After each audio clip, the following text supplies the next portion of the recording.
Strangers in a dark room laughing at jokes they didn't quite hear. Frosted window panes and cheap champagne, a face appears. And anything could happen in these cathedrals we roam, where shadow people dance and trade their glance and walk home alone.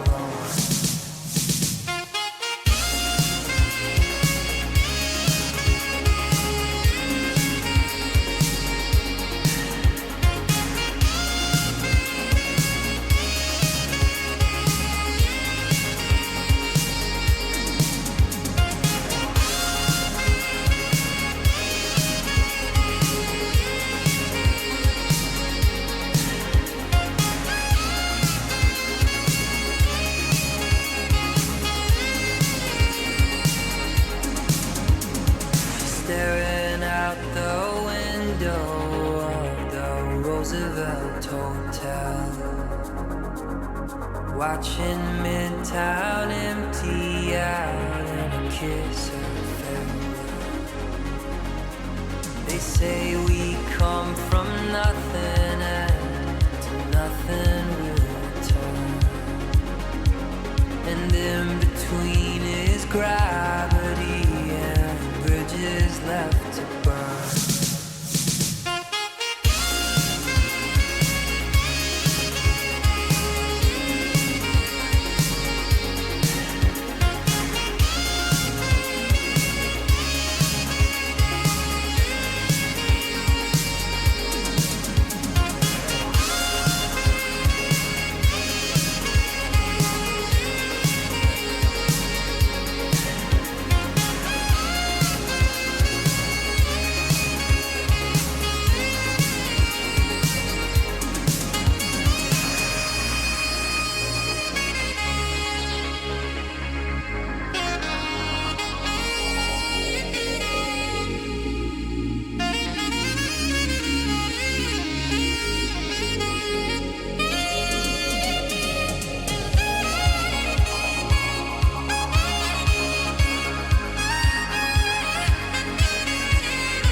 Well, good evening, everybody. How are we tonight?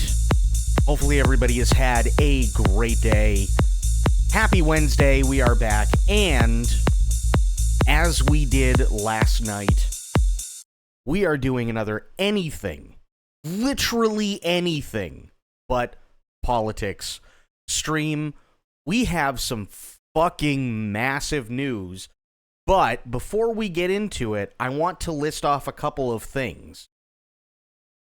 No, I didn't end the song. That's where it ends, unfortunately. I was still vibing. I know. That's where it ends, unfortunately. It's a DJ thing where literally you're supposed to put it on a loop and mix it in. Sadly, that's where it ends, but it's a fucking banger. Also, Spoiled, Bleached, True, Medicine. Good to see all of you. We have some massive news. But before we get into that, I need to list off a few things here. Because they are incredibly important to what is coming. I need you to remember these. The voice of Ariel in all adaptations of The Little Mermaid, both shows and movies. Belle in The House of Mouse, Barbie in Toy Story 2 and 3, was named a Disney legend in 2011. The voice of Weebo in the live-action movie Flubber with Robin Williams, the voice of the 1994 cartoon Thumbelina, the movies Secret of the Wings, Lady and the Tramp 2, 101 Dalmatians 2, Balto 2, Balto 3, the live-action movie Enchanted, the character Patsy Smiles in the TV show Camp Lazlo, and the character Tula in Hanna-Barbera's The Pirates of Darkwater. Why do I bring all this up? Pretty simple, because here we go.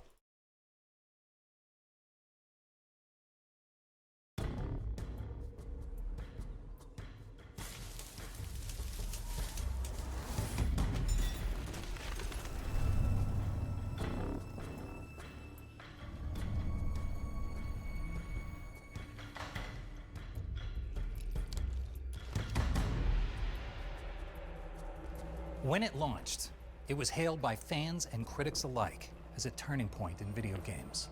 And now, you can experience this classic in a whole new way. I'm David Hayter, the voice of Naked Snake from Snake Eater. Take a look back with me and some old friends as we reflect on one of the greatest video games ever made. But first, let's solve a mystery that has intrigued fans for decades.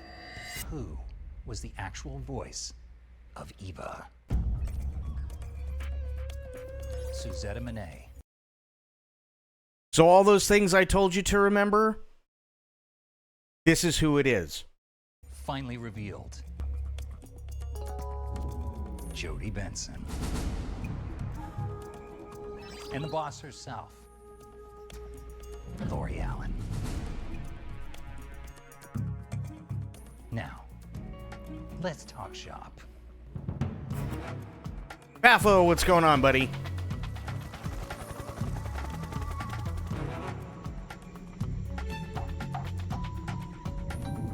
So literally right off the bat, Jodie Benson, who literally voiced all of those things. I have them listed right here. All of these things. She was Ariel in every adaptation of Little Mermaid. Movies and TV shows. Belle in House of Mouse, Barbie in Toy Story 2 and 3, named a Disney legend in 2011, the voice of Weebo in Flubber with Robin Williams, the voice of Thumbelina in the 1994 cartoon. She was in Secret of the Wings, Lady and the Tramp 2, 101 Dalmatians 2, Balto 2, Balto 3, the live-action movie Enchanted, Patsy Smiles in Camp Lazlo, and Tula in Hanna-Barbera's The Pirates of Darkwater.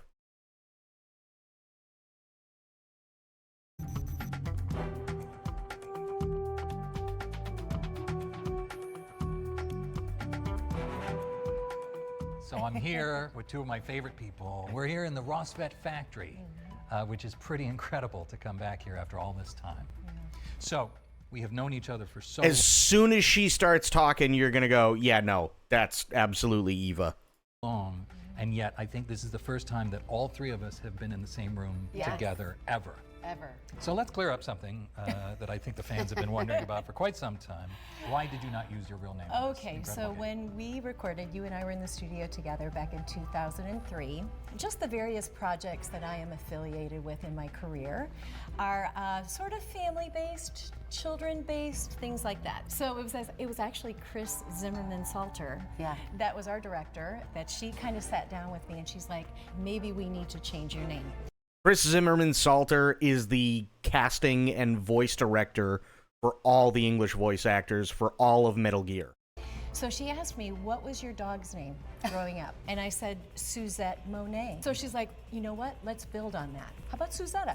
How about instead of Monet, the artist, we'll do Minet? And I was like, sounds like a deal. Yeah. But then 7 years ago at various conventions where we meet and greet with wonderful fans, somebody slipped one of these wonderful games to my table. And I said, why are you bringing me that?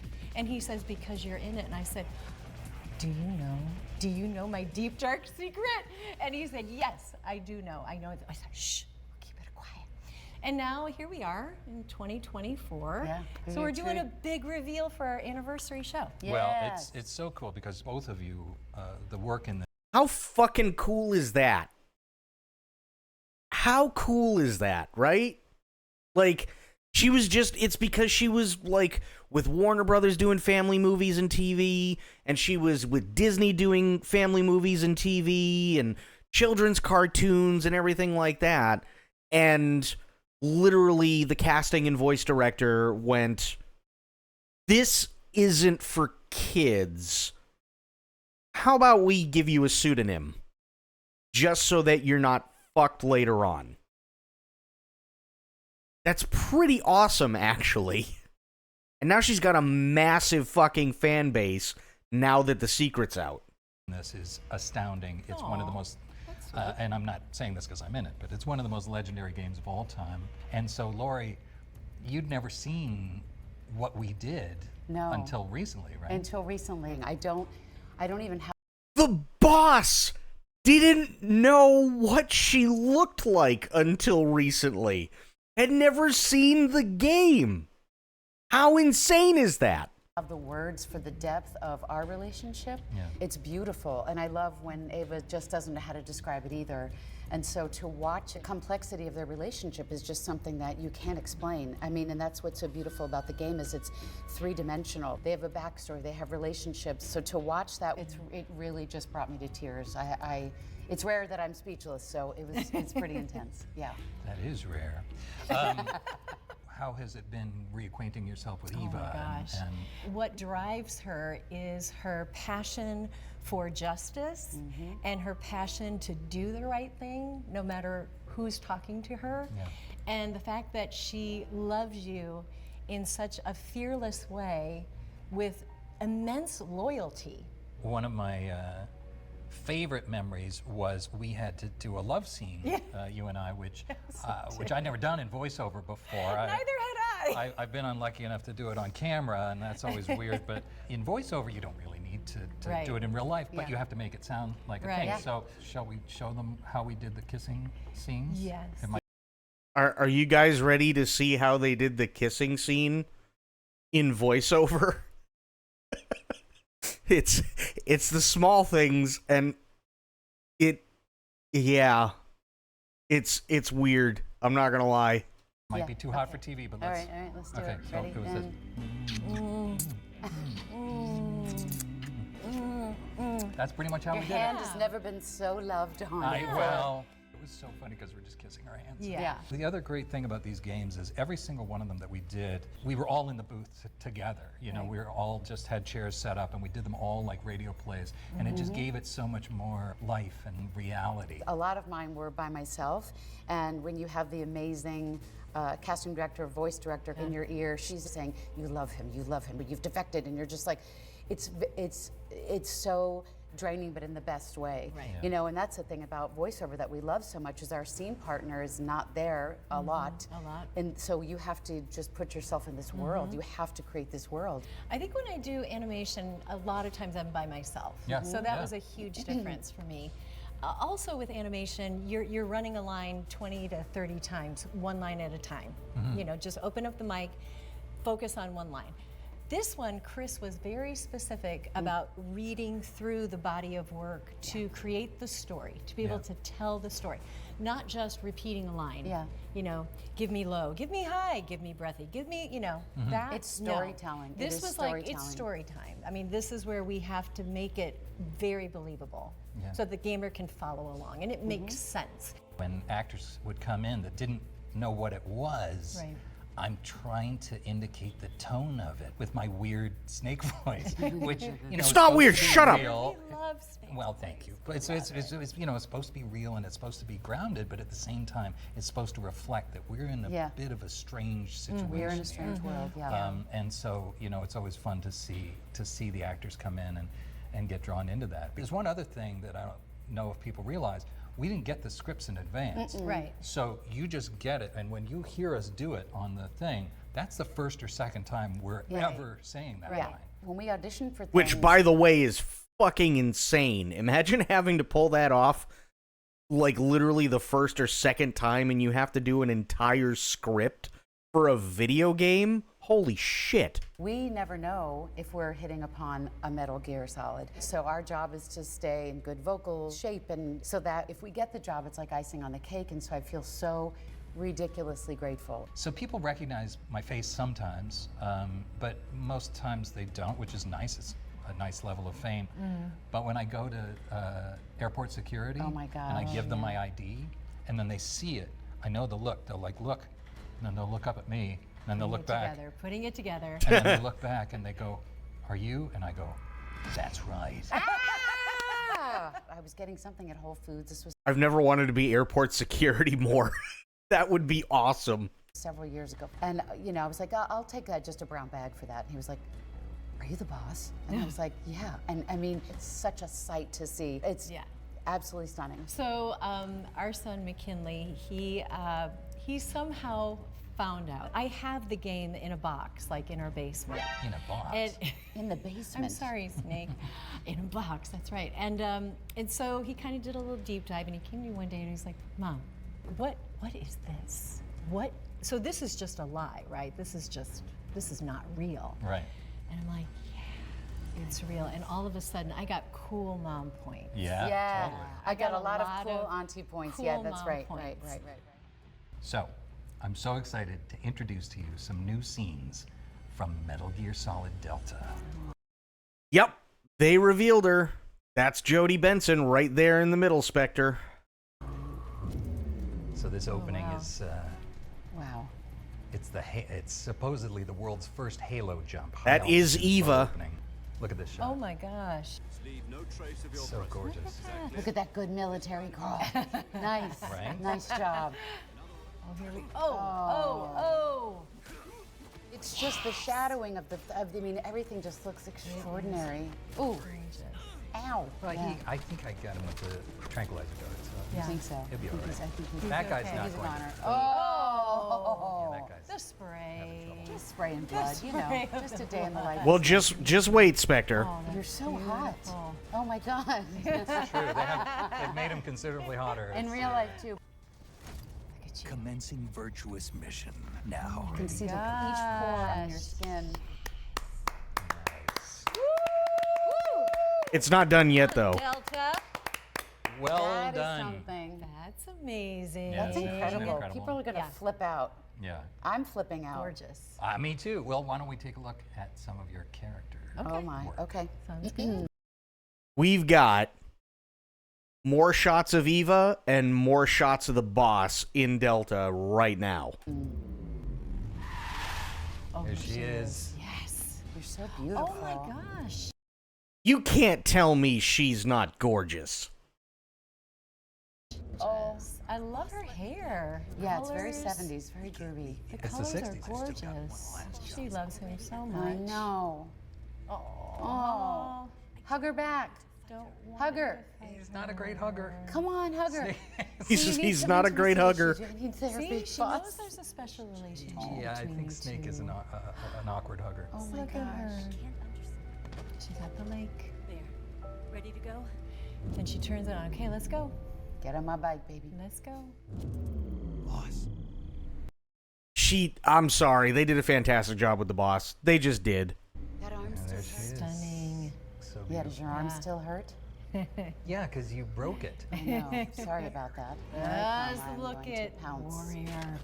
I also love my gosh, how I love he your continues suit. to try to fight back. I know. She just outclasses him at every. I've raised you. I taught you everything you know. No, I'm gonna knife Talk about your suit. Gru and my sons are I waiting look up hot. ahead. You look I'm not even wearing any Spanx there. You don't have amazing. a prayer or finishing I'm not wearing Spanx. even I just, wow. Oh, Ooh. No need to great. prove that you're virtuous. This isn't America. Which of course Look she's at trying you. to enter. Look at the bullets. Look at that. Oh my God. That's my. Sorry. That's my total helicopter. destruction. Sorry, I'm lighting everything you need on fire, including your heart. Oh.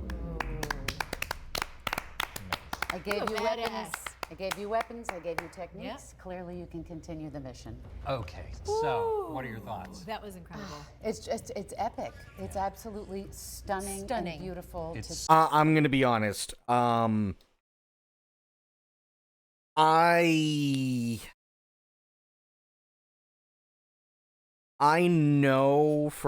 know me, and you guys know me, and I don't recommend that anybody else do this, by the way, but how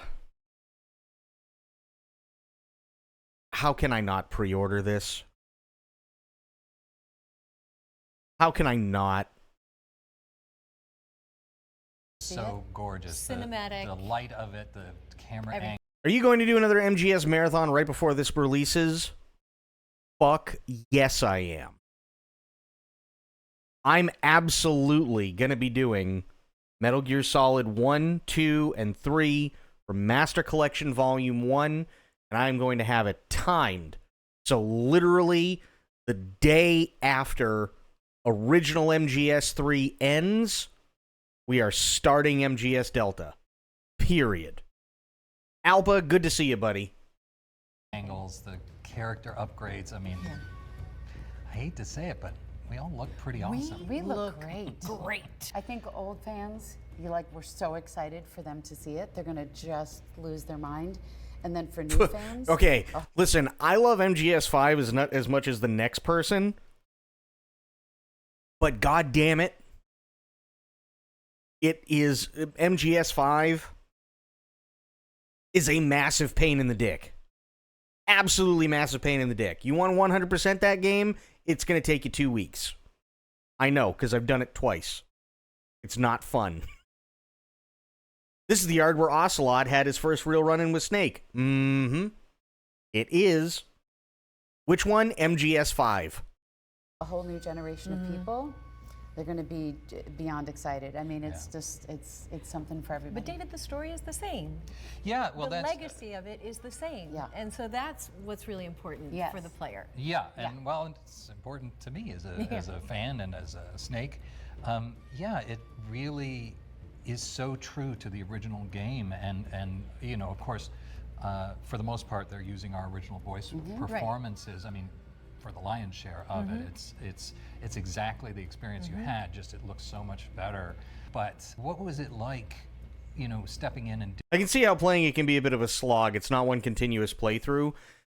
Here's the problem with MGS5, okay? And it's the same problem with Peace Walker. I love both of them. Unfortunately, if you look at MGS1, well, actually, MG1, MG2, MGS1, 2, 3, and 4, it's like a movie, okay? Peace Walker, Ground Zeroes, and Phantom Pain are like a TV show.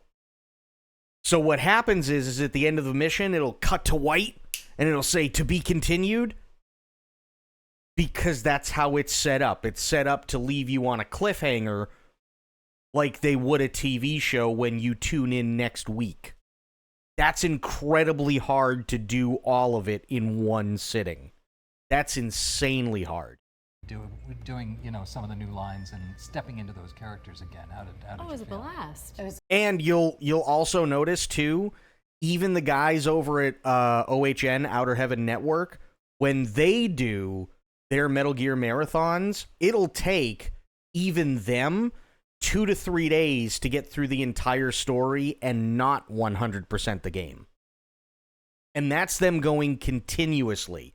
So you're talking anywhere between 48 to 72 hours just to beat the game without 100%ing it and get the full story. It was a blast. It was So so much fun. easy because Right. they've been marinating and like their love affairs, their fights, their relationships. So it takes no time to literally drop into those characters, those relationships. And 20 years have complexity, yeah. passed, so then you have legacy, you have history Yeah. with these characters that you get to just dive back into Yeah. them, but layer on top of it. Yeah. And but again, the story is there. So, what do you want to say to the fans as Delta gets? I'm going to say one thing, and I didn't notice this until I watched this video earlier today. If you look at David Hayter, and you look at Jodie Benson, and you look at Lori Allen, right? They did something in MGS Delta that is, in my opinion, very, very, very, very, very hard to do, which is take the characters that we already know and love, but also make it look like each one of these people. Lori Allen looks like the boss, and the boss looks like Lori Allen. Jodie Benson looks like Eva, and Eva looks like Jodie Benson. Naked Snake looks like David Hayter, and David Hayter looks like Naked Snake. That's very hard to pull off. It's very subtle, and it's still the same characters, but they did a fucking fantastic job also making it look like these three. That's huge. Have they mentioned why she didn't want to come forward at first? Yes, and I will show you why. I will not only tell you, I will show you. Jodie Benson is the voice of Ariel in every version of The Little Mermaid, all the movies, all the TV shows. She is the voice of Belle in The House of Mouse. She is Barbie in Toy Story 2 and 3. She was named a Disney legend in 2011. She was the voice of Weebo in the live-action movie Flubber with Robin Williams. She was the voice of Thumbelina in the old 1994 cartoon. She was in Secret of the Wings, Lady and the Tramp 2, 101 Dalmatians 2, Balto 2, Balto 3, the live-action movie Enchanted, Patsy Smiles in Camp Lazlo, and Tula in Hanna-Barbera's The Pirates of Darkwater. What it was is that she was brought to one side by Chris Zimmerman, who is the the English voice casting and voice acting director, who knew, obviously, her accolades. Okay, well, we're getting there, Spectre. She knew of Jodie Benson's accolades. And with all those accolades that I just showed you, all of those are very family-friendly. They're very much for kids and stuff like that. Metal Gear Solid 3 is not for kids. Let's be honest, right? You easily really have to be, like, at the very least 12 to 13 years old to really get everything that's going on in MGS 3. And that's just kind of like baseline, right? I'm 38, and I mean, shit, there's still stuff that's being found out, okay? So Chris Zimmerman went to Jodie and said, hey, listen, this isn't for kids, so how about we come up with a pseudonym? That way, nobody knows it's you, and especially because of your contacts with Disney and your contacts with Warner Brothers and everything like that, nobody has to know. And she goes, you know what? That's a great idea. What do you have for an idea? And she goes, okay, what was your dog's name growing up? And she goes, Suzette Monet. And she goes, okay, how about Suzetta? And she goes, okay. And she goes, but instead of Suzetta Monet, how about Suzetta Minet? And she goes, all right, cool. And that's the name that they went with. That's it.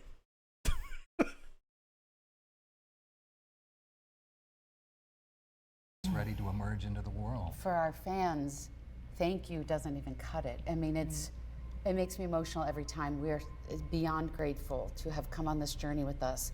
Thank you, thank you, thank you for believing in us and the story, and also like having a community. Like we now have this community of people, of artists, cosplay. I mean, there's such a huge legacy for everyone in this world. Clearly, not just us. And so I'm just so grateful. Yeah. I'm really grateful. I'm Thank you. excited for the old fans and the new fans.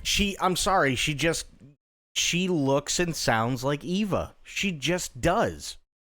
To enjoy Delta, to be able to see that they can do anything. You know, they are courageous. They can be brave. They can be bigger than life. They can do hard things. Yeah. And so thank you. Thank you to all. Thank you to all of the amazing fans and the new fans that are going to join in with Delta. Yeah, I hope as well that people can step into this world, old and new fans alike, and feel like they can take on anything, and that they can take down their own personal Metal Gear, no matter what that means to them in their lives. So go forth, and always remember, you're pretty good. Thanks for taking a look back with us at one of the most influential and important titles in all of gaming, Metal Gear Solid 3 Snake Eater, and now, Metal Gear Solid Delta. For some of you, this was a nostalgic look back at one of your favorite games. For others who never got a chance to play Snake Eater, let this be your first step into an epic adventure. You don't want to miss what we have for you next time.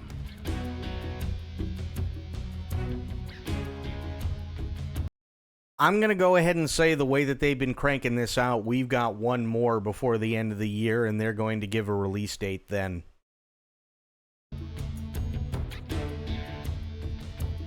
That final line, you're not going to want to miss what we've got in store for you next. Come on.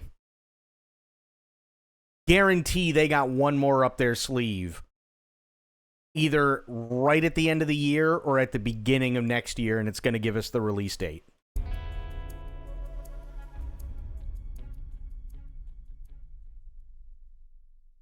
That is our news, by the way, for today.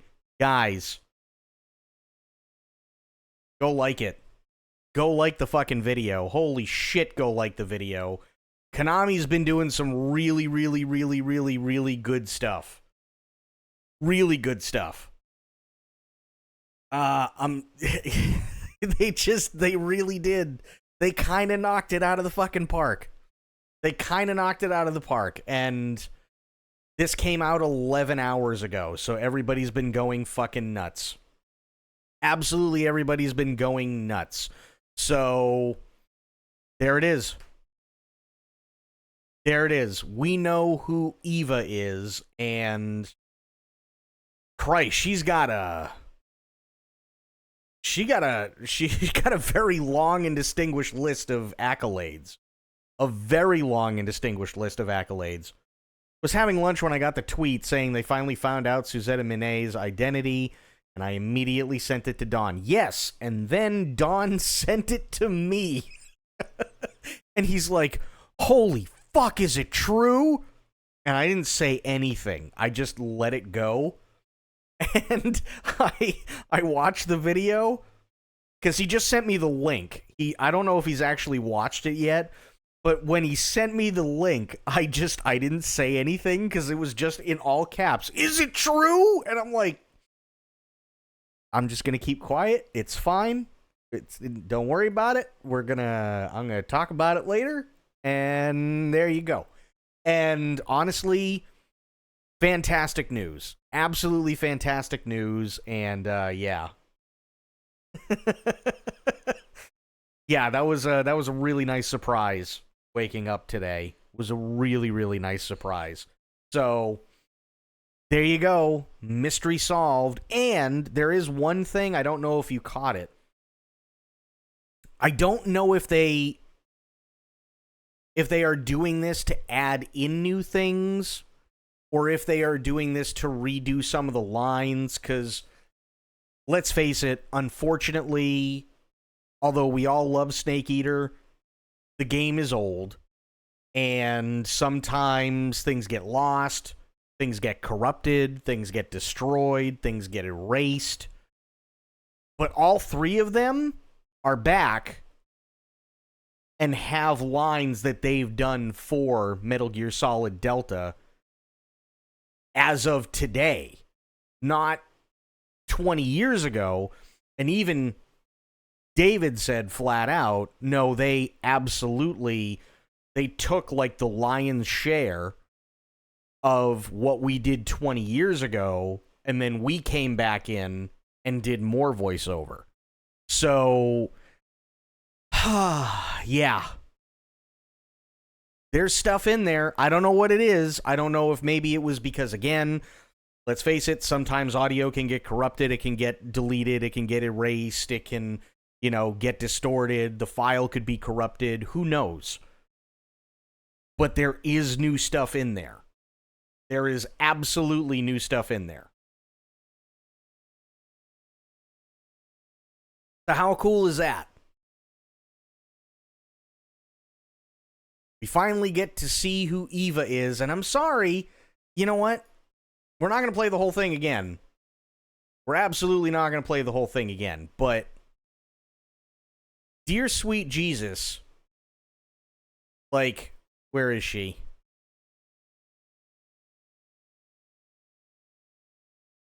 That looks like Jodie Benson.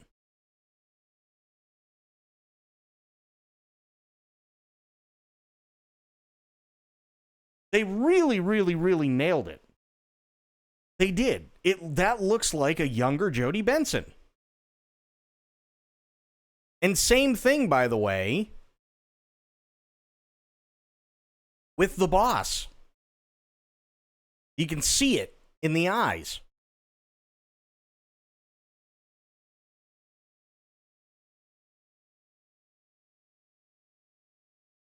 I'm thoroughly excited for this game. I am absolutely, really, really, really thoroughly excited for this game. Like I said, I'm not one to sit there and tell you guys to pre-order anything. I might have to.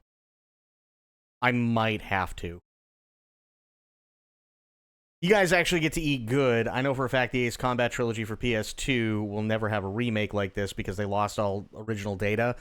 Yeah, that's kind of the problem, right? And that's why I said when it comes to the three of them and others recording audio for Delta, I don't know what it is. It could be that there are some files that are lost, right? It could be that there are files that were corrupted.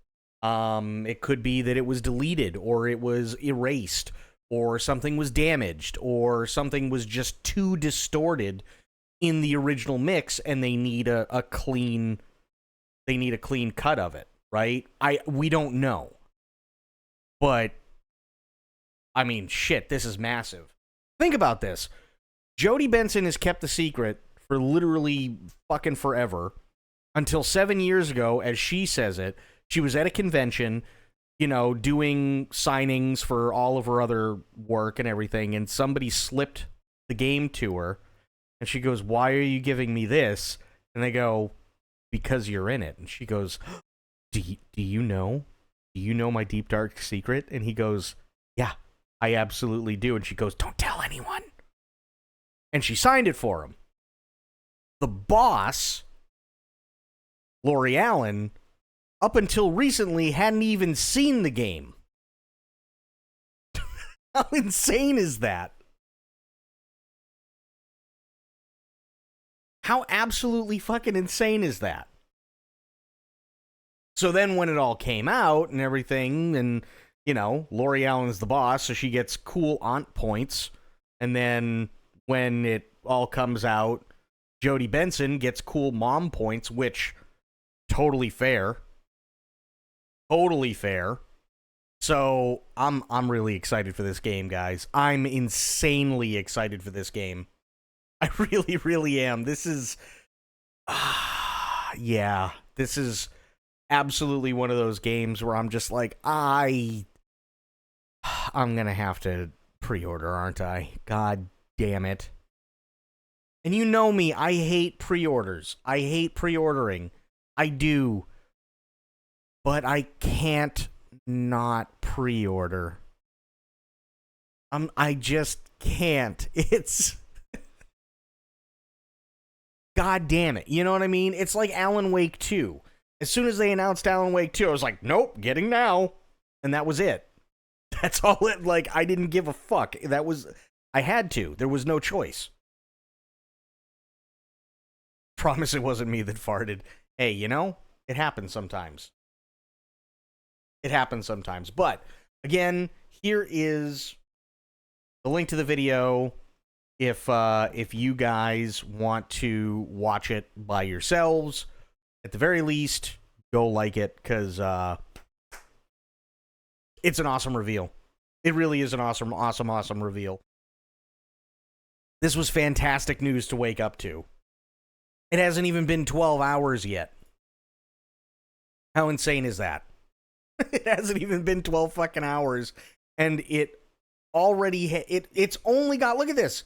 It's only got 66,000 views. Now, let me refresh this just really quick. Really quick. Yeah, look, it's only got 67,000 views. Like, what the fuck? That's it? This is Jodie Benson. That's Eva. Bullshit.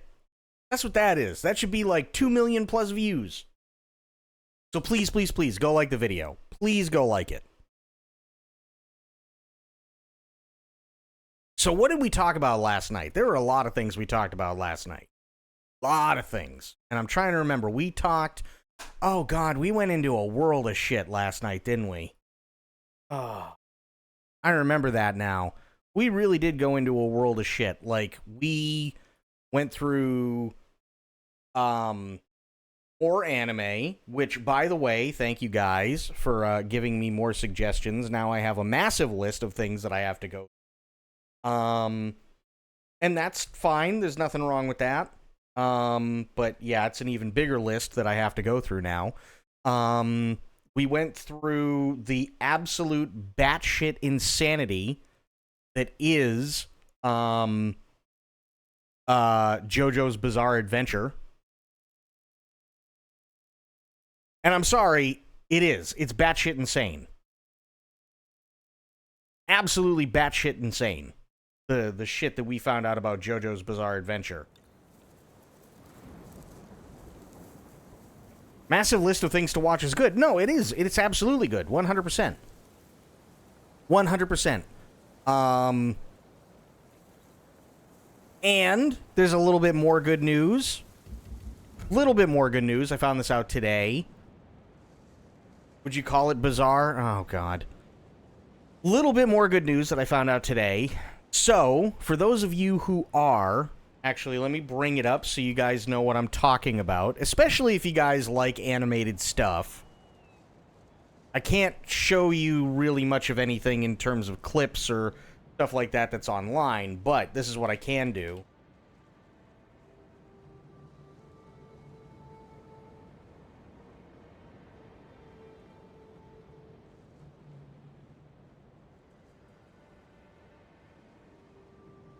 Yeah, I'll use this picture. Fuck it. This is one of the good posters. I like this poster. If you guys are Star Trek fans, there is a series called Star Trek Lower Decks. And it is about the most unimportant starship in all of Starfleet. And everybody here is a lower decker because they're all ensigns, right? They're just starting out and all that good shit. It's a lot of fun. Unfortunately, the TV show itself is also coming to an end. But here's the good news. The good news is that supposedly there may be a Star Trek Lower Decks movie that's coming out. Now, it's still, from what I understand, in talks, or they could be doing like a made-for Paramount Plus movie kind of deal. Well, here's the thing, and I'm glad you brought that up. I originally thought that this was essentially going to be Rick and Morty, but Star Trek. It's not. And I was actually really, really happy to find that out. Because the last thing I wanted was, Morty, I'm fucking smarter than you, and everything sucks. And come on, we got aliens that we gotta steal shit from. Because I'm fucking smart, and you're a retard. Like, I didn't want that. That's Rick and Morty, right? This takes everything that everybody loves about Star Trek and takes all the ridiculous things that people remember about Star Trek and makes fun of Star Trek while still embracing Star Trek. It's really, really good.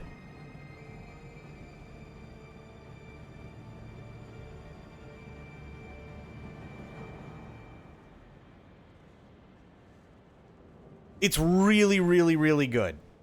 I won't spoil everything, but there's one episode, and it's a later season, where there's a Vulcan that joins these four, right? Come to find out, she's got Bendai syndrome, which is the sickness that Vulcans get really emotional with, because their mind just can't keep everything in anymore. And the Vulcan is feeling really, really bad. This character goes, wait a minute. Why? Well, actually, the Vulcan character goes, I joined Starfleet because while I was with the Vulcan Expeditionary Force, they said that I was being too emotional. And she goes, come on! What are you talking about? You got Bendai syndrome. Spock's dad had Bendai syndrome, and he's Vulcan as a motherfucker. And then the Vulcan pauses for a second, and I'm not even kidding. She says Vulcan as a motherfucker, and the Vulcan pauses and goes, well, I guess by the transitive property, that would mean that I, too, am Vulcan as a motherfucker. And she goes, fuck yeah, science, bitch! I was like, that's awesome.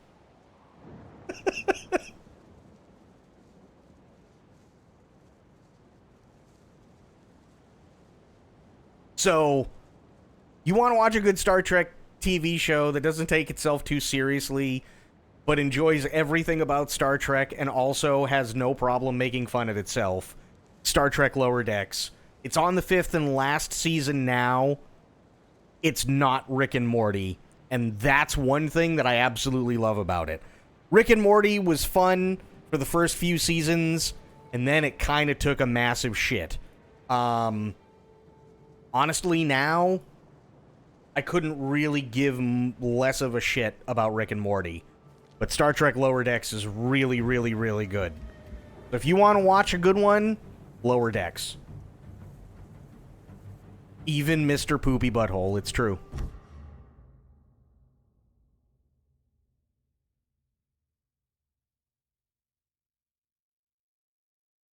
No, I won't listen. Lies.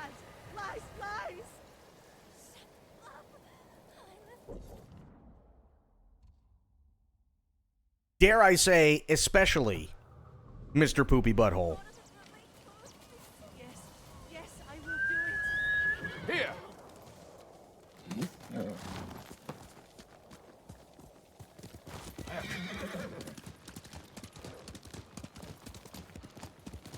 Is it made by the same people? No. It is not made by Justin Roiland whatsoever. Nope. It is a guy that actually did stuff for Star Trek Voyager and Star Trek Enterprise. And he hadn't done some stuff in a while, and he came up with this crazy idea to make a cartoon Star Trek, and he nailed it. He just did.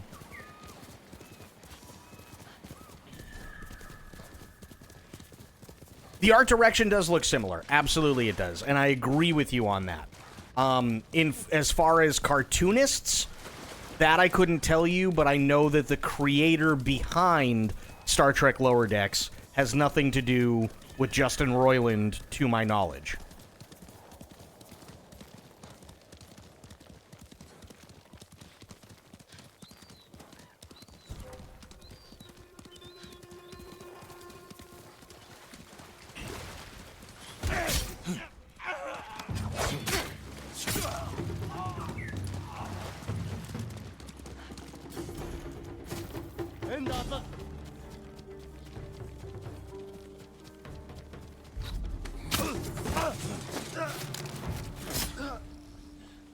It had to be done. Much better.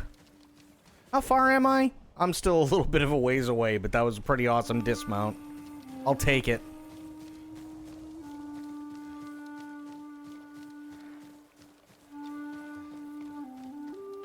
Fucking, I'm just walking in. I don't give a shit. Hoi!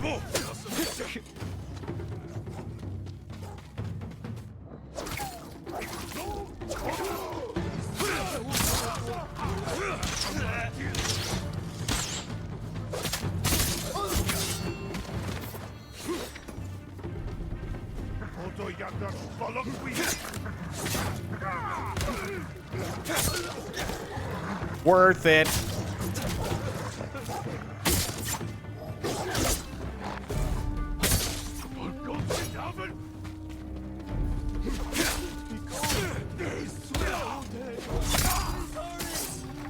There was also Star Trek Prodigy, but that was kind of ass. You're not wrong, but to be fair to Star Trek Prodigy, it was also geared for kids. So, yeah. I wasn't a fan of Star Trek Prodigy. It's not my thing. I understand why people like it, but in my opinion, Star Trek Lower Decks is the better of the two cartoons, because it's geared towards adults. That's the whole point. You'll be free soon. You're that samurai who stormed Castle Kaneda. The savior of Lord Shimura. What a relief. Thank you, Lord Sakai. You're safe now. Bloody feet. Empty stomach.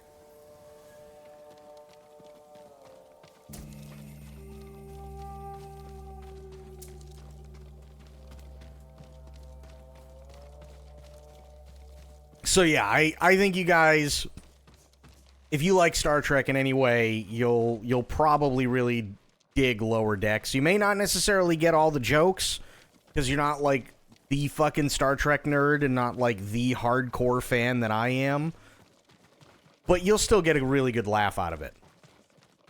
You will.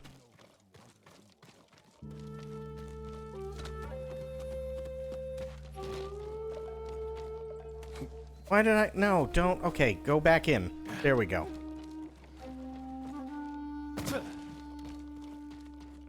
I'm just looking for shit to pick up. That's all I want. Oh, there's more dudes. That would explain why. Okay. How in the fuck? Oh, I gotta climb the roof.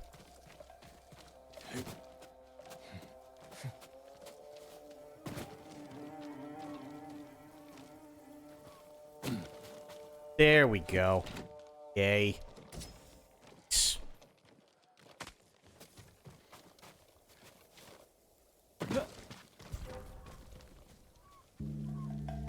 Off to go get more revenge. Huge fish badge.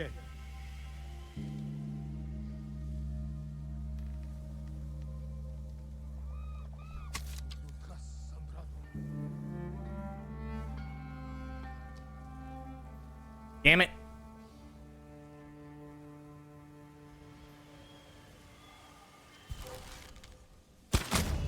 Got him.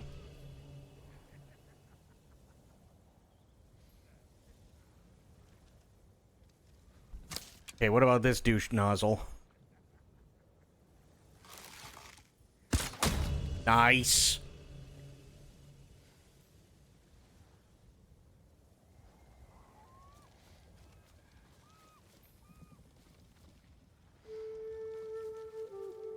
Okay, I gotta save that dude over there first.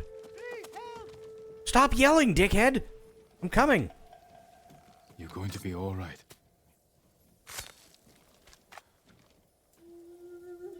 I'd given up hope before you came. Be careful up there. Never should have split up.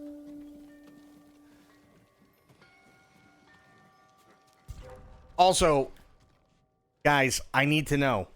I need to know, and I already know some of your answers, and I get it. Favorite Star Trek captains? Who do you got?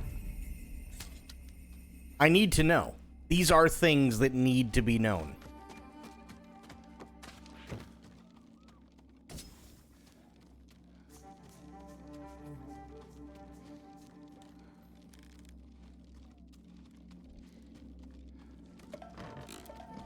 Janeway, totally fair. Absolutely fair.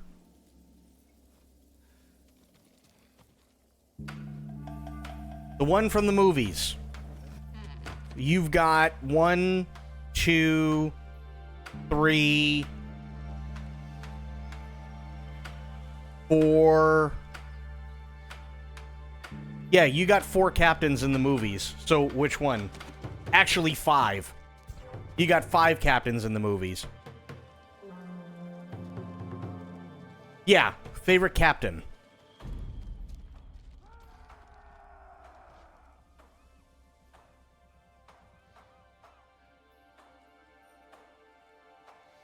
I already know my favorite captain, but I want to hear what you guys think. Actually, no, sorry. 6. There are 6 captains in the movies. Can't seem to keep warm.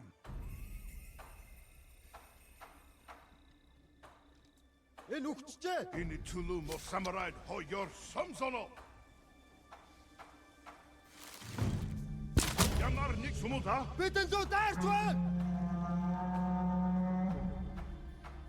None. Commander Data is the man, though. I mean, Data is the man. There's no doubt about that. That's totally fair.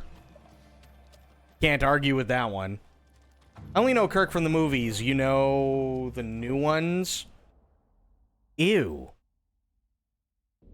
You talking about that J.J. Abrams bullshit? Is that what you mean?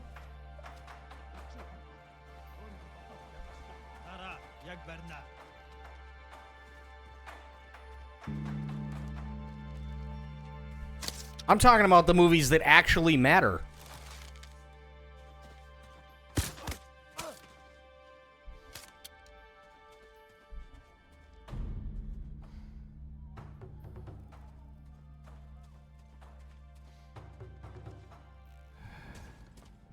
Okay, this dude knows something's going on.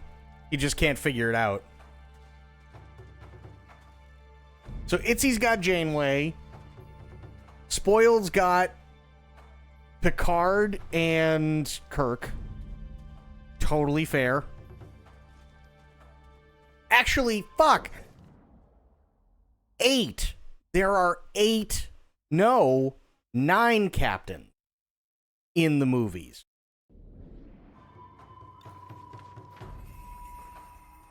Fuck, no, there's 10. God damn it.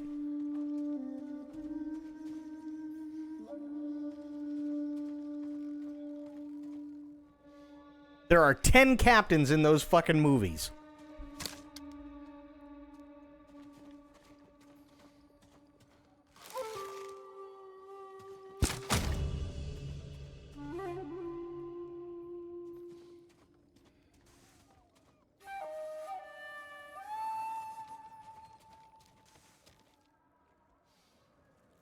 I'm on a 10-minute delay because of bad Wi-Fi. Sorry. No worries, dude.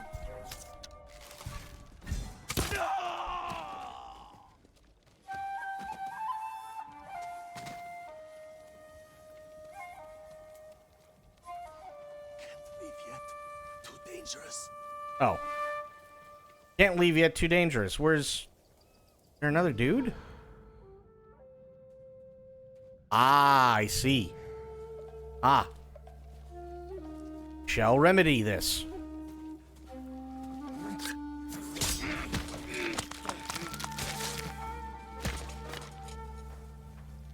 I did. I watched both versions, actually.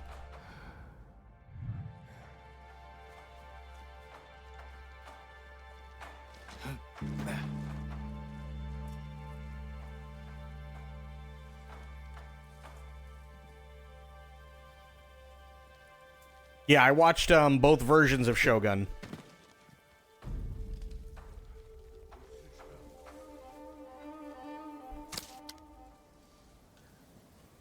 So drained you can't even type? I don't blame you, dude.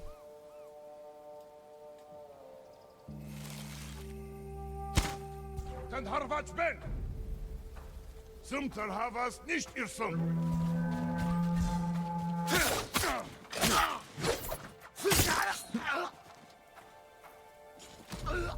Idiot.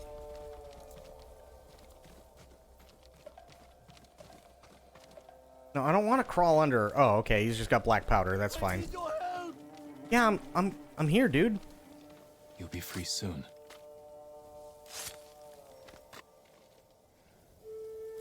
The best day of my life, my lord. Go.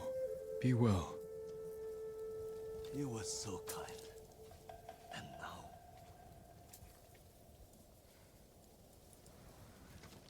Kill enemies who are on fire. Can I just light them on fire? Does that count? Or do I actually have to kill them while they are on fire? Because, like, if I light them on fire and they die, isn't that killing them while they are on fire?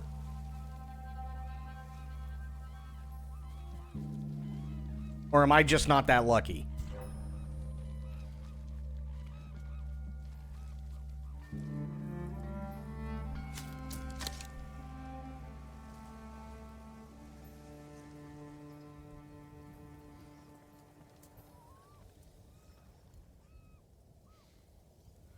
Also, is anybody still buffering? I do want to actually check that really quick again. Is everybody still buffering? Because I tried tweaking it, and unfortunately, it's kind of as good as it's gonna get. No. Okay. Good. Thank you. Also, Somu, welcome in. Thank you for the follow. I appreciate it.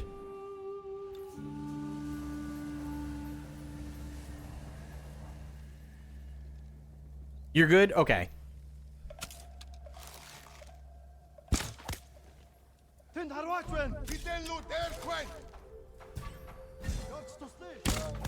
Ooh, got him right in the thigh.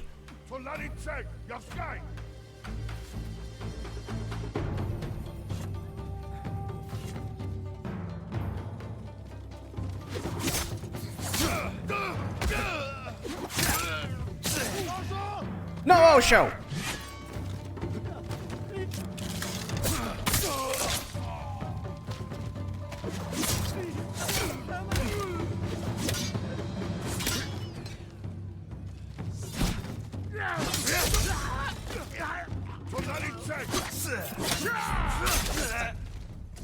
I was just looking for food.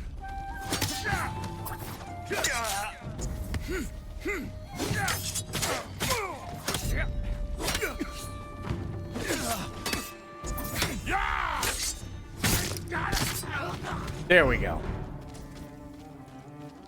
No buffering. Okay, cool. Help me! Hold still.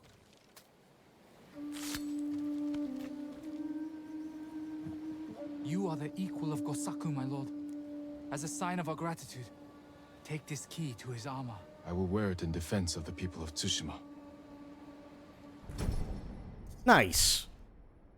Ijima, one of 6 keys said to lead to Gosaku's armor gifted by the farmers of Ijima Farmstead. Sanzu River sounds nice right There's 6? Oh god, I gotta find all 6 of them?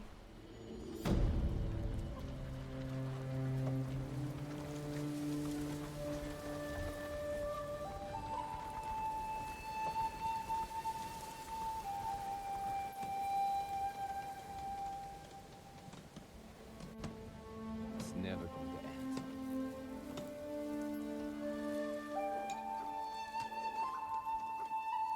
You're a good horse, Kage.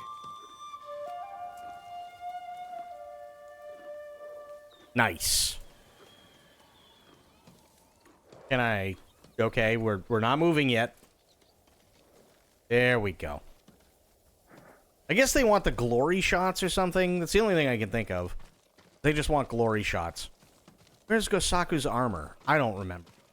I think I got it the last time, but...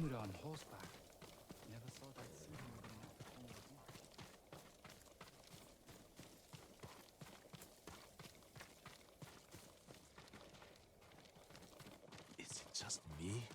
Or has the millet gotten worse? You're probably just as sick of eating it as I am. It really likes me. Damn it. I'm telling you, it's different. Gosaku's armor up here? I don't think so. So I add other ingredients. I Nope. know it. I tasted grass in the last meal. Grasses, extra water, tree bark, insects, small boat, middle of the night. There's nothing up here, because I already did that one. So that's a bummer. So it looks like we gotta... You know what Mitsu saw the other day? What did Mitsu That saw? Ronin samurai from Clan Adachi. The one who killed the Ronin in a duel years ago? Yes, the huge Ronin with 2 blades. Yes, and everyone was afraid to fight him, except Lady Masako. Lady Masako. That's who Mizu saw. That's Lady Massacre to you. Sakai. We already know this, because as Sophia quite succinctly pointed out, the reason why Lady Masako is as murderous as she is because she's so old she ran out of estrogen. So now she only has one speed, and that's kill.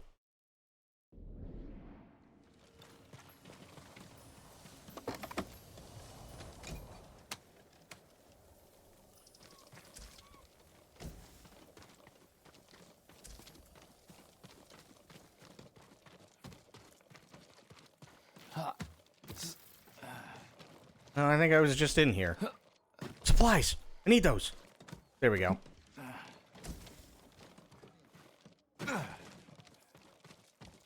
Shiny thing. There we go. Nice. So, this is gonna sound stupid. If I'm being honest, my favorite captain cries in perimenopause.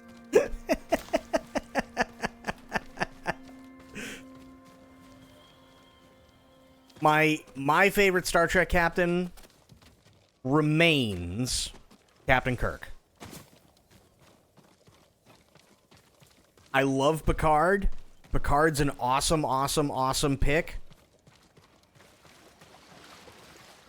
But there just ain't no beating Kirk.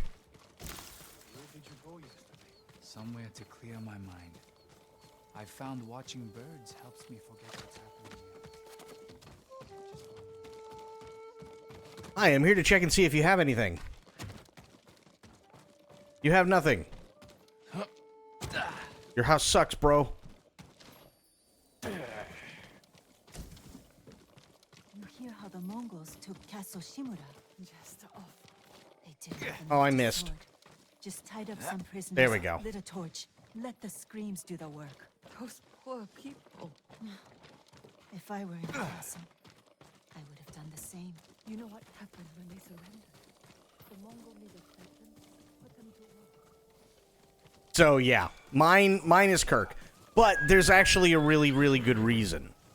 Right? It's not just like, oh, I'm a Kirk boy, Kirk fucking rules, and this. There's a really good reason. I believe there's a really good reason as to why Kirk in the movies is better than Picard. It's because Picard is great as an action hero exactly one time. It's not Patrick Stewart's fault. He did the best he could. But he was an action hero in Generations, he was an action hero in First Contact, he was an action hero in Insurrection, and he was an action hero in Nemesis. Only one of those movies makes him look good as an action hero. Because he's not I can understand good man goes to war. Completely understand that. It's a great trope. Awesome thing to use. But he can't just keep going to war. Right? Kind of that simple. At least with Kirk, Kirk was the captain of the Enterprise in a time where that shit was normal. Right? Hostilities with the Klingons were always normal. Saving the world because of the time frame that he was in was kind of always just par for the course. Somebody hijacks the Enterprise. Come to find out it's Spock's half-brother. You know, like, these things happen. But you cannot have Picard, who just spent 7 years being the great diplomat, become action hero man in every single one of his cast's movies. It doesn't work.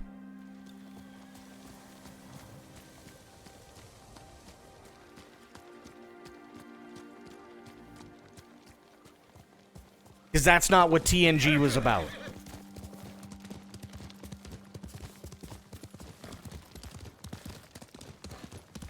You can have one-offs here and there. One-offs are fine. But you can't keep doing it. It gets old real quick.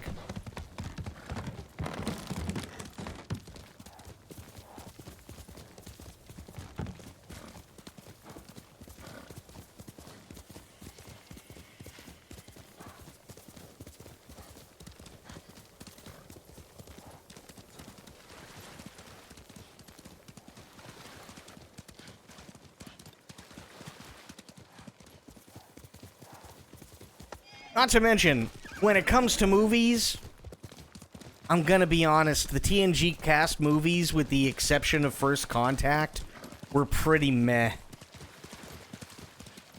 They were. I'm sorry, but they were. The TNG movies were, with the exception of First Contact, the TNG movies were pretty mid.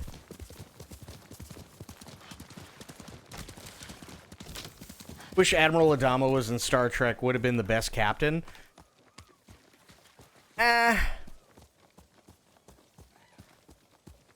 Here's the thing. I love BSG.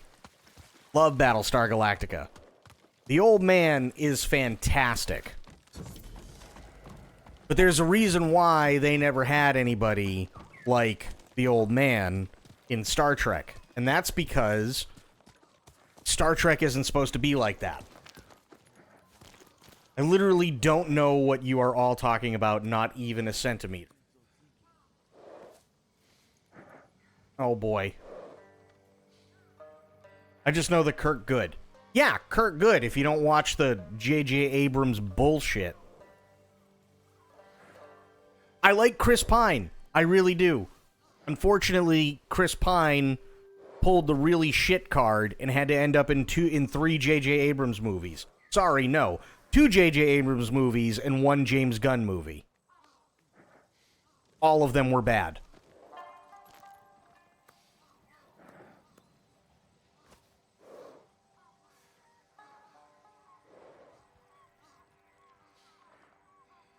Yeah. He did Star Trek Beyond, if I remember correctly.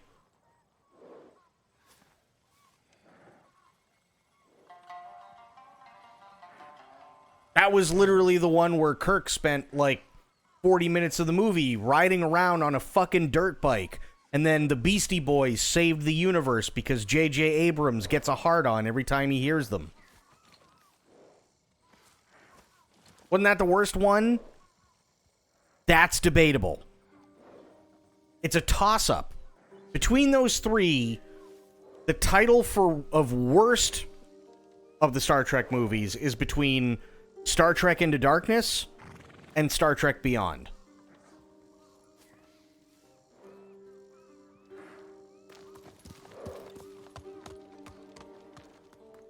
Halt, Ronin. State your business. I'm not a Ronin. My name is Jin Sakai. A samurai? Lady Sanjo will want to see you. She's in charge of Omugi Cove. Please, come with me. This way, my lord. It's important you speak to the lady. And here's the reason why. Okay? They took a lot of things from the Star Trek 2009 movie, and they put them back into Star Trek Beyond, and it was even worse the second time. But Star Trek Into Darkness is a little bit different. And the reason it is because everybody called it and went, watch, J.J. Abrams is such a hack, he's not going to have anything original that he can bring to the table, and he's going to redo Khan. And then J.J. Abrams came out and he's like, no, guys, I promise you, it's not going to be Khan. We have a fantastic script. We have a brand new enemy nobody's ever seen before. And we were all like, yeah, bullshit, dude. You're full of it. We know you're stupid. And then a few months later, he comes out and he's like, guys, I got a sneak peek for you. It's not really a sneak peek because I'm not actually showing you much of anything. But what I am going to tell you is that the name of the character that is the bad guy is, and then he names off the character's name. Come to find out, that character is actually a one-off character that was in an episode of the original series. And everybody knew who this guy was, and they went, there's zero fucking way. There's zero fucking way you turned him into a bad guy because he didn't have enough of a presence. That's bullshit. You're lying. It's Khan. No, guys, I promise you, it's totally not Khan. 2 months before the movie comes out. Guys, I have an amazing announcement for you. What is it? It's Khan! And everybody collectively went,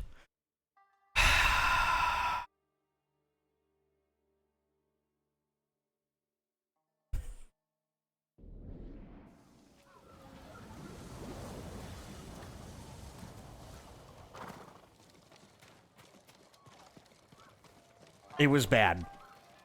Final Frontier is up there too. Yes. Final Frontier, though, if you go back and you watch Final Frontier is, I think, a movie that unfortunately kind of got the raw end of the deal. You got to remember, you had Star Trek the Motion Picture, which later on people liked, but it wasn't what people were looking for when the motion picture came out. Then you had Star Trek II The Wrath of Khan, where Spock dies.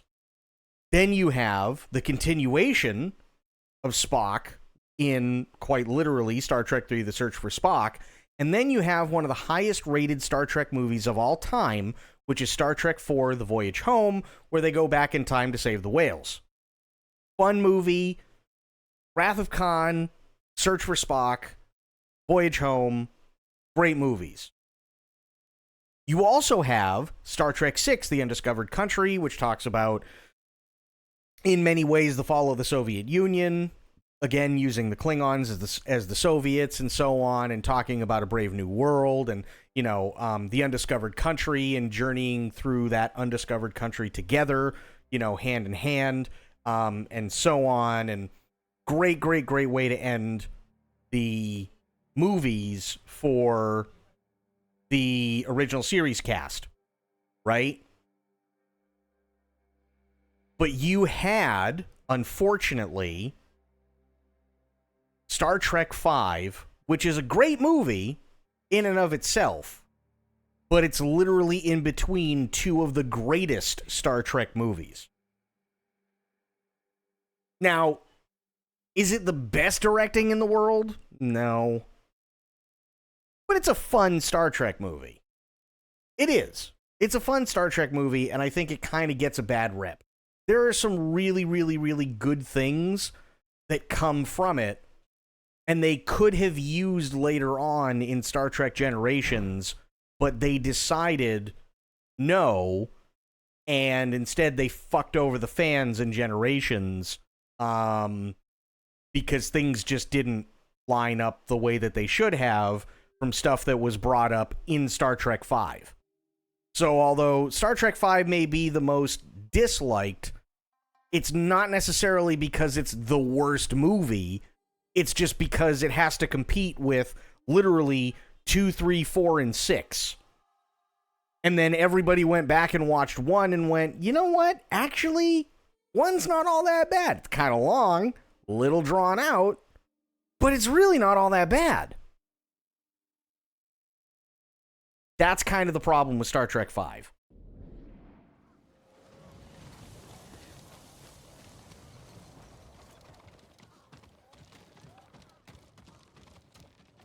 Babylon 5 is the best space sci-fi soap opera TV show of all time. It's not really a soap opera to the... It's not... Okay, here's the issue. Babylon 5 is not a soap opera that you would normally look at when it comes to soap operas. So I even hesitate to say that it is a space soap opera.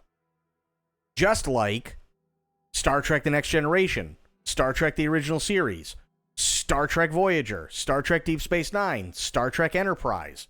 Any of the Star Trek TV shows are not soap operas. They are supposed to be. Notice I did not name off Picard, and I also did not name off Discovery, because 2/3 of Picard are a disaster, and all of Discovery is a disaster. They are supposed to be operas. Now, there is a difference. A soap opera is something where you have a million different things going on all at the same time, right? And you're bouncing from one set of characters to the other set of characters to another set of characters and so on, and this, that, and the other thing, and yada, yada, yada. That's okay. But if you're looking for a soap opera, you look at Days of Our Lives, General Hospital, As the World Turns, and so on and so forth, right? Those are soap operas because it's a lot of things to keep people focused for an hour in the middle of the day. The difference between something like a soap opera and a space opera is the characters themselves. And I'm not talking about how the characters interact. I'm not talking about the backstory of the characters or anything like that. There is one specific thing that happens in a space opera that does not happen in a soap opera. This is why Battlestar Galactica is also considered a space opera and not a soap opera. And the reason is because the spaceship is just as much a character as all the actors are. Because without the ship, they could literally be anywhere. They could literally be anyone. It could be a completely different show. Without Adama, you don't have the Galactica crew. Without the Galactica crew, you don't have the Galactica as we know it and as we think fondly of it. Without the Galactica itself, we don't have Adama as he is. Same thing with the Enterprise. Whether it be Kirk, whether it be Picard, whether it be Spock, doesn't matter. Without the Enterprise, they wouldn't be who they are.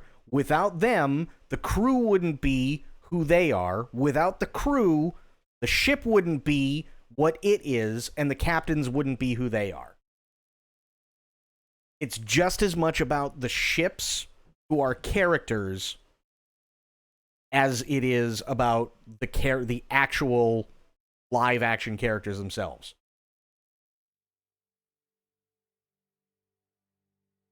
BSG has the rest of the fleet, though we only see the presidential ship. Exactly. Space opera usually has a very heavy emphasis on space warfare. It depends. It really depends. Space opera is more of a tone. You have to remember. Space opera is a tone, as well as it is a way to describe something. Okay? So, for instance, you want to look at space opera, like true space opera, go back and watch in its entirety Star Trek the Motion Picture. It's incredibly a space opera because you spend like 15 minutes literally doing nothing but staring at the ship.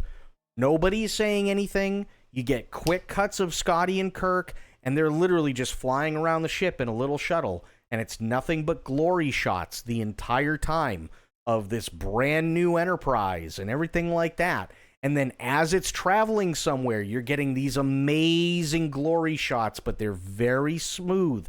They're incredibly slow because they're showing everything in its glory. A lot like how 2001: A Space Odyssey was shot, where they focus very much so on the ship just as much as they focus on the characters within the ship, right? There's nothing wrong with that. But the other thing that they do too, compared to something like Star Wars, which is a whole thing, a completely different thing in and of itself, is that if you are looking for a lot of fighters going a gajillion miles an hour and shooting lasers and explosions all over the place, and it's just exterior shot after exterior shot after exterior shot, and ships are zooming all over the place, and they're getting chased by enemy fighters, and they're launching torpedoes, and they're firing lasers, and they're doing dogfights, and you go look at Star Wars. If you want naval combat in space, that's where you go to Star Trek. That's where you go to Battlestar Galactica. That's what you're looking at. You're looking at naval combat in space. Same thing with Babylon 5 as well. You're looking at naval combat in space. These are big, hulking ships. They focus primarily on these big, hulking ships. You do get fighters and stuff like that in BSG and Babylon 5, yes, but not to the extent that you do in Star Wars. Star Wars is go, go, go, go, go, go, go, go, go, go, go, go, go, go, go, go, go, big explosion, everybody talks for 30 minutes. Star Trek, Battlestar Galactica, Babylon 5, very heavy, big, hulking ships on both sides that are literally recreating naval combat in space.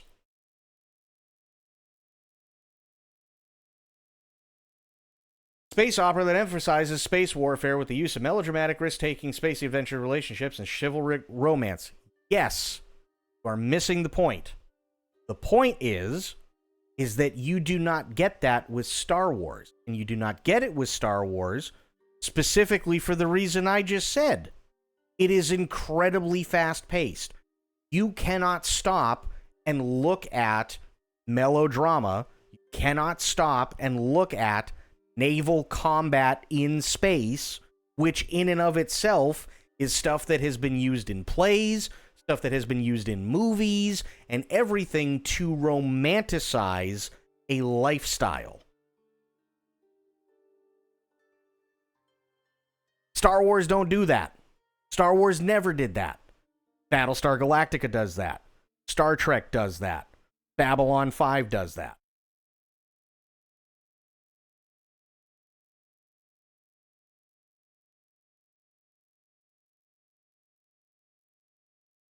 Star Wars is fast when it's fast and slow when it's slow, especially in the first few episodes. No. No one's talking about the TV series here, because that is a completely different animal. Because with most of the TV series, you aren't even looking at space opera. If you're talking about Mandalorian, you're talking about a spaghetti western. If you're talking about Andor, you're not talking about any of that shit, right? You're talking about a thriller, right? If you look at the original trilogy, the only time you get anything with big hulking ships is the first scene. And then when the Death Star blows up Yavin. Or tries to, blows up Alderaan. That's it. Other than that, it's pew-pew spaceships all over the place. Because it's dogfight with the Millennium Falcon and a bunch of different TIE fighters, right? When they're trying to outrun the Empire after they get off the Death Star. And then it's a whole fleet of all these different fighters and everything that are attacking the Death Star, and you only get these tiny, tiny, tiny shots of like the fucking Mon Calamari ships coming in, and they're big and they're hulking and they just move slow, but you get a grand total of about 3 seconds. That's it. That's all you get. Most of the time, it's all fighters. All of it. And on top of that, you also have the General Heroes quest, which is he starts from a certain place, he knows he has to do something, he gets into a little bit of trouble, he realizes that he has to train, and so on. Something happens that's drastic, and then he kind of reassesses what he has to do, and then he becomes the hero. That's Star Wars in a nutshell, right? Problem with Star Wars is that Star Wars and Star Trek should never really have mixed. And that's where J.J. Abrams fucked everything up.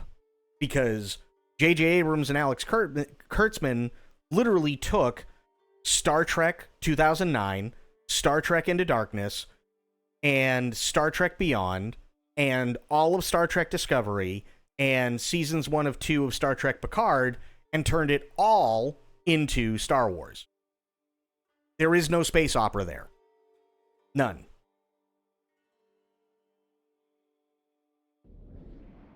Zero space opera. J.J. Abrams and Alex Kurtzman have no idea what they're doing. And that's why I've never been a fan of their kind of Trek. Now, Alex Kurtzman can be an executive producer, but to be honest, Alex Kurtzman's the kind of executive producer that doesn't do shit. He just gets paid because his name's on the screen for a second.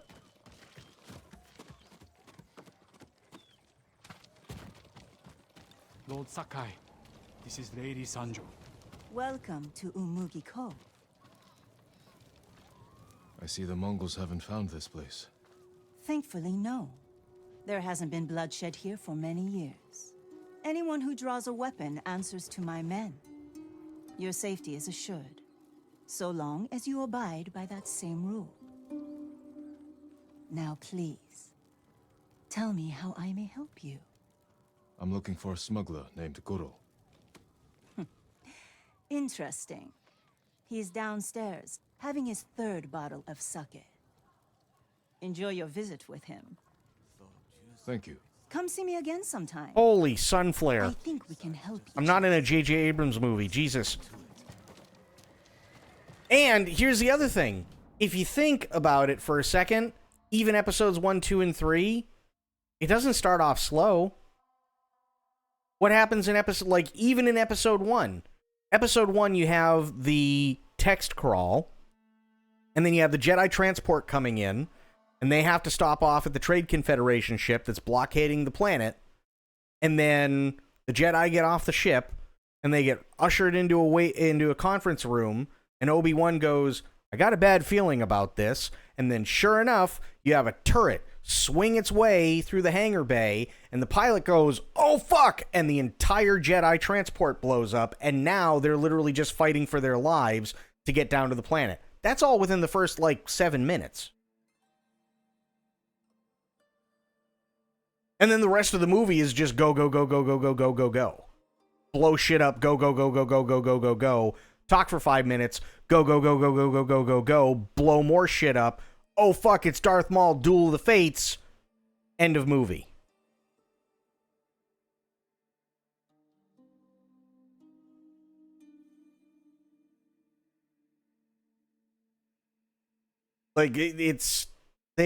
Star Wars is a completely different animal. And I'm not saying that they're bad either, but it's not space opera. Maul did nothing wrong. No, you know what? As much as I hate to say it, because I really like Darth Maul, Maul did do one thing wrong. Would you like to know what that one thing wrong is? Came back to life in the Han Solo movie.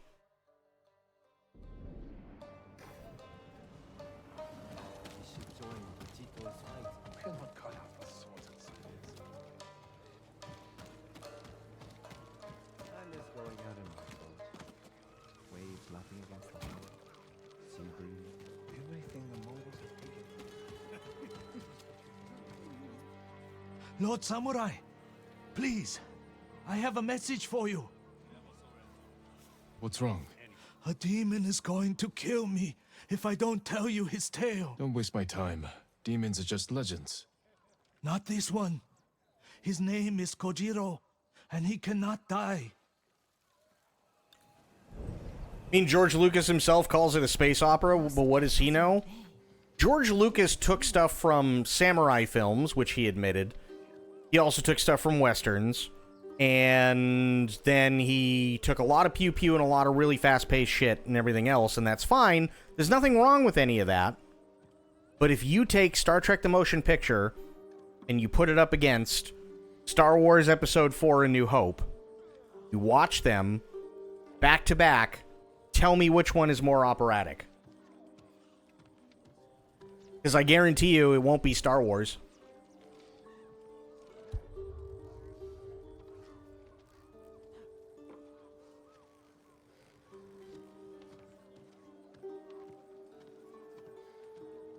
I guarantee it won't be Star Wars in terms of being operatic. Star Trek the Motion Picture is actually so operatic that most people didn't get it. Like, it was operatic to a fault. They didn't get it. Because it dealt with massive melodrama. Think about it this way. What can be more melodrama than a being finally coming home after thousands upon thousands upon thousands of years, but it's only been a couple hundred years for everybody else, and the thing is so advanced, and the thing is so high in a state of consciousness that all it wants to do is find literally what everybody else wants to find, which is in one way, shape, or form, be it spiritually or literally or figuratively or metaphorically, God. And then it has to come to terms with the fact that it is never going to actually find what it is looking for. So the only thing that it can do is take the next best thing.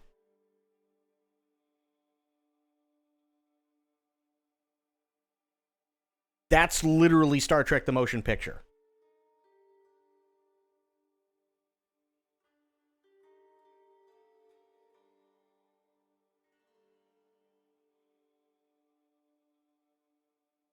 First, you've ever heard of Star Wars not being considered a space opera.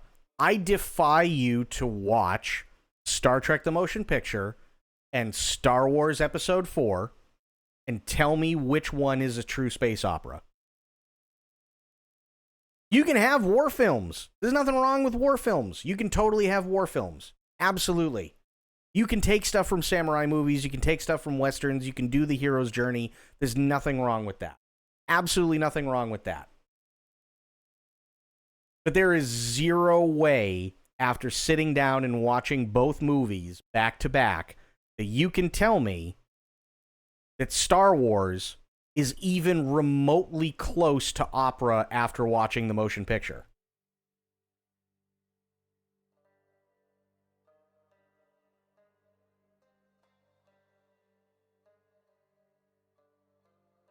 It's like saying my green is more green than yours, therefore you're not green. No, not at all. That's not like saying that, because they are using completely different themes and it is shot in a completely different way.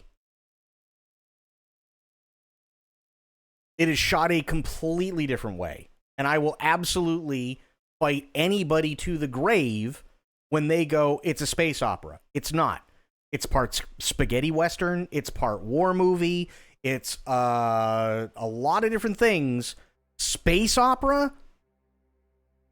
I don't think so. The only thing that's operatic about Star Wars, especially with the way that it is, now, he might consider it because of the way that he wrote it, he might consider it a space opera. But that sure as shit ain't how it came out on screen. Absolutely not.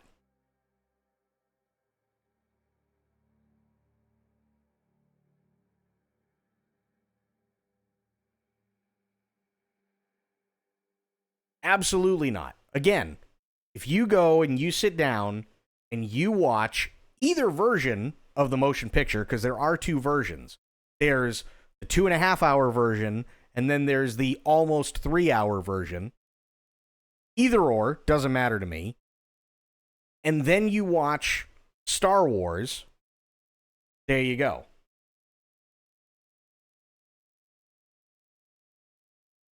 I don't give a shit who labels it as a space opera.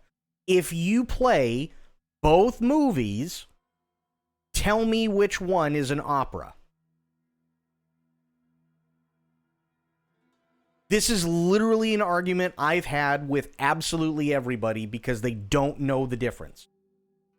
Watch Star Trek the Motion Picture, then go and watch Star Wars and tell me which one is an opera. You will see the difference. You will absolutely see the difference. Not to mention, and this is why I say, the way that it was written compared to how it ends up on screen, written originally, it very well could be. Yes.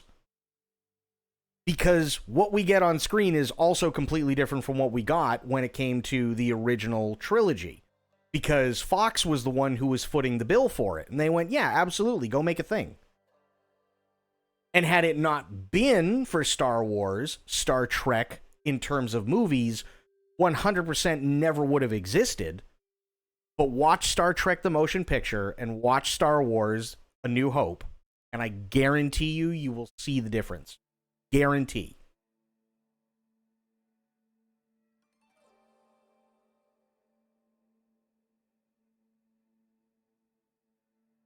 Spaceballs is the only opera that matters. Oh, God.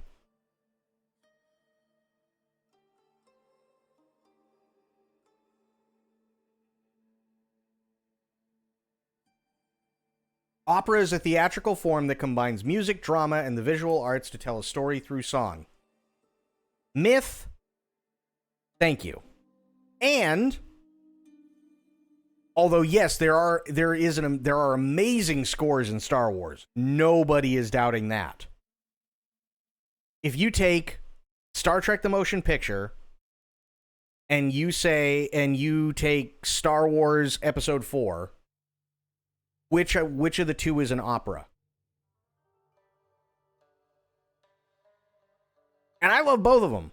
I absolutely do. But out of those two, which one is an opera?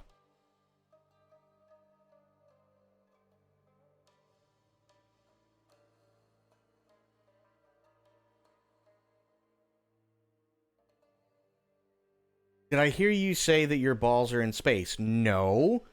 There is a movie called Spaceballs.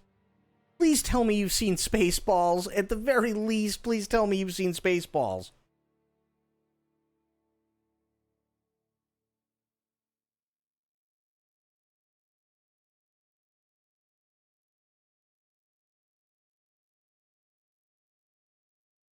You can go by that definition. And that's all well and fine. But if you look at those two movies and you play them back to back, you'll see the difference. You'll see what an actual space opera looks like compared to what Star Wars is. And I'm not being hyperbolic. Literally, the majority of Star Trek the Motion Picture is explained through song.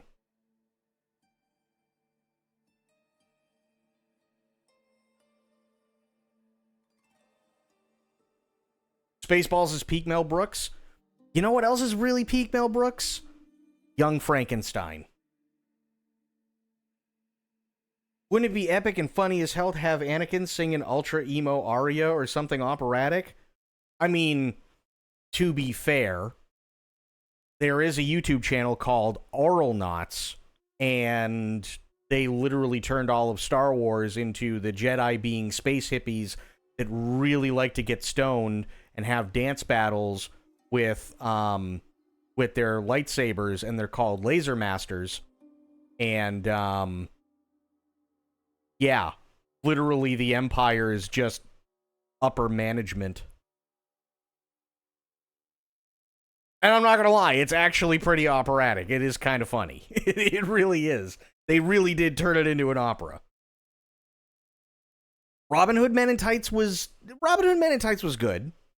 I liked Robin Hood Men in Tights, but I have a special place for Blazing Saddles, Young Frankenstein, Spaceballs. High Anxiety was good too. High Anxiety was definitely good. I can't remember the one where he dressed up as Hitler. I can't remember the name of that one, where he was a Jew trying to escape Nazi Germany.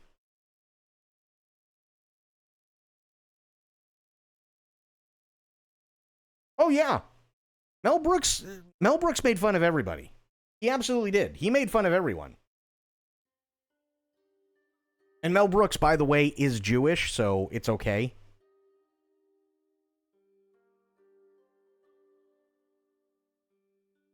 He can do that.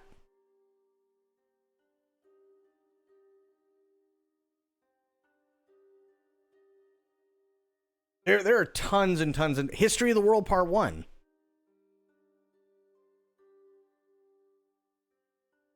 I'll have to watch Vikings with a boyfriend. Have fun, Myth. I get where you're coming from, but just because your example of a space opera is better doesn't mean that Star Wars is not a space opera, is all I'm saying.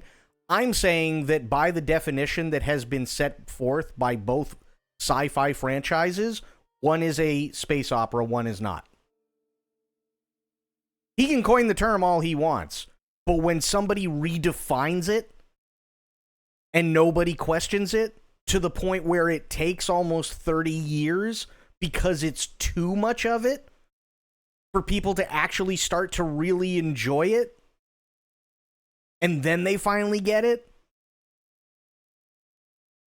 there's the difference. He can term it however he wants. He can even think in his head it's exactly that. Hasn't been that, wasn't that, when it came on screen. Won't be that, especially now, because they're doing the spaghetti westerns, they're doing thrillers, they're doing high fantasy, they're doing a lot of different things. Opera they have never been.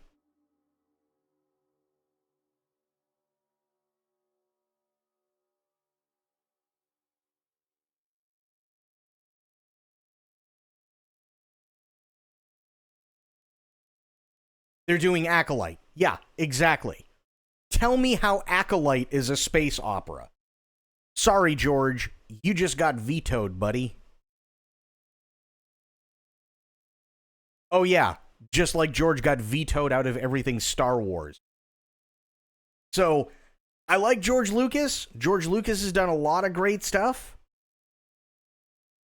Much as I don't like Indiana Jones and the Temple of Doom, he also did Raiders of the Lost Ark, and he also did Indiana Jones and the Last Crusade. Those were fantastic. But I'm sorry, George, you got vetoed out because somebody paid $7 billion to tell you that you were wrong. Simple as that, buddy. I just ate an entire pint of gingerbread cookie dough ice. Oh my god, that sounds incredibly sweet. Holy sweet tooth.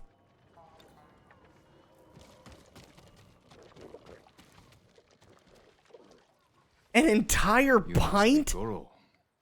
We must all be someone. Who must you be? Lord Sakai. Aye, the samurai are all dead. I'm very much alive, but my patience is dying. Lord Shimura asks that you repay your debt to him. He's alive? What does he want? To deliver a message to the mainland. I charged a lot for that trip, even before the Mongol blockade. You owe my master a debt. This will repay it. Then I have no choice. After Komoda Beach, I thought my debt the fuck is to he? Lord Shimura Oh, there he is. was erased. That's why I was drinking. To celebrate your escape? To mourn the samurai. Those warriors died protecting men like me. That's true. If that's how you feel, find your courage. Help us avenge them. We need a lot more samurai to do that. We'll receive them. He doesn't have the gourd. Message. Itzy, I got something I gotta tell you. Like 2-3 days ago, and I'm not like a really big sweets guy. 2-3 days ago though, I had like not even a quarter of a pint left of like birthday cake flavored ice cream. It was more like 5 or 6 like spoonfuls, honestly, because I will leave that shit in the freezer till literally the next millennium. It's been there for forever. Now, it was good, but even after that much, I was like, this is way too sweet. I never understood how people could sit there and eat a pint of ice cream. How does one do that?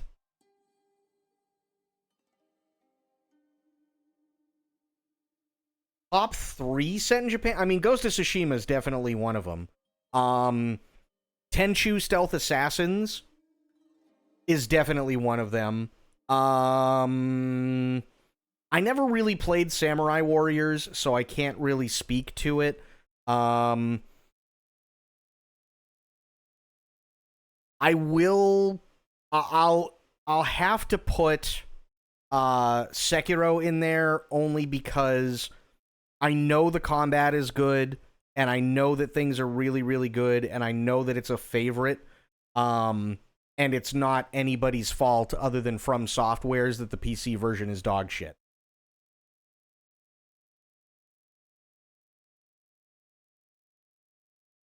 Eating more than 2 spoonfuls is more than enough for me. Yeah, same, Medicine. Total, like, I got about, like, through the 3rd spoonful of ice cream, and I was like, yeah, this is really good, but it's really sweet. I always pick flavors that have a savory aspect to them, be it fruit or what have you. I mean, that's fair. That's totally fair. You have to play Onimusha Warlords. It's on Steam. I played that a long time ago. I remember never beating it. There was one stupid puzzle or something like that that I couldn't beat. But it was always like, I rented Onimusha from the video store. And at best, it was like, back then, you only had like 2 or 3 days to play it, right? And you're a kid, so it's like, I'm going to go hang out with my buddy, right? I'm going to go do this. I've got something else I got to, and so on. I've played Onimusha before. Onimusha was good, but yeah, I never finished it. I never finished it at all. But I had fun with it when I played it. Dear Samanosuke, I am writing this letter in the hopes you will read. You don't count Yakuza games? The Yakuza games are tough. And I love the Yakuza games. I really, really do. But the Yakuza games are really, really tough because the problem is that with the Yakuza games, there's no defined set of parameters on how to play them. Right? So, somebody could literally go in and do nothing but the phone dating game. They could go into the porn shops and just jerk off constantly for 8 hours if they really wanted to. They could do all of those. They could go bowling. They could play baseball. They could do disco dancing. They could do all of that stuff. And none of it has anything to do with the main storyline. Right? And you can do that almost immediately. And the game doesn't really go, hey, you can do that stuff later. Let's get a little bit of the story done first. Right? So you can do all that stuff in Yakuza and never touch the main storyline. You could do it for 300 hours and the game will never do anything about it. And that's fantastic. But if that's all you're going to be doing, have you ever actually played the game? I always seem to come in the middle of interesting conversations. Oh no, what part did you hear?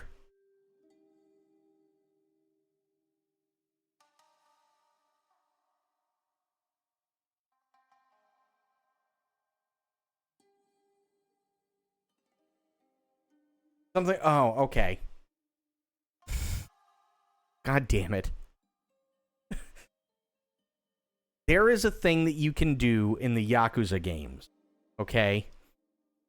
One of those things, well, actually a few of those things, when I played the Yakuza games, you cannot do on stream. One in particular is you can go into porn shops. And you may not be able to see any of the good shit, but you can get enough to do what you need to do to get the poison out.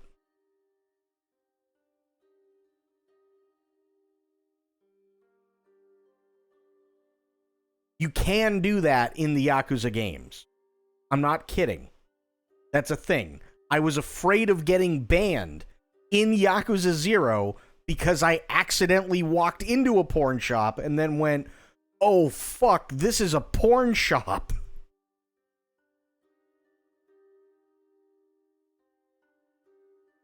It is an actual thing that you can do. There is another one that you can actually do, where it is scantily clad women wrestling in oil.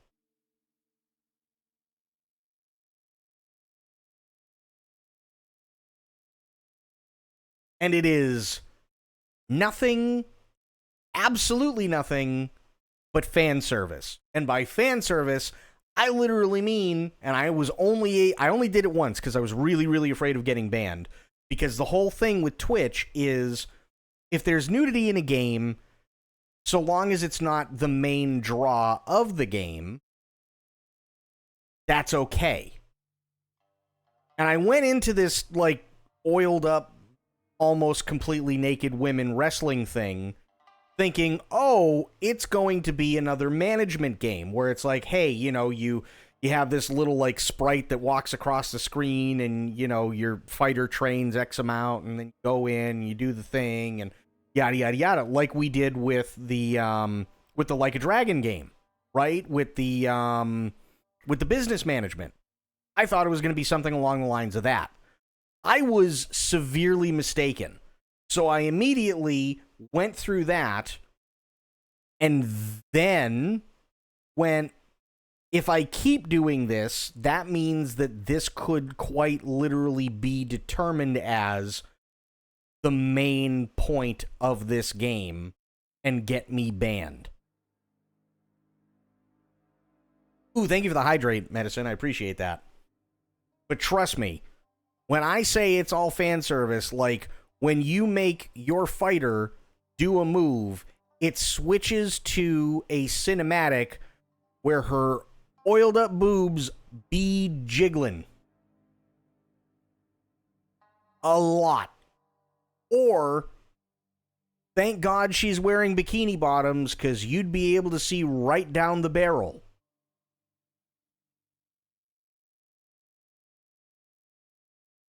And you'd be able to see it in 4K.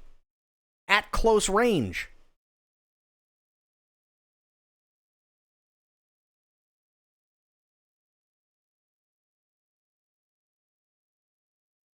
Right? So, you gotta, like, on Twitch, you have to be careful. You really have to be careful. Now, you're right. Twitch does accept nudity in BG3. But there's a way that people get around that, and one of the ways that people get around that is the way that I got around it the last time. And thank you, Sophia, for the bits. I appreciate that. One of the ways that I got around it is I made a joke of it, right?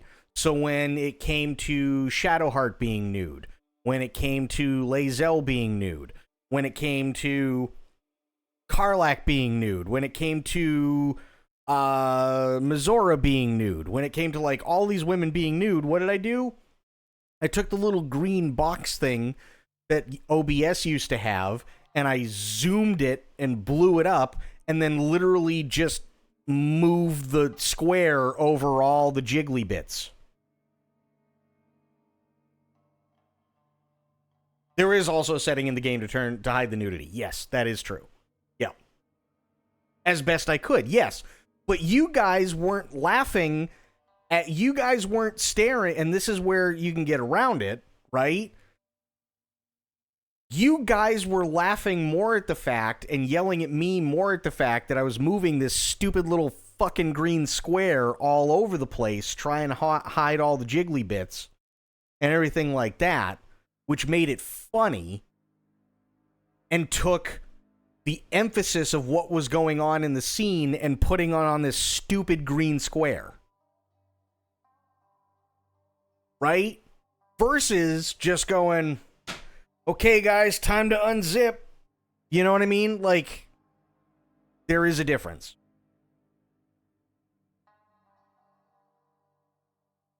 Made censoring a minigame? I totally made censoring a minigame.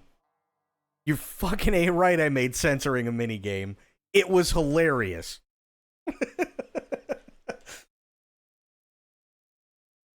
We were getting mad. Wasn't there that game? It was fucking hilarious, Don. Were you a video and TV producer? I mean, basically, yeah. I was just taking it and moving it all over the screen. So it was like, okay, nipple or side boob? Which one, you know, like if it's a close-up, nipple or side boob? Which one? Nipple. And then I have to like move the fucking green square all over the place.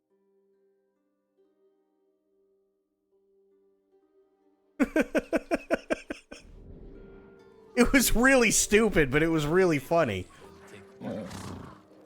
This is my home. Come in. Getting past that Mongol blockade won't be easy. Do you have Lord Shimura's message? He has it.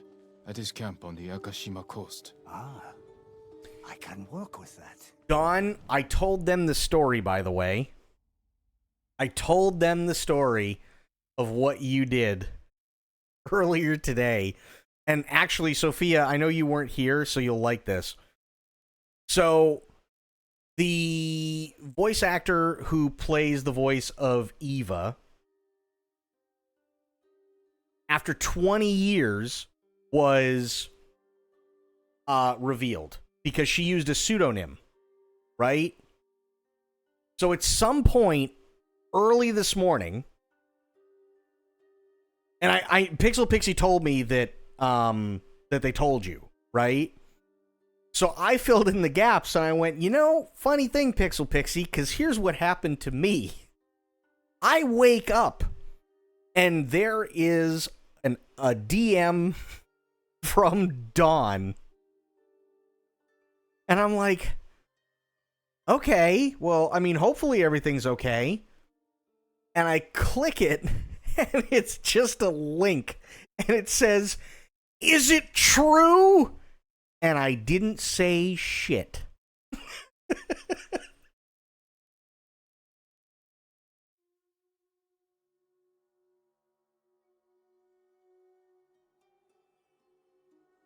How do we know for sure, though? Like, what if they just chose her to be like, hey, will you take credit for this? No. No, they wouldn't do that. They wouldn't do that because they already went through the story as well as to why she took the pseudonym. They went through the story, and that was something that was thought of by the casting and the voiceover director.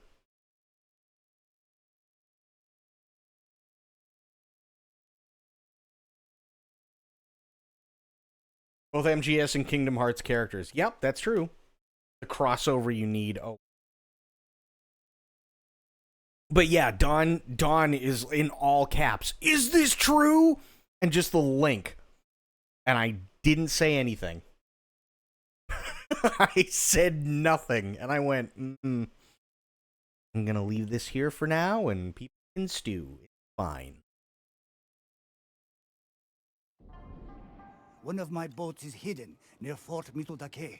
This map shows where I'll wait on the forest road.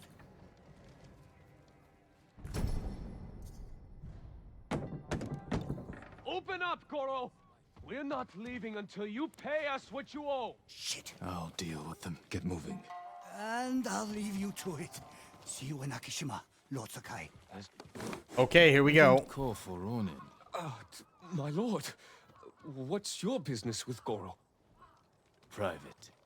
We'll be back. First playthrough, yes. Yeah, first playthrough I did.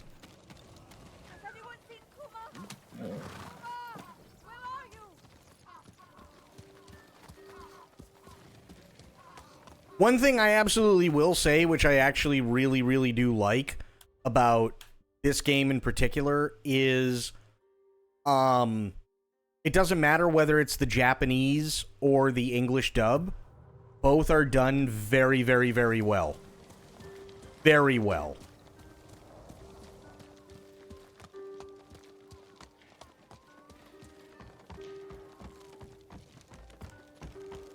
And I don't like one better than the other.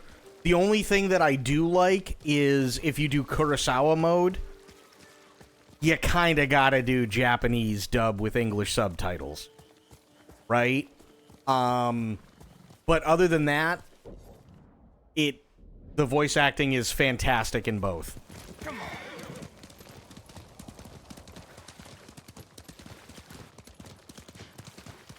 Full Japanese and black and white? Oh, yeah.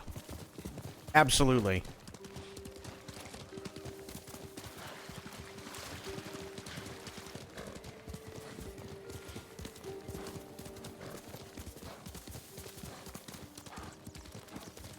Do they add black bars? No, but I will show you what they do.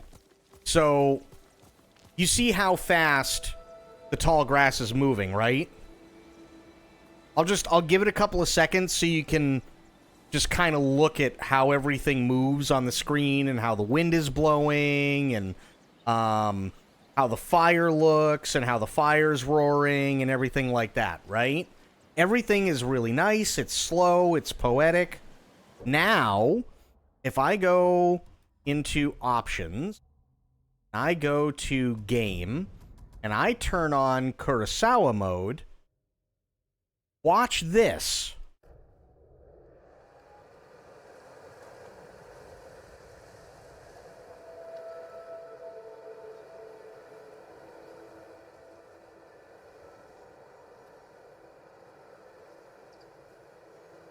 Everything is just that tiny bit faster. The audio is much more compressed. So it gives that old style feeling like you're watching it on an old CRT TV, maybe the 1970s.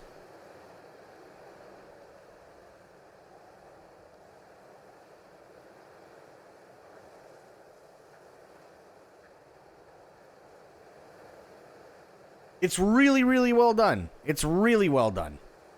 And you have the film grain, and I wish I could use mouse, but I can't because I'm on the horse. But in like on the left-hand side, you'll see like marks coming up where, you know, it should be like maybe there's a scratch on the film or something like that. They did a fantastic job with Kurosawa mode. They really did. Kurosawa mode looks fantastic.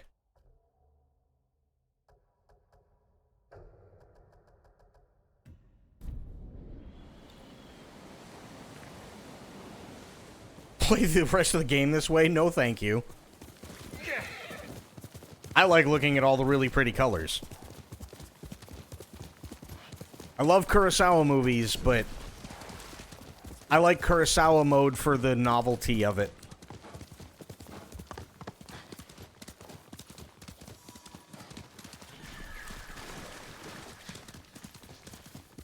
Have you messed with the photo mode? I've messed with the photo mode. And by that, I mean I've accidentally hit this button and brought it up in the middle of battle more times than I care to remember.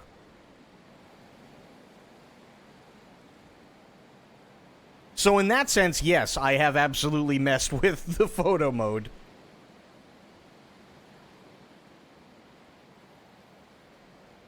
You ever played Trek to Yomi, the black and white with side-scrolling samurai game? I have not.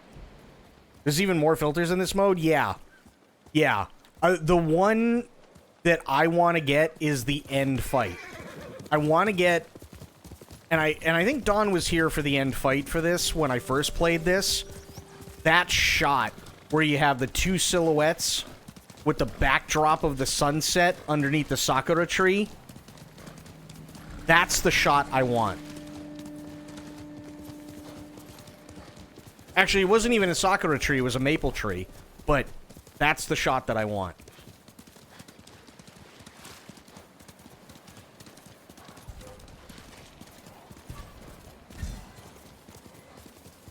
Made me emotional even if I just mostly caught the end bits. Oh, yeah. We were talking about Star Wars during it? Probably.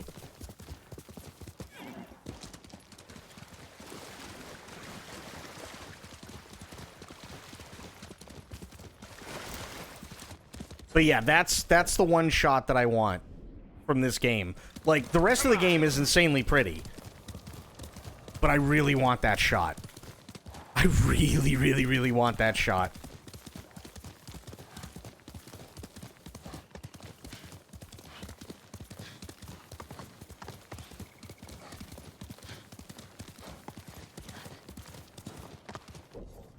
Okay, we're going the right way.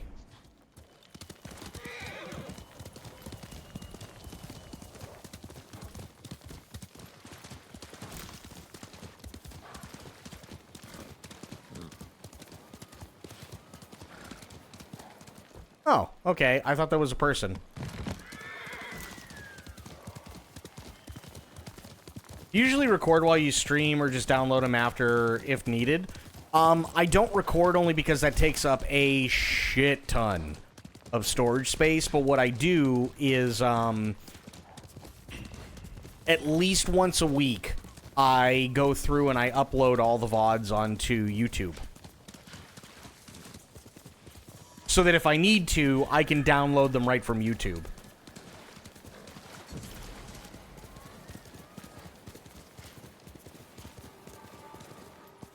Come here and fight!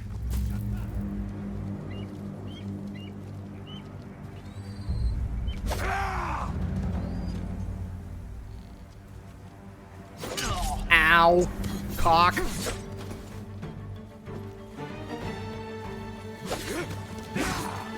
Horse, don't kill me!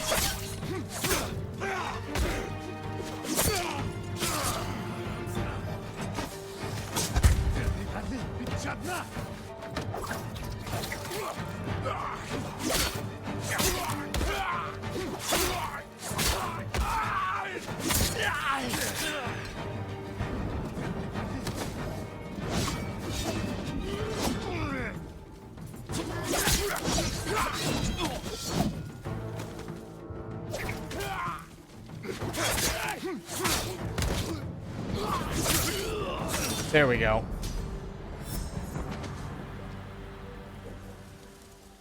Export them from Twitch, all this digital trail we leave behind. Well, see, here's the reason why I don't export them from Twitch.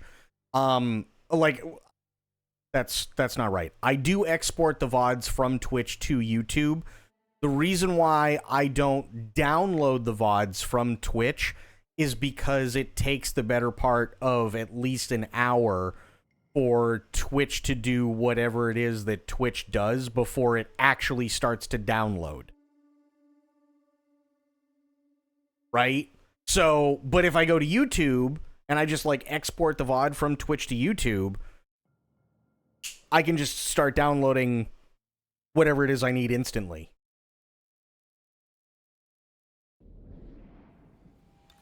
That's the only reason I do it that way. It's stupid, but it's the only way that really works, like, fast. Ah, the French. True.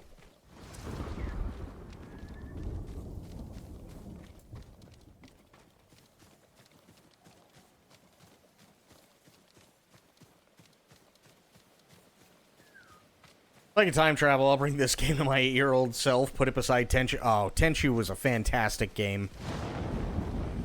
Love Tenchu. That's what they need to do. I'm gonna be honest, they really need to do another Tenchu game. They really do. Make it, literally give it the same kind of controls that you have in Sekiro, or something to that extent, and make it Tenchu. They would have an absolute banger. They would have an absolute banger on their hands, I think.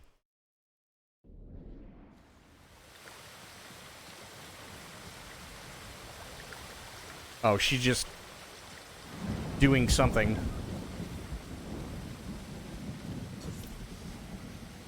We can't walk through the middle of a siege. We'll find a way. They'll kill us on sight. We got you out of Osmo Bay. And I almost died. Was it really supposed to be Tenchu? You made it. Why are these people outside the town walls? The Mongols have surrounded Yarikawa. No one can get in. Recruiting Lord Shimura's old rivals was never going to be easy. But now... Now they need allies too. Think about it. We help them drive off the Mongols, and they help us. I need their word before I fight for them. And we can't even get into their city. Yes, we can. There's a hidden entrance. From when we were Oh shit, children. wow. Even if it's still there, we can't reach it. It's worth a try. I know a place we can scout for a way around the Mongol siege.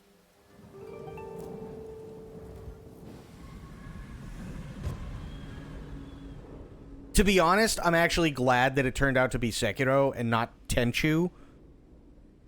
Only because I feel like, and maybe it could just be me, but I feel like the hype that Sekiro got, justly by the way, as much as I had a really bad time with Sekiro, I think that's also partially due to two things. One, I have a potato, and two, that the PC version is shit.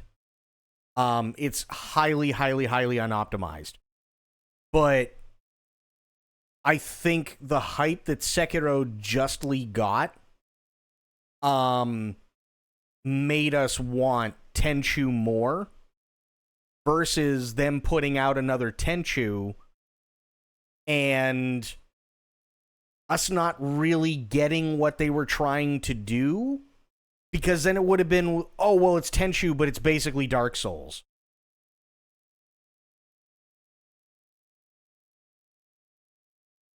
Right? So instead of them going, oh, it's Tenchu, but it's basically Dark Souls, which sucks, now they can go, I really want Tenchu, but I want it to be like Sekiro. And I think that creates a bigger hype. It's strange being back after so many years. Everywhere I look brings back memories. And try not to look so hard. Yeah, but how old was your potato? What were you running for a 11 years processor? earlier, when we were children. Did your parents move you? Something like that. That doesn't sound good. They're heading for town. Let them pass. Yeah. Okay, you were running an i7 4770. I was running an i7 920. 920. Literally the first generation i7 from 2009.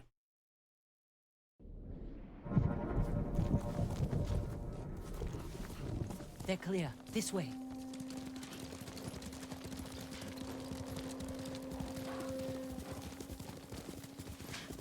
I don't want to see this. We've seen worse. But this was home. Sooner or later, everyone has to return home and confront their past. Our home. Surrounded by the enemy. Yarikawa doesn't stand a chance. Yuna, where's Split the hidden VOD into entrance? 3. I hate when that shit See happens. that river near the town walls? Get us that far, and I'll do the rest. We can't sneak past an army. And even if we find an entrance, what if the Mongols see us? We'll sentence the town to death. Taka, I stake my life on your metalwork. Now it's your turn to trust me. Yes, my lord. I don't see how we can make it to the river. We'll find a way. Twitch has a VOD splicer, but damn, I wish it had a VOD combiner. Wouldn't that be really nice? That'd be awesome. The walls won't keep this many Mongols out. Azamo Bay fell. Yarikawa will too. I know these people. They'll choose death before slavery. Like, okay, here's something that I think would be really cool. Granted, they'll never listen to me, but something I think that'd be really cool for VOD stuff is they have a setting where if you get to start the stream within a certain period of time, it just counts it as the same stream.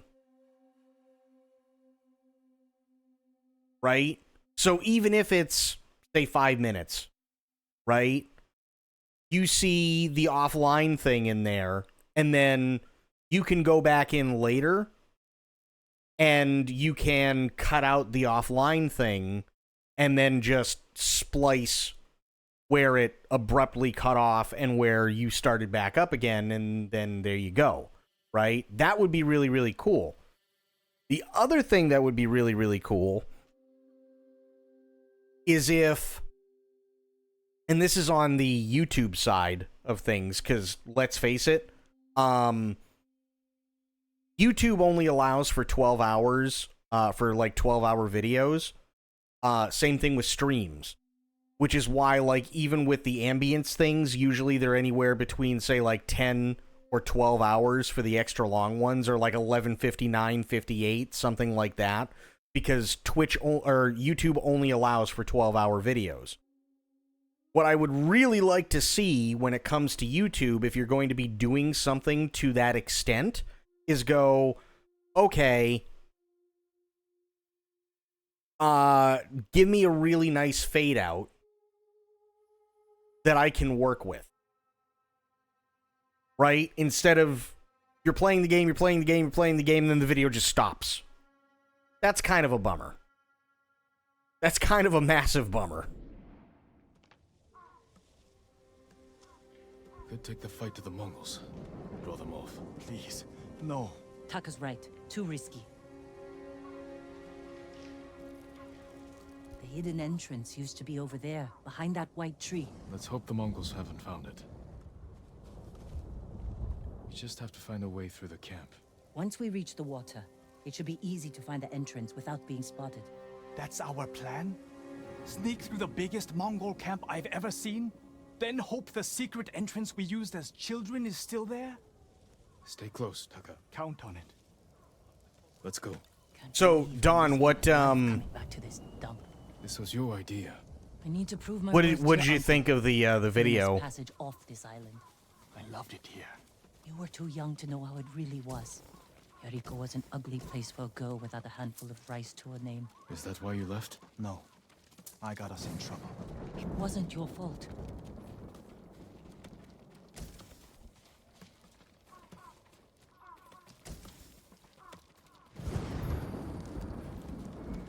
Which video? The one done by Konami. It showed Jodie Benson and showed off the new shots of Eva and the boss.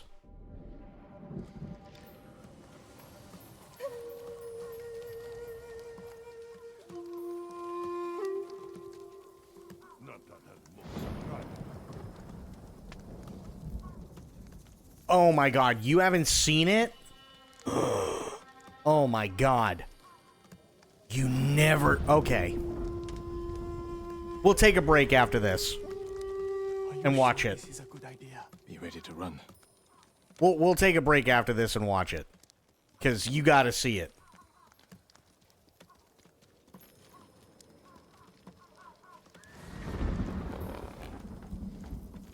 I just gotta get to the white tree, which... could suck.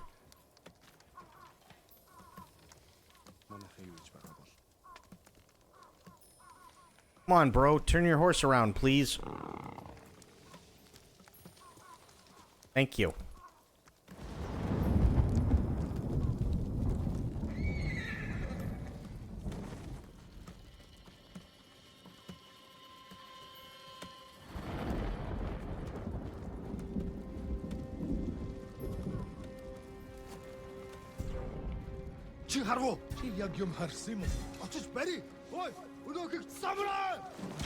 Okay, that didn't go well.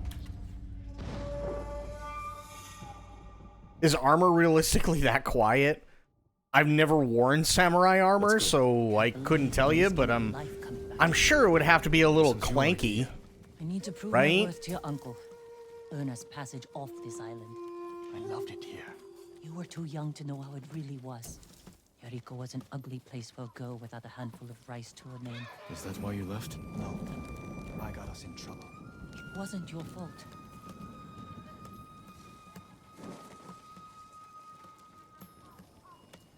I'm sure it would have to be like clackety and shit like that. There's zero way that it wasn't, you know?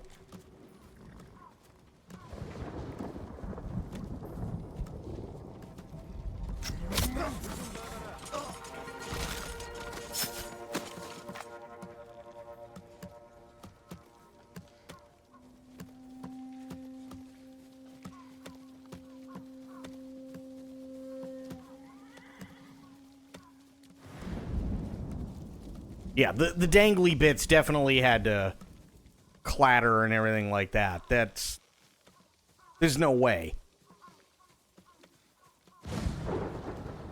Unless you're playing D&D. And then, of course, in D&D, you can make that shit happen no problem. You know? Are you sure this is a good idea? Be ready to run.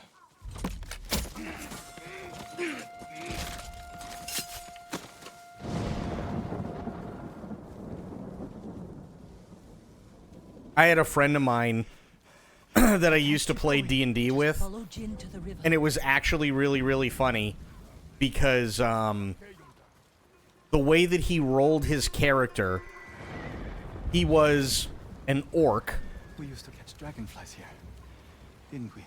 And make them That he was an orc warrior thief.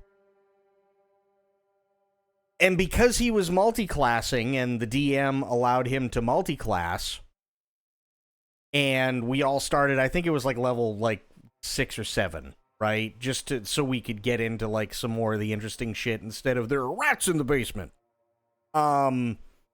He rolled his character so that not only could he wear full plate armor, but he could tumble. And he could tumble silently. So imagine, if you will, a 7-foot-tall orc wearing full plate armor, rolling around like a tumbleweed, and nobody can hear him, so he just tumbles all over the place and backstabs because his tumble was so high that all he had to do was not roll a 1, and it was an automatic success. Pretend one was a Yarikawa samurai, and the other was a Shimura samurai, and Shimura always lost. Interesting choice. Under the waterfall.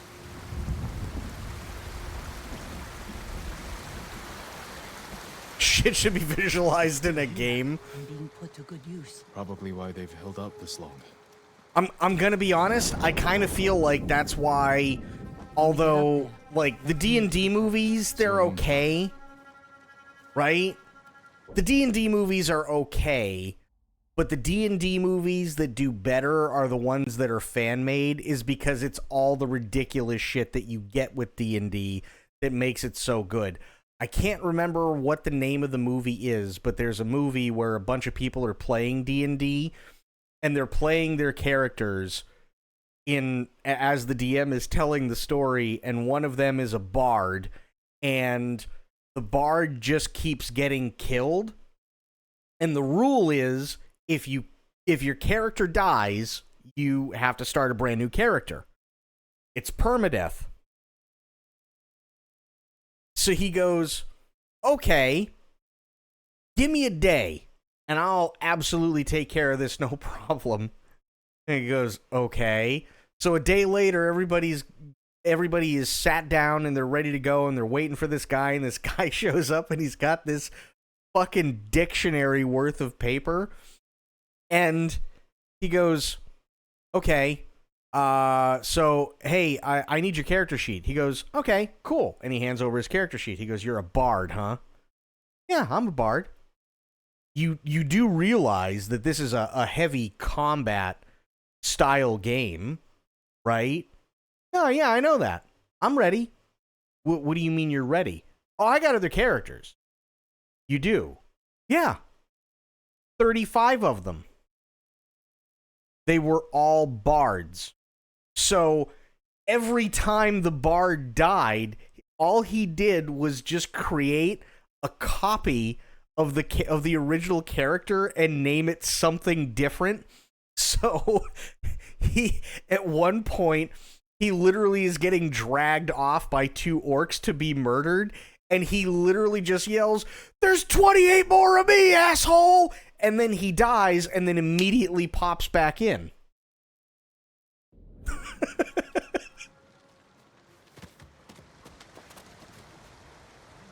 Who are you? How did you get in? My brother and I were born here. Did the Mongols see you? No. but we're here to help you break their siege. First, tell me the name of the dead samurai you stole your gear from. He's not a thief. He's the ghost. The ghost? I'll take you to Ujimasa, but mind your step. We're all armed here. Run and tell the steward! As long as I have access to a photocopy machine, well, the funny part is that the bard just kept dying, and then the plan was, because they were getting overrun, they're like, we gotta do something! What can we do? And one of the characters goes, I know! Hide behind the pile of dead bards. And they used them as basically sandbags so that they could fend off this horde from coming in and just absolutely laying waste to them. So, that was the name of Lord Yarikawa's youngest son. But my uncle disbanded their clan when he defeated them. The family still runs things here. Unofficially, your uncle put down a rebellion and created a generation of people who hate Clan Shimura. The Mongols are crossing the bridge! You three, follow me and stay close. What's going on? A disturbance at the main gate. That can't be good. It's their leader. Are they going to attack?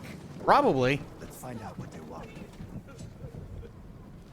Armarmins, people of Yarikawa, I am Temuge, leader of this war band. I learned your speech, so I may offer you a future.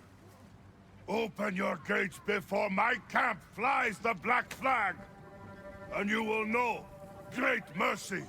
Refuse, and you will know terrible misery. Choose your future, Yarikawa. They're leaving. Let's go. If Yarikawa surrenders, Lord Shimura won't get his army. Don't worry. They're too stubborn to surrender. If they don't, it will be a bloodbath. They need my uncle as much as he needs them. United, we can beat back the invaders. People here have... Sounds like a threat, sir. It does, doesn't it? To survive, Yarikawa needs to let go of the past. Easier said than done. Ujimasa knows you're here. You two go ahead. I want to check on the swordsmith.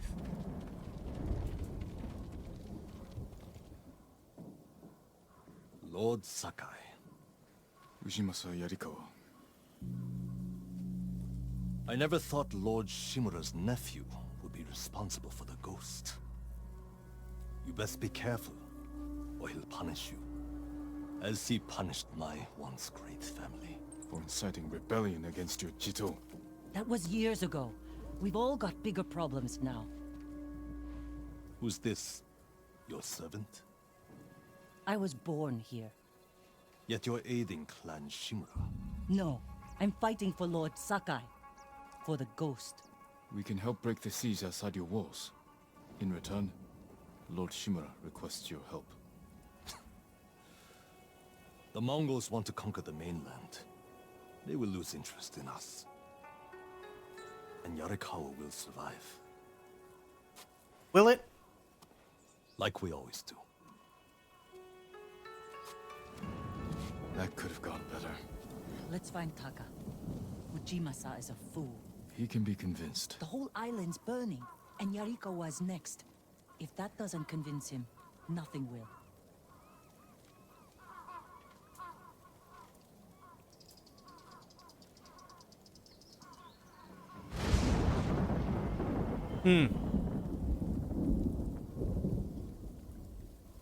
Sorry, I was eating.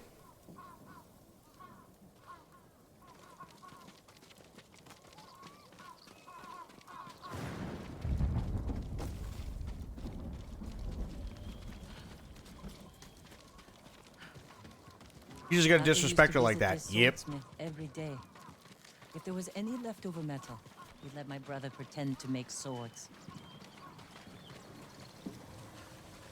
Could you? There we go. Swordsmith remembered you? Shinsuke passed away. That's his son. How did it go?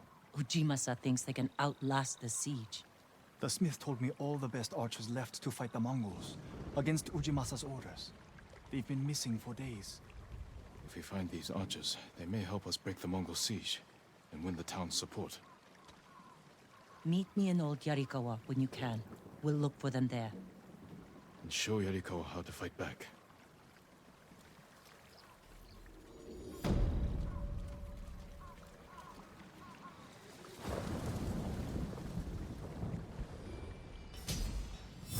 Ooh, actually, you guys want to see some food porn? Before we watch the Konami video?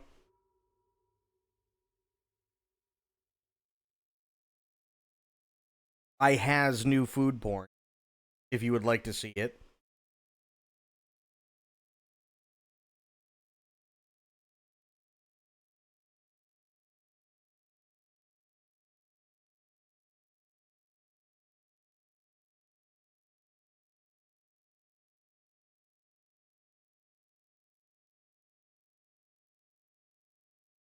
But of course, okay. Give me 1 second. Give me 1 second. I just got to bring it up. Also, I felt really bad for Bree because she really liked the Reuben that I made the other day. She's like, damn it, now I want a Reuben. Which, fair. It was really good. Okay. Here. I gotta bring all the pictures up.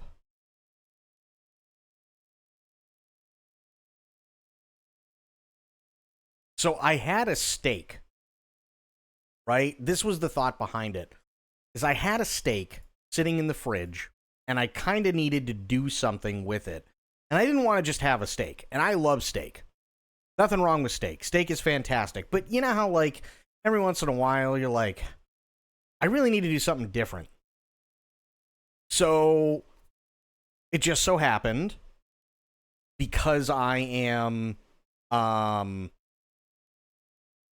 do you put it? Because I'm, like, subscribed to all these different food porn channels on YouTube, that sure enough, there was a YouTube short that popped up. And it was talking about how to make this really quick meal. Okay, cool. And it says, you know, use a different kind of steak or whatever. I didn't have one, so I just used what I had. No biggie, right? No biggie. And honestly, it came out really, really good. So, I had to thaw the steak out, excuse me, completely. So this is the steak thawed out. And then, I cubed it. No big deal. Right? After I cubed it, in here is salt, black pepper, garlic powder, Italian seasonings, parsley, smoked paprika, and there's one other thing, and I can't remember what it is. Anyway, took all of that, drizzled it in oil. Here, I'll close these out while we go. Drizzled it in oil, and then mixed them by hand till they looked like this. They look pretty okay. Starting to change color. What meat is this? It's steak. It is steak. So now it's starting to change color. That's when you know you're done. Then you take them and you turn your oven on medium high. And then you cook one side and then the other side. And you do it for no longer than about a minute. That's it. You let them go in a little bit of butter for about a minute on each side. Right? And then, after they're done, you take them out of the pan. And in the pan, you replace it with an entire diced onion and fresh garlic. And then what you do is you mix it up and let it cook. And while you're doing that, you get all the crispies and everything up. And all the juice from the steak and butter gets sucked into the onions and the garlic. Right? And you cook it until it's basically browned like this. And then you take more of the same seasonings, but less. But you take more of the same dry seasonings that you used on the steak. You put it in with the onions and the garlic, and then you mix it up. Right? And all you're just trying to do at this point is get everything like evenly coated with all this stuff. And then it ends up looking like this. And that's all well and fine. Here's why. Because next what you do is you take 1 can of evaporated milk and you pour it in. Then you also, because you're also cooking noodles on the side, you take maybe 50 milliliters of the noodle water, put that in as well. Then, while this is starting to bubble up and everything else, you take cream cheese. You put the cream cheese in, and you let it start to melt. And as the cream cheese is melting, you then take, if you have it, I highly suggest fresh. It will work with the shaky cheese, but fresh Parmesan. I would highly recommend fresh Parmesan because it melts a lot easier. I only had shaky cheese, so I took the shaky cheese and put the rest of the shaky cheese in there as well and let it all melt, and this turned into a cream sauce, right? So as it's bubbling up and it's getting hotter and you're still stirring it, it reduces a little bit and it thickens up. Then you drain the noodles, and once you drain the noodles, and they have to be al dente, you put them in and you mix it all up so that the noodles suck up the sauce, and then it's, the way that they explained it, creamy and indulgent. Okay? And then you take the steak, these tiny little steak bites that you've cooked, you put it on the side next to these noodles that are now covered in this sauce, and it ends up looking like this.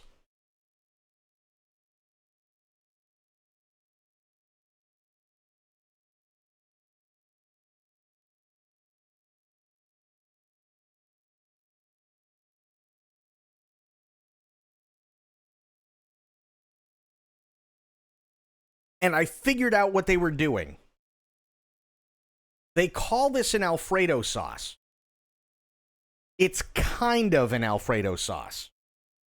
What it actually is it's actually a cross between Alfredo sauce and mac and cheese sauce. So you're getting the best of both worlds with all the different flavors. Medicine, you could totally cook. Cooking is not hard. Cooking is absolutely not hard. Spectre, you could 100% cook. You want to know how I learned how to cook? I just started. And I'm not saying it's because I had like a bunch of talent or anything like that. There are plenty of meals that I fucked up. Tons of meals that I fucked up. But I started off literally when I was younger cooking scrambled eggs. That's what I started off with. The very first thing I ever cooked by myself was scrambled eggs. And then once I learned how to cook scrambled eggs correctly, I just kept going from there little by little, trying new stuff out, and yada, yada, yada. That's it. It's not lack of skill, it's lack of knowledge and time. Knowledge comes with experience. That's really all it is. Knowledge comes with experience. If you can make a fried egg in a pan, if you can make scrambled eggs, then you have all the starting knowledge that you need. And the only thing that you really need to do, like you said, it's the time. The time is the big one. But all you really, really need to do is go, hey, I know how to make scrambled eggs. What if I add a little bit of what's a good one? What if I add a little bit of onion to my scrambled eggs? Right? What if I want to, how about I cook some onions? Right? I don't know how to properly store raw chicken. I have extreme anxiety and worry about food poisoning. Fair. Very, very simple rule. If you've got raw chicken, if you've got raw fish, if you've got raw pork, keep it in the freezer until you're going to cook it. So, like, let's say later on in the afternoon, let's say, like, 2 o'clock in the afternoon, you're going to put a chicken in because you want to eat by, say, like, 5 o'clock, right? Take the chicken out that morning and just let it thaw. Because it'll be cold enough to the point where it'll still preserve everything. Or, if it gets really, really, really hot, because I know obviously you're in Texas, right? You can put it in the refrigerator and let it thaw out that way because it's not going to freeze while it's in the refrigerator. It's just going to take a little bit longer. So raw chicken, raw fish, raw pork, you can do it that way. Easy.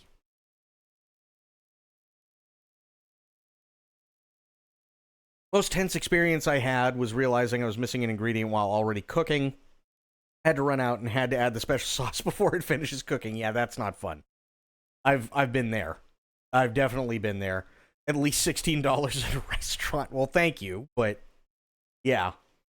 I come from a place where if your meat looks pink, it's not safe to eat. So imagine my surprise watching American people eat raw meat. I'm going to be completely honest with you. I'm not the biggest fan of meat that is not well done.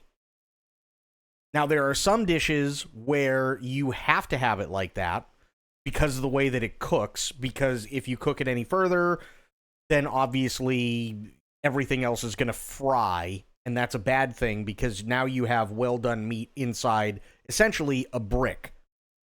That's not good. So sometimes you have to do it that way.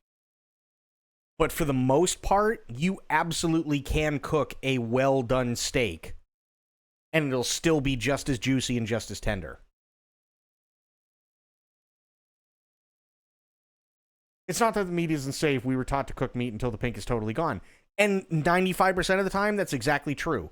If you're cooking a chicken, you have to make sure that that's the case. If you're cooking a turkey, you have to make sure that that's the case.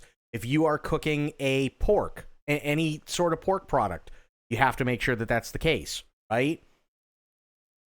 That's absolutely 1,000,000% on point.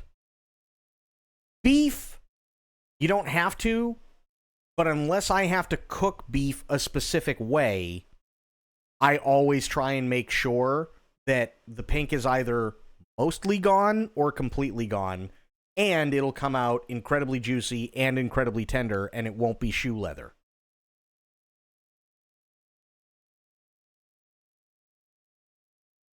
Because everybody automatically goes, oh, well, you're going to have a well-done steak. It's like chewing on a shoe. No. If you cook it right, it won't be like chewing on a shoe.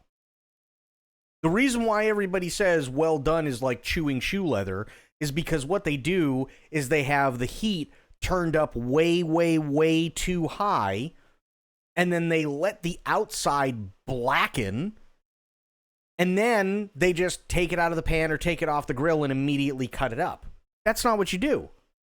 What you do is you put it on the same heat that you would literally put any other meat, just let it go for a little bit longer, and then when you're done cooking it and you know that it's well done, take it off the heat, put it on a cutting board, put it on a plate, whatever, and let it rest for about 5 minutes, and all the juices will recirculate throughout the meat.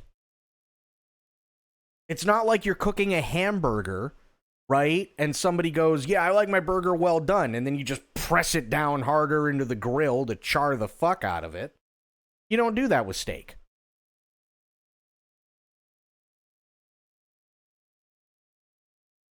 I want some carne asada now? Hell yeah, dude. Hell yeah. That's where people get it wrong with well done. You can absolutely have a well done steak and it can still be just as juicy and just as tender. People just automatically assume, oh no, you're just blackening the entire outside of it because you're just sticking it directly into the heart of a fire and letting it sit there for 4.5 hours and it comes out with the consistency of a leather shoe. No, you don't do that. You don't do that whatsoever. Not at all. That's not how it works.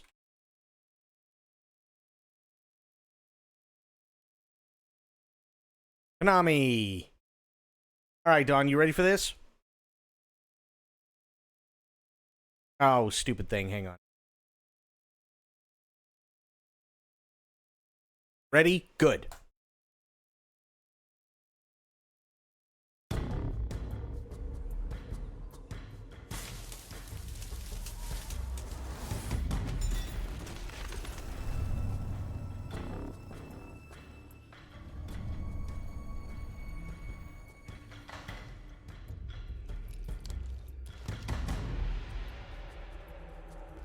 When it launched, it was hailed by fans and critics alike as a turning point in video games.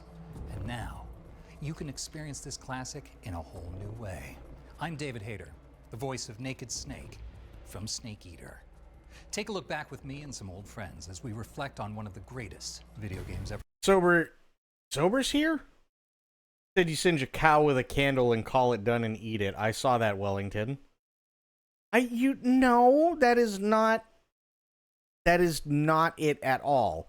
You take the whole thing, and because it is completely covered in not only a duxelle, but then crepe, and then puff pastry,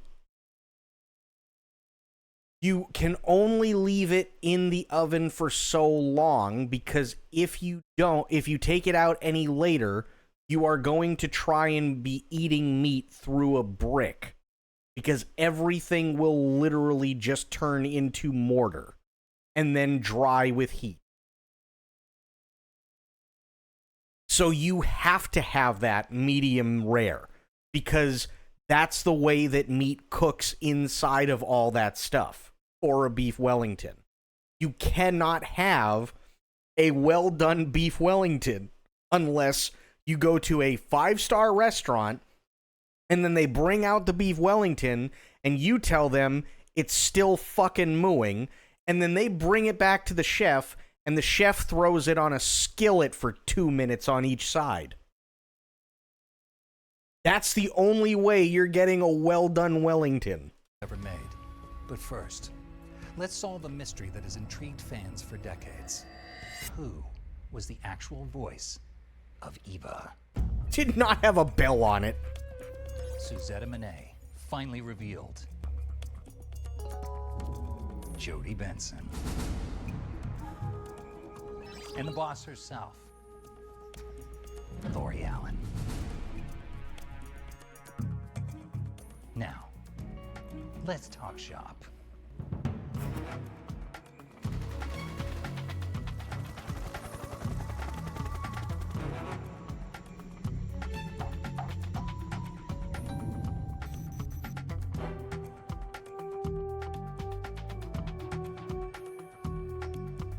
Yep, there she is. So I'm here with two of my favorite people. We're here in the Rosvet factory, which is pretty incredible to come back here after all this time.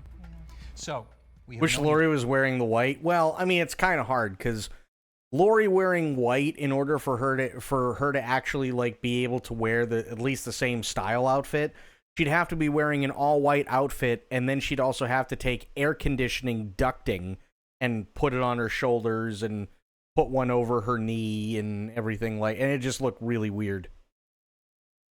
So, but the one thing you will notice later on, when they show more of Eva and the boss and Snake, one thing that they did do is they made those characters look more like the voice actors, and it actually looks really good. Each other for so long, and yet I think this is the first time that all three of us have been in the same room together ever. So let's clear up something that I think the fans have been wondering about for quite some time. Why did you not use your real name? Okay, so when we recorded, you and I were in the studio together back in 2003. Just the various projects that I am affiliated with in my career are sort of family-based, children-based, things like that. So True. Also, just for reference, the stuff that she is known for, by the way, I can bring that up. I have it right the fuck here. There you go. There's all the stuff she's really known for. Just an FYI. We shall continue. So it was actually Chris Zimmerman Salter. Yeah. That was our director, that she kind of sat down with me and she's like, maybe we need to change your name. So she asked me, what was your dog's name growing up? And I said, Suzette Monet. So she's like, you know what? Let's build on that. How about Suzetta? How about instead of Monet, the artist, we'll do Minet? And I was like, sounds like a deal. Yeah. But then 7 years ago at various conventions where we meet and greet with wonderful fans, somebody slipped one of these wonderful games to my table. And I said, why are you bringing me that? And he says, because you're in it. And I said, do you know my deep, dark secret? And he said, yes, I do know. I know. I said, shh, keep it quiet. And now here we are in 2024. Yeah, so we're doing a big reveal for our anniversary show. Well, it's so cool because both of you, the work in this is astounding. It's one of the most, and I'm not saying this because I'm in it, but it's one of the most legendary games of all time. And so, Lori, you'd never seen what we did until recently, right? Until recently. I don't even have the words for the depth of our The how do you know, yeah. It's beautiful. And I love when Ava just doesn't know how to describe it either. And so to watch the complexity of their relationship is just something that you can't explain. I mean, and that's what's so beautiful about the game is it's three-dimensional. They have a backstory, they have relationships. So to watch that, it really just brought me to tears. It's rare that I'm speechless, so it's pretty intense, yeah. That is rare.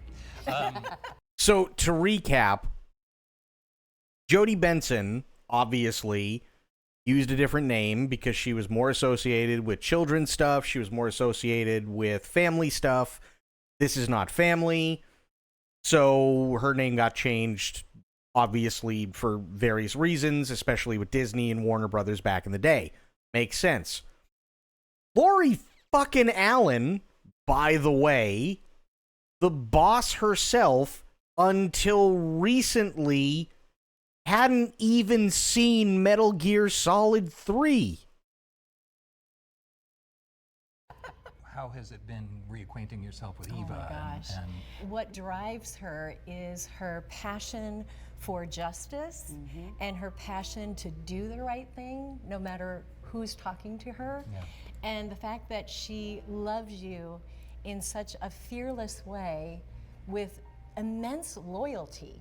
one of my favorite memories was we had to do a love scene, you and I, which I'd never done in voiceover before. Neither had I. I've been unlucky enough to do it on camera. And Listen, everybody salutes the boss.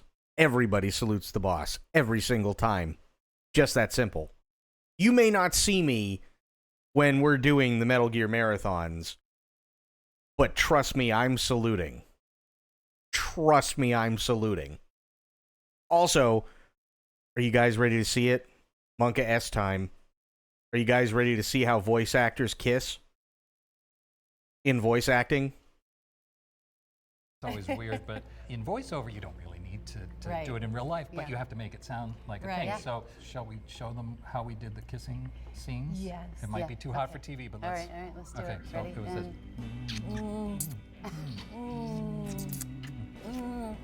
That's pretty much how Your we did hand it. has never been so loved on. Well, it was so funny because we're just kissing our hands. Yeah. The other great thing about these games is every single one of them that we did, we were all in the booth together. You know, we were all just had chairs set up and we did them all like radio plays. And it just gave it so much more life and reality. A lot of mine were by myself, and when you have the amazing casting director, voice director in your ear, she's saying, you love him, but you've defected, and you're just like, it's so draining, but in the best way. Right. You know, and that's the thing about voiceover that we love so much is our scene partner is not there a lot. A lot. And so you have to just put yourself in this world. You have to create this world. I think when I do animation, a lot of times I'm by myself. Yeah. So that was a huge difference for me. Also with animation, you're running a line 20 to 30 times, one line at a time. You know, just open up the mic, focus on one line. This one, Chris was very specific about reading through the body of work to create the story, to be able to tell the story, not just repeating a line. Yeah. You know, give me low, give me high, give me breathy, give me, you know, that. It's storytelling. No. This It is was like, it's storytelling. story time. I mean, this is where we have to make it very believable so the gamer can follow along and it makes sense. When actors would come in that didn't know what it was, Right. I'm trying to indicate the tone of it with my weird snake voice, which It's is supposed not a weird snake voice. An awesome snake voice. to be real. We love snakes. Well, thank you. But it's it's supposed to be real and it's supposed to be grounded, but at the same time, it's supposed to reflect that we're in a bit of a strange situation. We're in a strange world, yeah. And so, it's always fun to see the actors come in and get drawn into that. There's one other thing that I don't know if people realize. We didn't get the scripts in advance. Right. So you just get it, and when you hear us do it on the thing, that's the first or second time we're ever saying that line. When we audition for things, we never know if we're hitting upon a Metal Gear Solid. So our job is to stay in good vocal shape, and so that if we get the job, it's like icing on the cake, and so I feel so ridiculously grateful. So people recognize my face sometimes, but most times they don't, which is nice. It's a nice level of fame. I need to meet David Hayter at some point in the way that he's about to describe this, because that would be amazing. But when I go to airport security, Oh my gosh. and I give them my ID, and then they see it, I know the look. They'll like, look, and then they'll look up at me, and then they'll look back, Putting it together. and then they look back and they go, "Are you?" And I go, "That's right." I was getting something at Whole Foods. This was several years ago. And, I was like, I'll take just a brown bag for that. And he was like, are you the boss? And I was like, yeah. And I mean, it's such a sight to see. It's absolutely stunning. So our son McKinley, he somehow found out. I have the game in a box, like in our basement. In a box? And in the basement? I'm sorry, In a Snake. box. In a box, that's right. And so he kind of did a little deep dive, and he came to me one day and he's like, Mom, what is this? What? So this is just a lie, right? This is not real. Right. And I'm like, yeah, it's real. And all of a sudden, I got cool mom points. Yeah, totally. I got a lot of cool auntie points. cool Yeah, that's mom right, points. right. That's my favorite part of that. In a box. So excited to introduce to you some new scenes from Metal Gear Solid Delta. So this opening is wow. It's supposedly the world's first Halo jump, high altitude, low opening. Look at this shot. Oh my gosh. Leave no trace of your So gorgeous. Look at that good military girl. Nice. Right? Nice job. Oh, here we Oh. Yeah, no, they didn't miss a beat at all. I mean, everything just looks extraordinary. Ooh. Ow. Well, Yeah. I think I got him with the tranquilizer dart. So I think so. He'll be all right. I think he's That guy's okay. not He's an going honor. to. Oh. Yeah, that guy's The spray. Just spray and blood, spray of just the a day in the life blood. of Snake. Oh, that's You're so hot. beautiful. Oh my God. It's true. They've made him considerably hotter. In real life too. Commencing virtuous mission now. You can see each pore on your skin. There's more. Don't worry. Come on, Delta. Well That is done. something. That's amazing. Yeah, That's isn't it incredible. incredible? People are gonna flip out. Yeah. Just wait, Don. Just wait. Me too. Well, why don't we There's more Eva and more boss. Just wait. take a look at some of your characters? Oh my. Okay. Sounds good. Oh, There she is. Yes. You're so beautiful. I'm sorry. She's absolutely gorgeous. She is. She is drop dead gorgeous. Oh my gosh. Oh. I love her hair. Yeah, it's very Colors. 70s, very groovy. The It's the colors 60s. are gorgeous. She loves him so much. I know. Oh. Oh. Hug her back. Don't Hug her. He's not a great hugger. Come on, hug her. See, you need some intimacy issues. You need therapy. See, she boss. knows there's a special relationship. Yeah, I between think you Snake is two. an awkward hugger. Oh my Look at her. gosh. She's at the lake. There. Ready to go? And she turns it on. Okay, let's go. Get on my bike, baby. Let's go. Boss. They moved the hug to a different location? Yeah, probably. Either that or it's a different angle. And there she is. The boss. That arm And still there she is. Stunning. So Yeah, does your arm Yeah. still hurt? Yeah, because you broke it. I know. Sorry about that. Just I'm look going to at pounce. warrior. I also love I how love he your continues suit. to try to fight back. I know. She just outclasses him at every. I raised you. I taught you everything you know. No, I'm gonna knight Let's talk about your suit. Gru and my sons are I waiting look up hot. ahead. You look I'm not even wearing any Spanx there. amazing. Not wearing Spanx. I just, wow. Oh, Ooh. No need to great. prove that you're virtuous. This isn't America. Which of course Look she's at trying you. to pretend. Look at the bullets. Look at that. Oh my God. Sorry. That's my Total helicopter. destruction. Sorry, I'm lighting everything you need on fire, including your heart. Oh. I gave you You're a weapons. badass. I gave you weapons. I gave you techniques. Clearly, you can continue the mission. Okay, so what are your thoughts? That was incredible. It's epic. It's absolutely stunning, Stunning. and beautiful It's to see so gorgeous. Cinematic. The light of it, the camera Everything. angles, the character upgrades. I mean, I hate to say it, but we all look pretty awesome. We look great. Great. I think old fans, we're so excited for them to see it. They're gonna just lose their mind. And then for new fans, a whole new generation of people, they're gonna be beyond excited. I mean, it's just. We need their commentary through the whole story is game. the same. Yeah, well, the that's legacy of it is the same. Yeah. And so that's what's really important Yes. for the player. yeah, and well, it's important to me as a fan and as a Snake. Yeah, it really is so true to the original game, and you know, of course, for the most part, they're using our original voice performances. I mean, for the lion's share of it, it's exactly the experience you had. Just it looks so much better.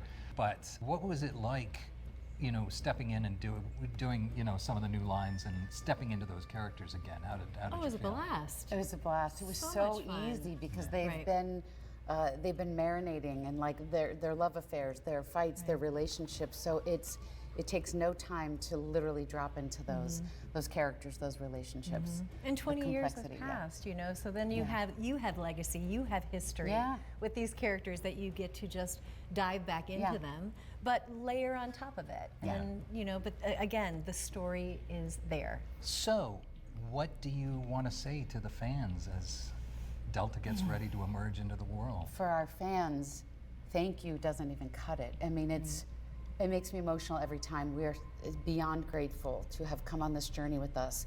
Thank you, thank you, thank you for believing in us and the story, and also like having a community. Like we now have this community of people, of artists, cosplay. I mean, there's such a huge legacy for everyone in this world. Clearly, not just us. And so I'm just so grateful. Yeah.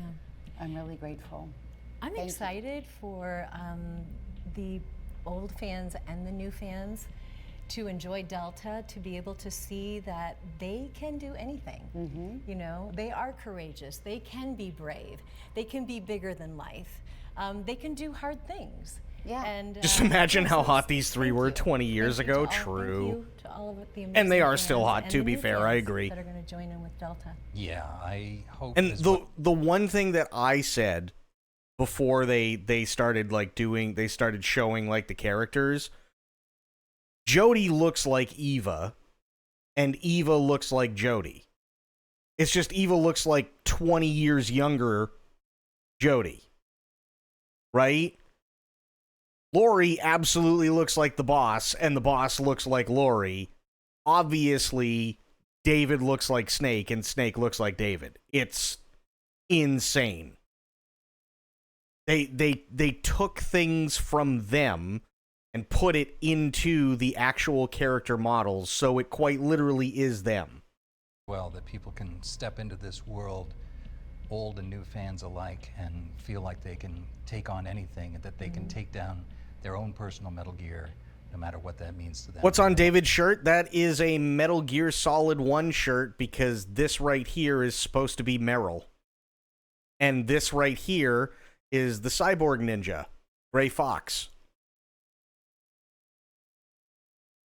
So it's basically like Metal Gear Solid, but it's made to look like, say, like a 1940s comic almost. Lives. So go forth and always remember, you're pretty good. Thanks for taking a look back with us at one of the most influential and important titles in all of gaming, Metal Gear Solid. Yeah, see, so this is Meryl right here. She's got the gun to her head because this is Psycho Mantis, and he's controlling her when they're in that when they're in the commander's room, right? And he's got the word bubble right here. So it's supposed to look like a 1940s comic, which is really cool. I really want that shirt. Solid 3 Snake Eater, and now Metal Gear Solid Delta. For some of you, this was a nostalgic look back at one of your favorite games. For others who never got a chance to play Snake Eater, let this be your first step into an epic adventure. You don't want to miss what we have for you next time. And I said this too. The way that they've been putting these out, I'm thinking either end of this year or beginning of next year. There's going to be one more of these, and that's when they're going to announce the date. I'm thinking that's what's going to happen. I'm guessing they never mention Kojima's name in these videos at least once. They allude to Kojima, but they never actually say his name. So in the last one, David Hayter was talking to Okamura, and he was talking about how there are still people that worked on the game 20 years ago that are still working for Konami.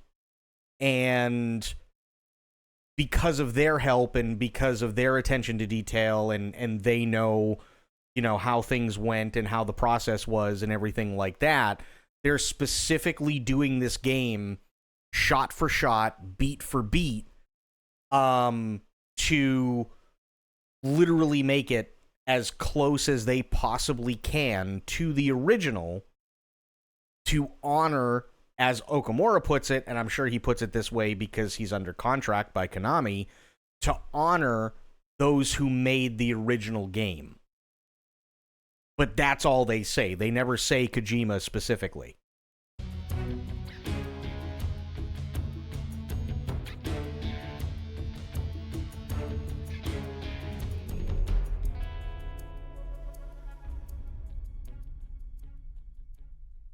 So yeah, and I also said two things. One, I'm not a fan of pre-ordering.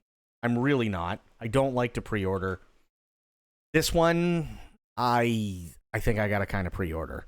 Number two, and more importantly, number two is once we find out a date, assuming it's not going to be one of those things where the next video is David Hayter going, "This is Snake.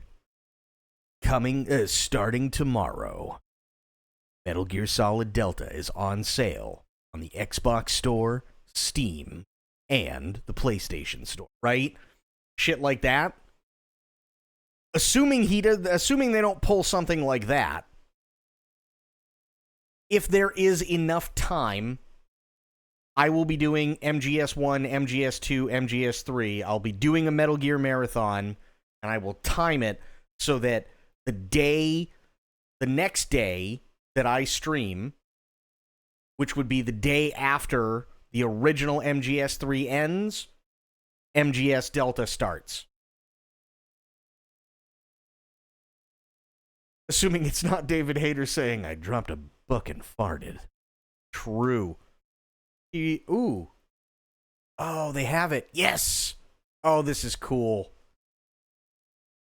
That's cool. I like that. That is a cool, really cool shirt. I really, really like that. That's the brown one? It is the brown. This is the one that he was wearing, which was the black one. That's cool. That's really cool. I like that. So there's Meryl, there's Psycho Mantis, there's Snake, here's Otacon, Gray Fox, and Metal Gear Rex. That's really neat. I definitely want to stream and play MGS 3 on Master Collection before this, do that Platinum quick before Delta. The Platinum might take a while, because you got to remember, you also have to do all the stupid things. You got to shoot them and they make the noise, and you got to get all that part sucks. If I'm being honest, that I hate it. I hate doing that. That part is awful. It just is.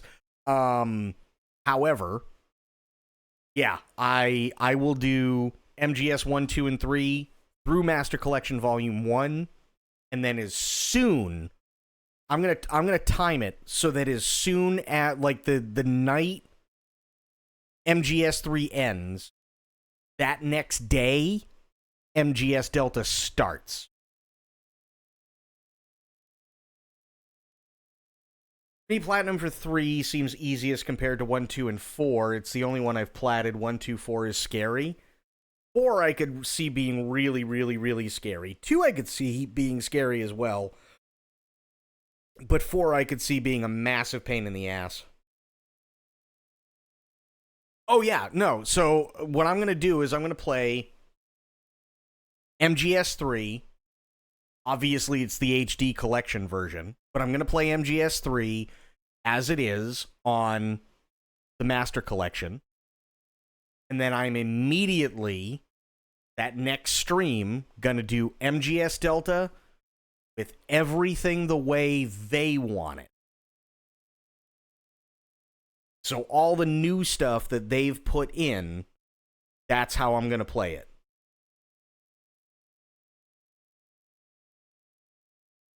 That is the plan.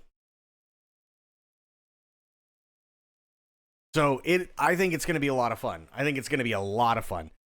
Give me a minute. I desperately need to pee. My eyeballs are starting to float. So give me a minute. I'm going to go pee, and then I'll be back, and we will keep doing more Sushi Go. I'll be back in a minute.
I is back, and that was a glorious pee. I know, TMI, but it was still an absolutely glorious pee. You ever had one of those pees that, like, you're going, oh man, I feel better, and you're just still going? That's pretty much what happened. That's how it went. It was just one of those deals where, yeah, it just didn't want to stop. Still has the rock. The one you used to hammer out your swords? It's so small. Need this one. Okay, hang on. Let's see. I need this one in orange or sky blue or teal. Shadow Moses. Let me see. And the pipes are flush clean. Mm-hmm. Oh, this is nice. I like this one, too. This is cool. I actually like it in the asphalt gray. That's really nice. That's really, really nice.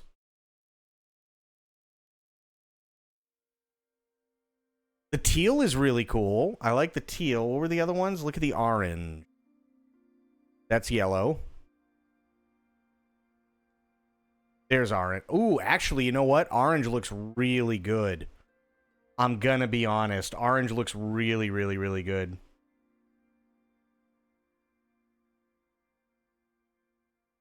The Royal Heather? Royal Heather looks good.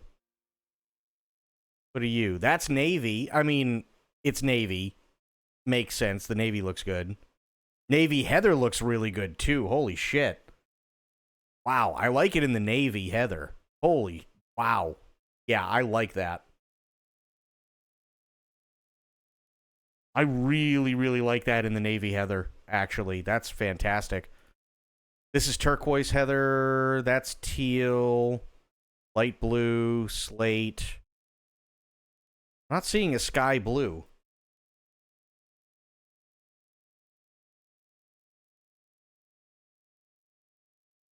Light blue? Oh, okay. No. Light blue. Yeah, the light blue looks really nice too, actually. My God.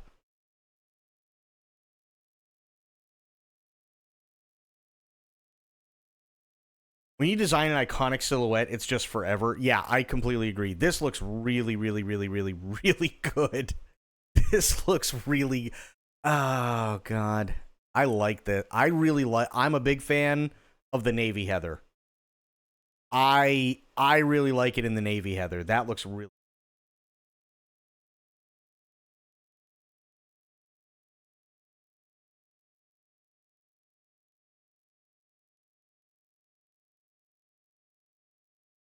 There's the other one.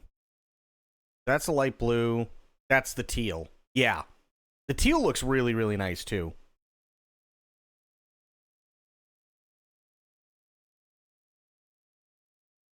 Yeah, these... Wow. I wouldn't want to get this in black. Like, I like black, don't get me wrong. But especially just for this design, I like it in the asphalt. I like it in the navy Heather. And I like it in the navy. But I'd probably end up doing the navy Heather. It's a little bit lighter, but I think just the contrast is a little bit better in the navy Heather. There's one other one. Which one?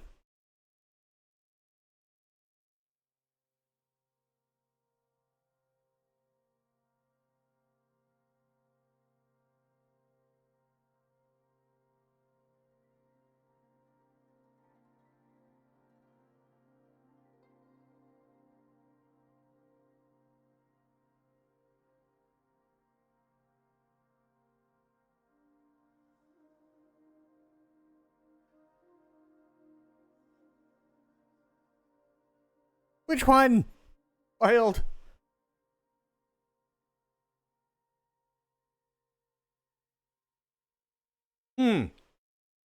Also, Dawn, you are here at a very good time, my man.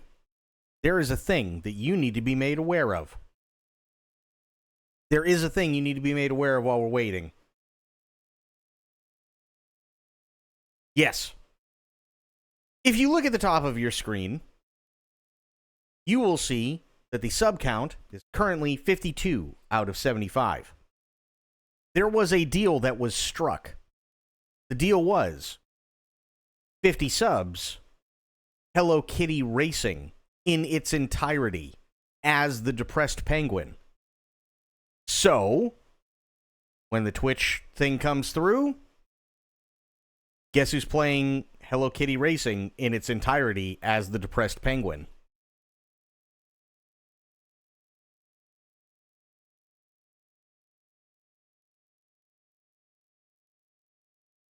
Because we reached it.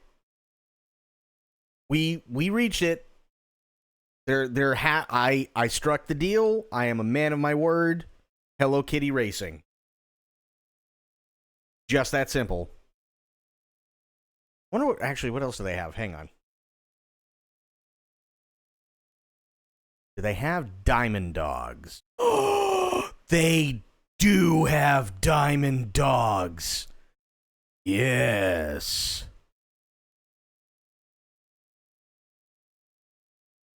They do have the Diamond Dogs. Ooh. I like the Viva Big Boss t-shirt. That's really cool, too. Oh, this is cool. Diamond Dogs t-shirt, but it's literally done in the theme of Reservoir Dogs. That's actually really cool. I like that one.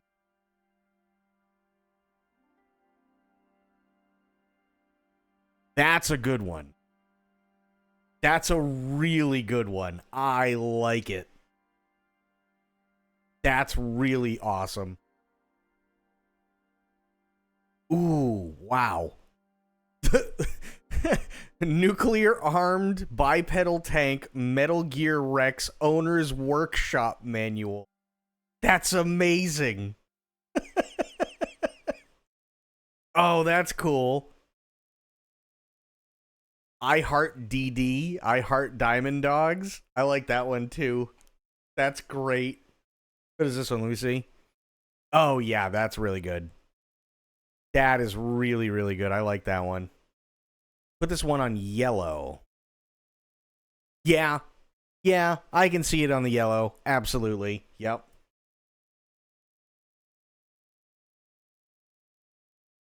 I can totally see that. Yep. Metal Gear. Oh, I want the Foxhound t-shirt too. Fuck. Damn it. Oh, I want that Foxhound t-shirt too. Damn it. I want the Outer Heaven one. I want the Game Over one.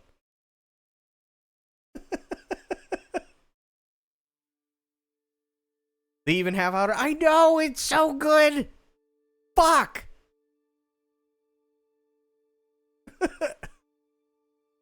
Oh, you know... I actually really like it in those colors. I would wear the fuck out of that in those colors.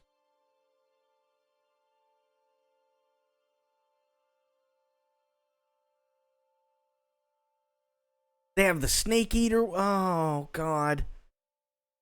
These are so good. Nice. Hell yeah. Just, you need that. Liquid, freezing, solid, melting, liquid. That's awful. I like it, though. Oh, that's so cool. That's so fucking cool. Ooh, that's a good one. I like that. And I like the Japanese one, too. The Japanese one looks badass. Look at that.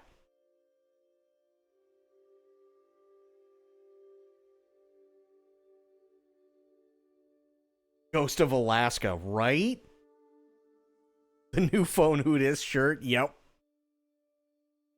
Shadow Moses National Park, home of the Rex.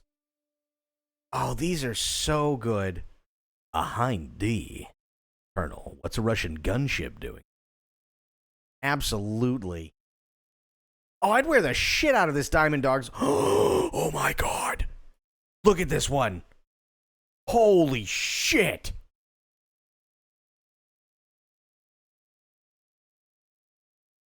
That's really good.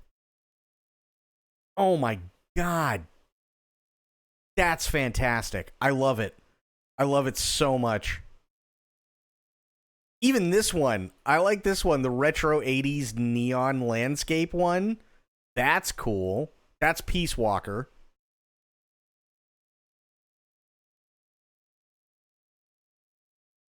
How cool is this stuff? I want all of these. I want the Game Over shirt too. Fuck. Meowdle Gear Solid. It's a fat cat in trying to hide in a fish cardboard box. I like it. Thank you for the hydrate, Sophia.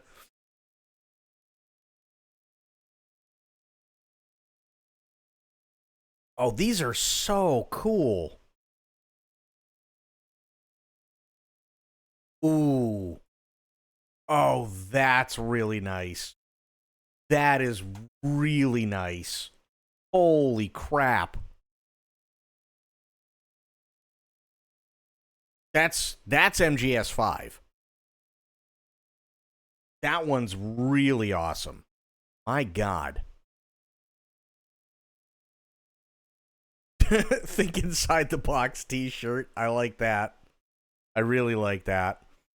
Foxhound. Oh, these are so awesome. I'm going to be looking at all this shit for forever. Traditional snake t-shirt. Ooh, you know what? I don't think I could wear that in anything but white. It just looks so good in white. I don't like wearing white, but that just looks really good like that. The orange boxes label, yep.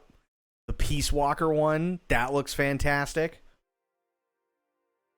Oh.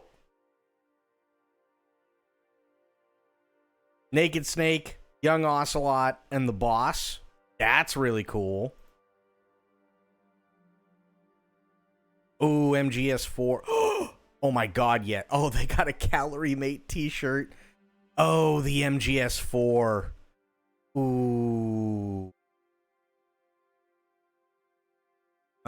It would have to be a lighter color.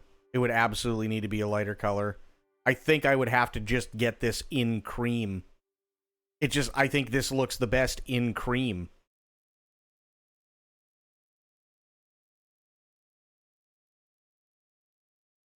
That looks so good. Oh my God. Let the world be. That's good. I like that one. Metal Gear Chicken. Oh God. Metal Gear Ham t-shirt? What the fuck?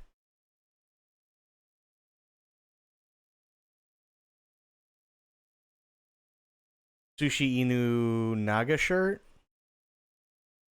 Sushi Inu Naga? Where's Sushi Inu Naga? Ooh. I do like Cyborg Ninja Zandatsu. And I really like the Perfect Soldier t-shirt. That's really nice too. Oh, God. Why did you have to show me these? Damn it. The Never Be Game Over. That's cool.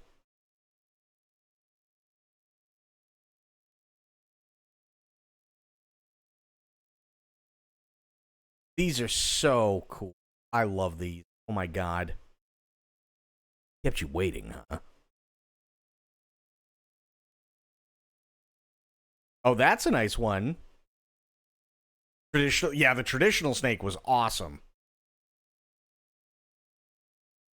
Shadow Moses art, Punish Snake, Hideo,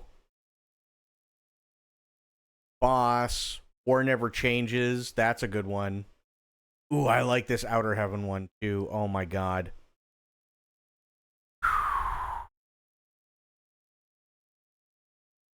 Oh, these are so good. These are so fucking good.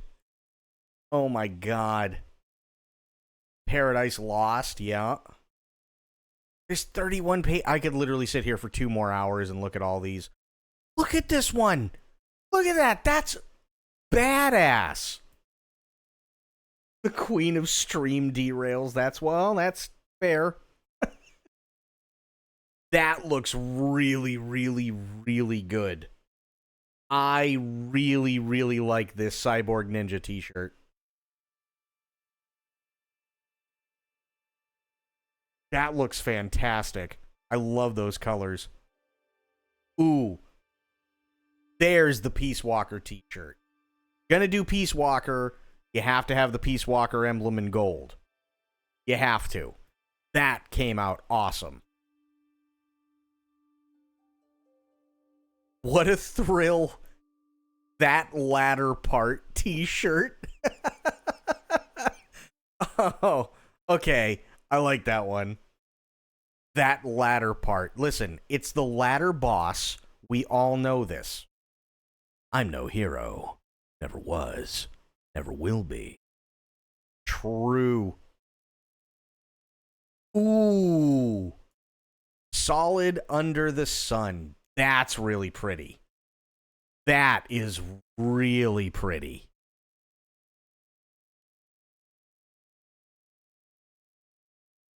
The Tokugawa Heavy Industry, yeah, that one's nice too.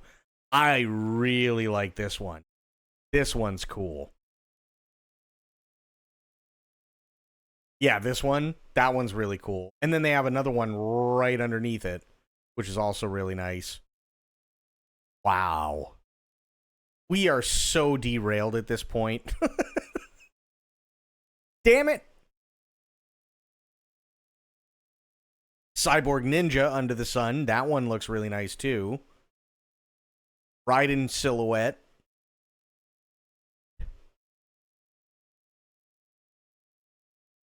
Liquid. Let me see. Diamond Dogs. The Tanuki Camouflage. Oh, God. Metal Gear Rising. I like it in the red. That looks really nice. Les Enfants Terribles. Hurt Me More. There we go. That's a good one. I like it.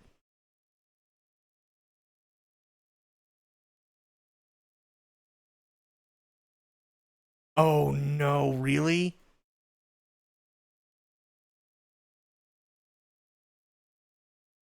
Lolly Lule Lo. I like it. I like it a lot. That's awesome. I want a Lolly Lule Lo shirt. And I really do like the Hurt Me More. 141.80. That's true. Never Be Game Over. Eli. MGSV. Phantom Pain. Hideo Kojima. I like that one. Oh, look at that Ray shirt, though. Oh, that Ray shirt looks so good. Holy shit. Ooh, this Venom Snake one looks really good, too. I really like the Venom Snake one. That looks really good. Big Boss featuring Quiet. Gold t-shirt. Ooh. Oh, that looks awesome. That looks awesome. My God. That's 31 pages. Operation Intrude and 313. Fuck yeah.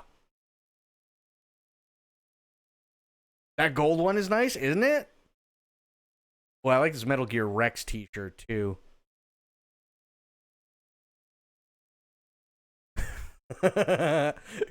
Kojima.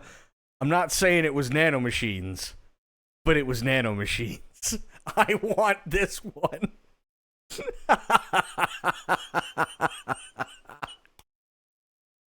That is so good. That is so good. I love it. That's got to be one of my tops that I love. I absolutely love this one. They even have the 2015 Kojima sunglasses. Yep. Or Kojima glasses, yeah. I love I'm not saying it was nanomachines, but it was nanomachines. That's fantastic. Oh, I love that so much. Oh, God. Yeah, Reservoir Snakes. There we go. That's not bad. I like that. Because that is... I think that's supposed to be like all the different versions, basically. Which, hey, fine with me. Ooh, that's a nice one, too. Damn it! We're never getting back to Sushi Ghost. That's really nice.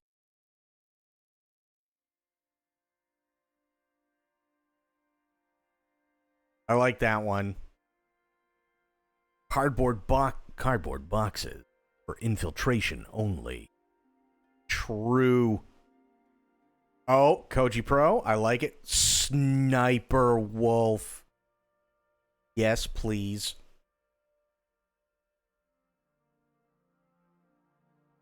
I'll be honest. Gonna be honest. There's really only one reason why I want a Metal Gear Solid 1 remake, and it's because of Sniper Wolf. We see how hot Eva is in Metal Gear Solid Delta. I want an MGS 1 remake because I want to see how hot Sniper Wolf is.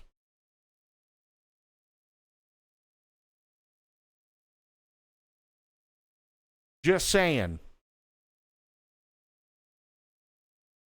I want to see Snake's warm breath. Oh, God. Make steam in the cold Alaskan air. Yeah. Yeah, that'd be cool. Rules of nature. Okay. I mean, I'm not the biggest fan of the design. I wish the design was a little bit better, but it's a cool idea. What is this? Snake Invaders? Oh, God. Metal Gear Fried Chicken t-shirt. Oh, Christ. That's funny. Ooh, not safe to go silent. That's really nice. Make steam in the cold Alaskan air when Wolf shows up. Ah. I'm telling you. Like, there was ever a video, like, I'm like 99% sure the first video game character that I ever had a crush on was Sniper Wolf. I liked Lara Croft. Don't get me wrong. Big fan of Lara Croft. But it's Sniper Wolf all the way for me. Just saying. Crab battle. Hell yeah. Tactical sand action. Crab battle.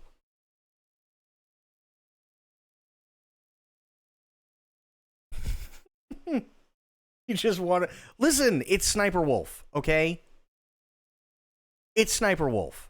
It's just that simple. There are 4 women. No. 4? Hang on. 1, 2, 3. Yeah, 4 women. Maybe. No. 4? Wait. Sniper Wolf. The boss. Wyatt. And Meryl. Yeah, so 4. There's 4. Quiet. Over before you hear it. I like it. I like it a lot. I would wear that. I'd wear the shit out of that.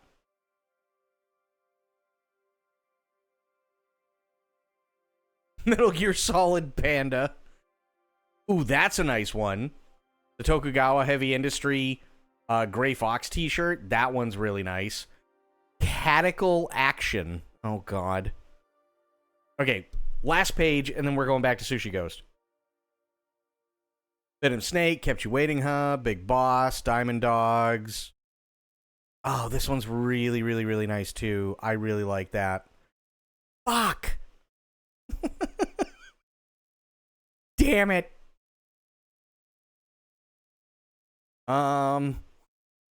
This is awful. Oh, because I want all of these.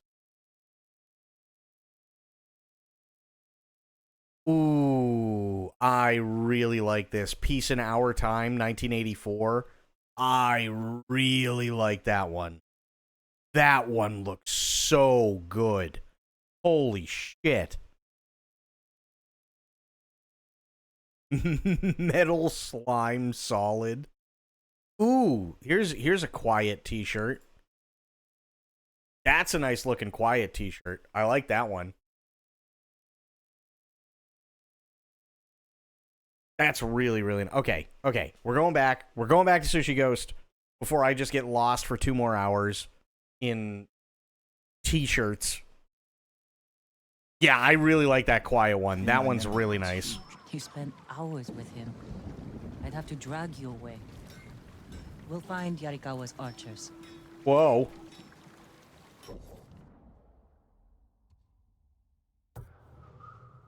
This it? Mongol Siege, best archers. Yeah. That's where I gotta go. Okay. Okie doke.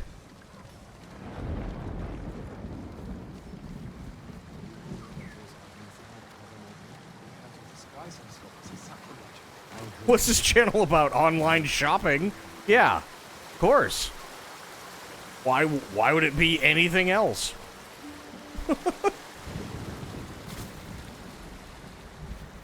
It's exactly what it's just online shopping now. Oh. Ow. Okay. Don't do that. That hurt.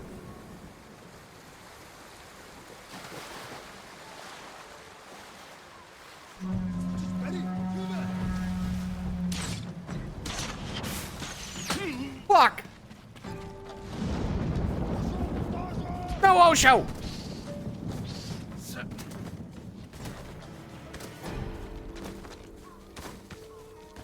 We're just combat rolling. That's it. We're just combat rolling out of it. It's fine. Don't worry. We got it. Horse.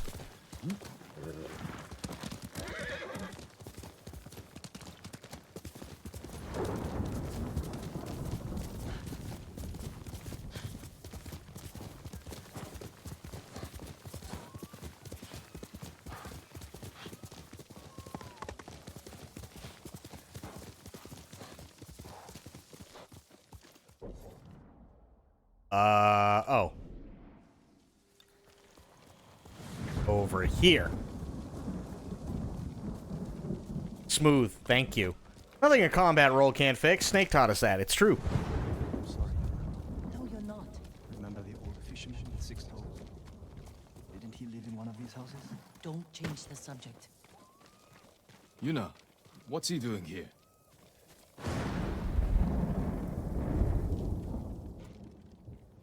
I told him not to come. I wanted to help Lord Sakai. If I stayed in Yarikawa, I'd be useless. Better useless than dead. We're searching for missing soldiers. You're not trained for this. I can learn. And I won't get in the way. Fine. But be careful. And listen to your sister. Yes, my lord. Any sign of the archers? Locals have seen them in this area, but we haven't. Let's look around.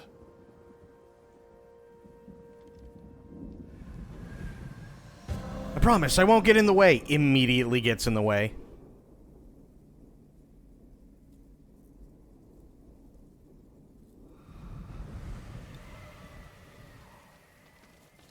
Look for signs of archers. Someone killed them. Wasn't us. Arrow wounds. Where are the arrows? Pulled out to reuse them. Sign of a skilled archer. Don't hit the horse. Tracks. 3, 4 men. Can you tell where they went? Let's find out. Yes, I know exactly where they went. At least That once way. a week. Then we'd weave tiny bamboo cages for them. Do you remember why we came here to catch crickets? No. To get you away from our mother. When she was angry and looking for someone to blame, the crickets kept you busy.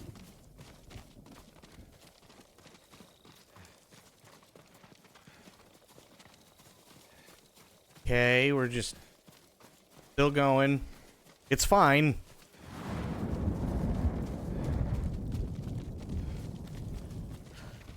Wait, I gotta go hit R2.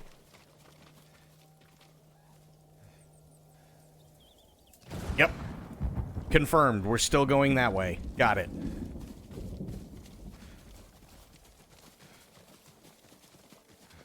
The tracks lead to this house. Didn't the samurai live here? You want a match against that? That's a bear.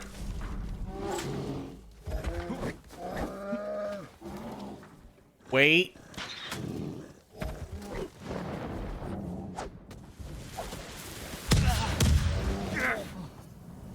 I'm sorry. You have to be more careful. We should check the house. I'll look out here. Get fucked, Winnie the Pooh.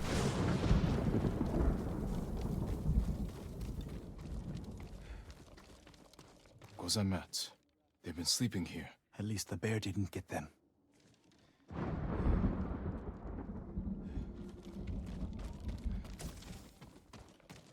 The bear ate most of their food. Maybe that's why I'm still alive. He wasn't hungry. Arrowheads, bowstrings, hide to make adhesive. The archers must have been here. Jin! Taka! I found something! Ain't nobody alive in that house if the bear came out first. That's totally fair.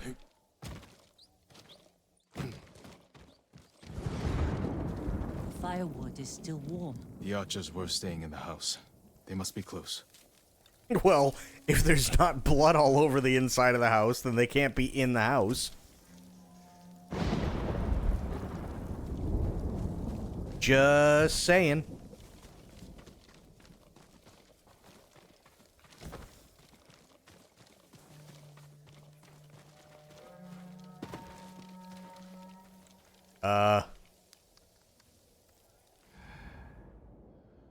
Eight.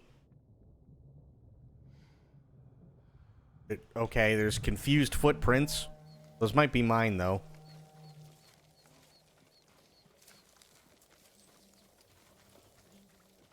Yeah, I think those are my footprints.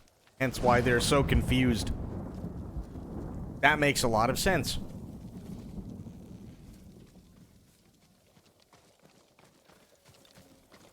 Search near the campfire. Okay.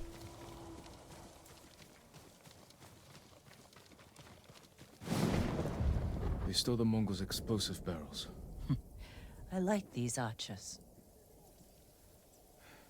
That's fair. I like them too.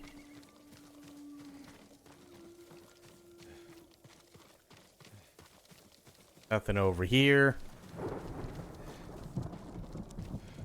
Stop poking the not fire. There we go. Tracks here. Follow the tracks. Got it. Wait. We've gone 4.5 feet. Right. Confirmed. They went this way.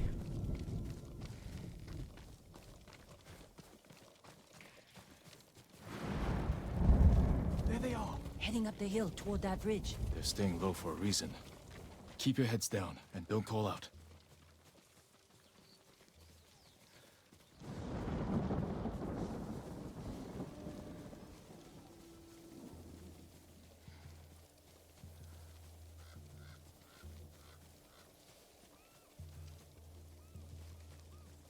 Guys.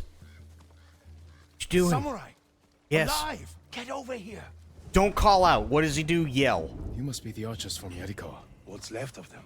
The Mongols caught us raiding a camp for supplies. We barely got away. What about the others? Captured. We tracked them here. We can help you free them. You look like you can handle yourselves. I'm Daikoku. Jin Sakai. Sakai, eh? As long as you're not the Shimura.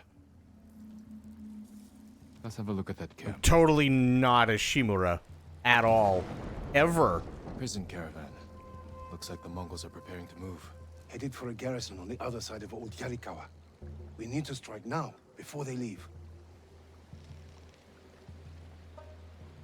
There's your archers. All in good health. The sooner we free them, the better. Bad idea to rush in. We know where they're headed. It's a fucking awesome Set an idea. ambush along the route. The terrain isn't good for an ambush. What about Old Yarikawa? Rooftops on both sides of the road. We can even use your stolen explosives. You found that, huh? I like the way you think. Good. Let's move before the Mongols do.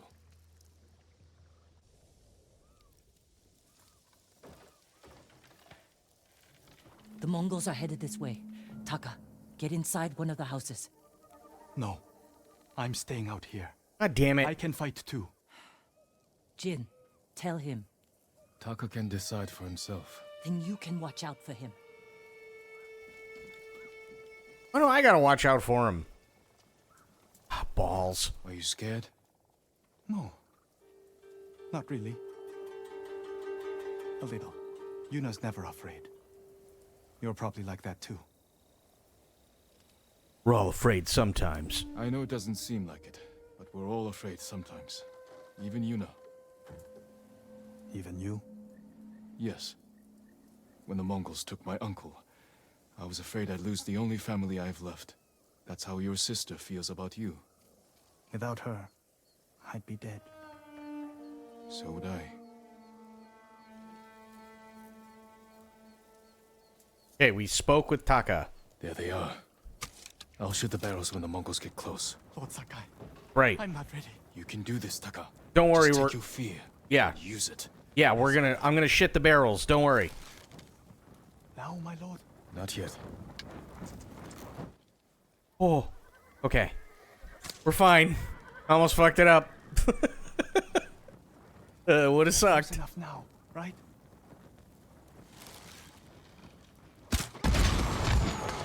No mercy! Nice.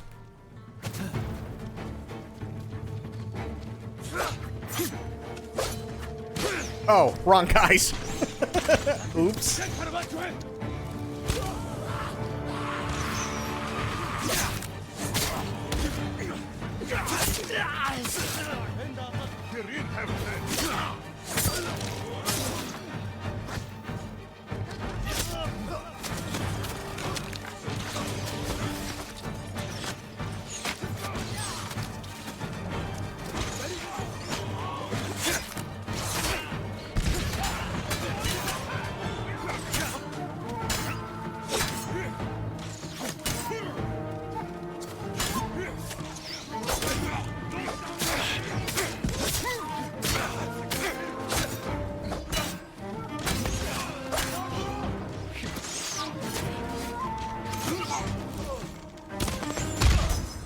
Got him.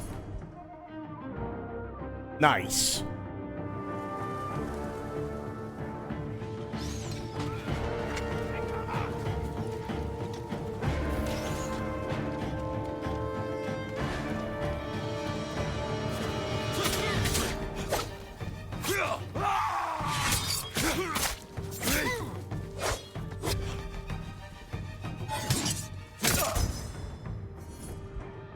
Nice! 2 leaders killed. I like it.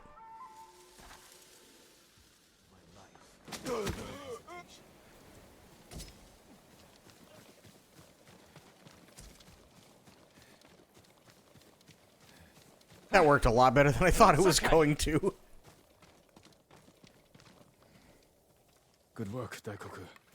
Take your men back to Yarikawa stronghold. Right away.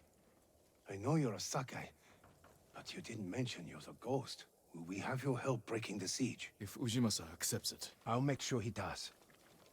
The stories are true. I've never seen anyone fight like you.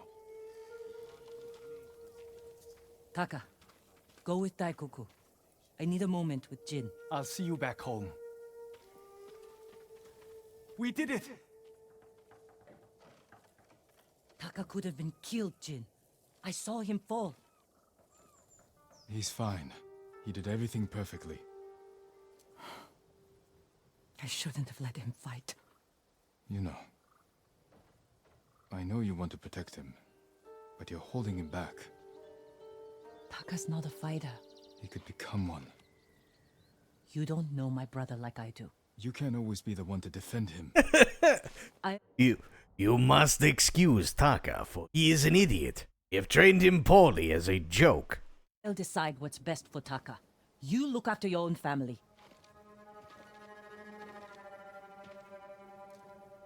I need to go back. We still need to end this siege. I'll see you there. It's not like Taka's like fucking Wimp Lo from Kung Pao. He's not just gonna like stand out in the middle of the battlefield and go, "My nipples look like milk duds."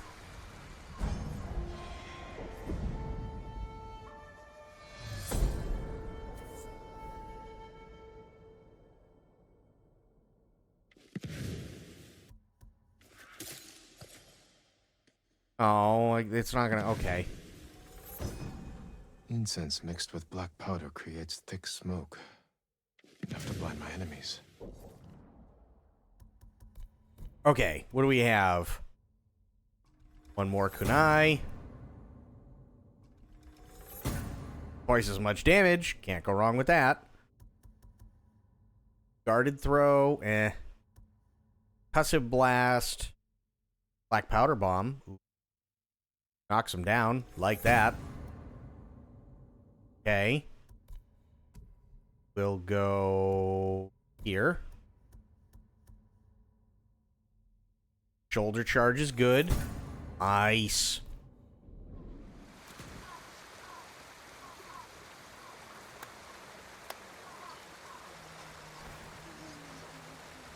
Oh, yeah. I knew that. Where in the fuck hell am I? Oh, okay, I'm back here. That's fine. That works. Lord Sakai. What? How are the new recruits, Daikoku? Their spirits have lifted. They know the ghost is with us.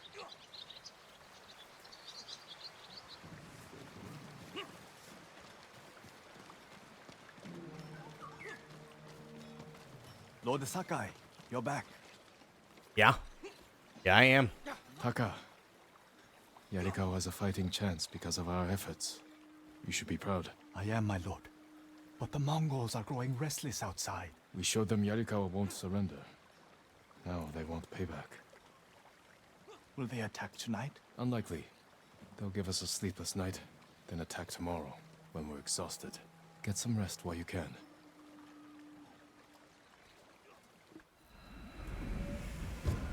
Poor Taka. He's treated like such a dumb person, and he's just inexperienced. I almost forgot. Yuna is in the keep. She wants you to meet her there. Thank you, Taka. I feel bad for Taka, because, again, I am bleeding, making me the victor. And it's like, no, that's not what's going to happen. Your blade deserves the best. God damn it. Apologies. Also, god damn don't it. have what we need to do the work. Well, why don't you have what I need? Your sword arm protects Dick?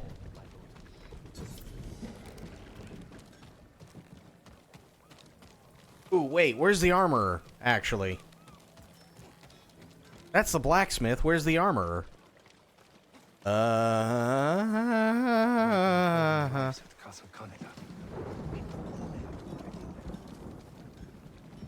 Here's all I have. You're like, do you want me to save you from Mongols or not? Yeah, like, what the fuck, dude? What the shit, bro?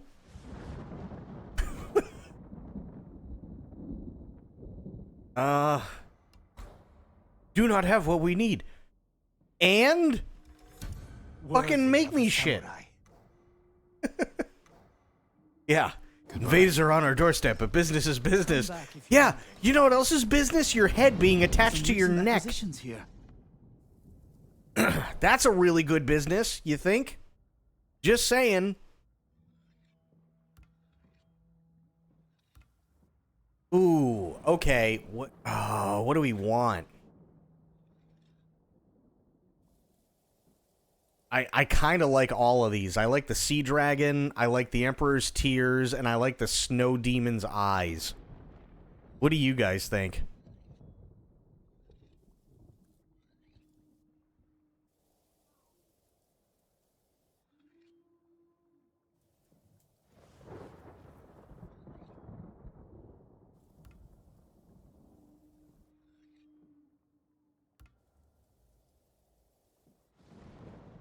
Don't they have any sake? I don't think so. Yeah, they're just cosmetic. Yeah. No, I don't think they have any powers. I don't think. I could be wrong.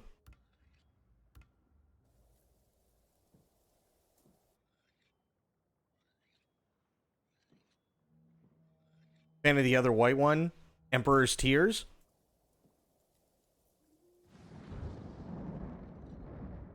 Yeah, I really like Emperor's Tears as well. You chose well. Yes, did.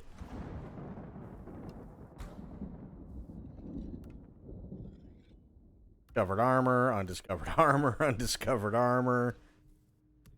Ronin attire, no thank you. Hats. That is an awful hat, sir.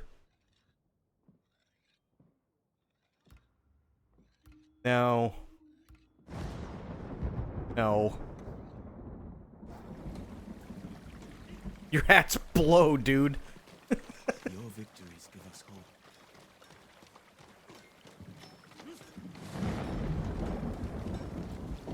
Is there no... Okay. Ooh, wait, what are you? Ooh, stuff. Give me that.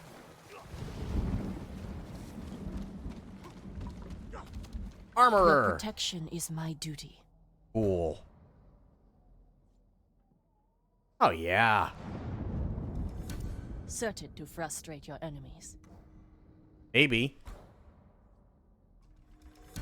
Nothing stronger. Better not be anything stronger. Ooh. Oh, hell yeah. We pray for your safety. Oh, we looking... We are spiffed the fuck out now.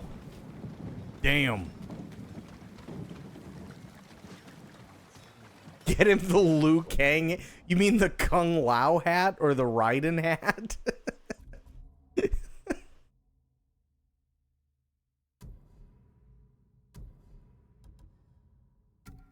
Ooh, that's really pretty.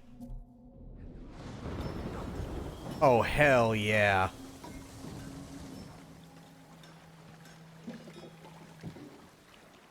Oh, hell yeah, that's awesome. Okay, now we can go talk to Yuna. I have a crescent moon on my head. Fear me.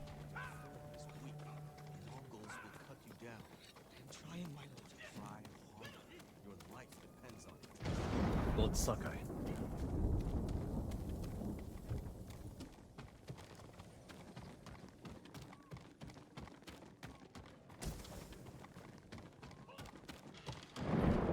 Where the hell is Yuna? Oh. Damn it. Okay, we're good.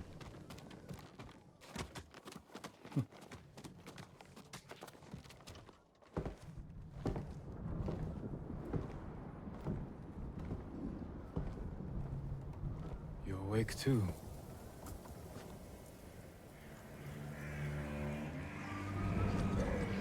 That is a massive crescent moon. Samurai. A chance to a bunch of farmers have. We have to try.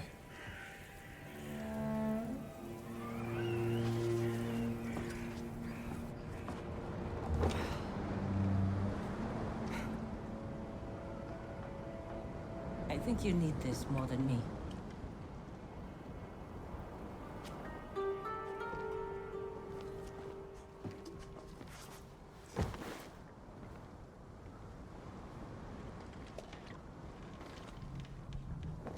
Yes, sake. God, it tastes like piss. Oh, shit, sorry. She gives him another gourd. Kenji spent the rest of the day wearing one sandal.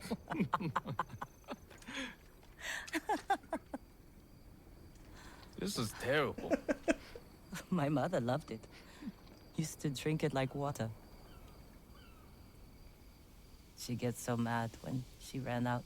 Oh, God, no, wait. Yeah, that is actually piss. Man, I really fucked that one up.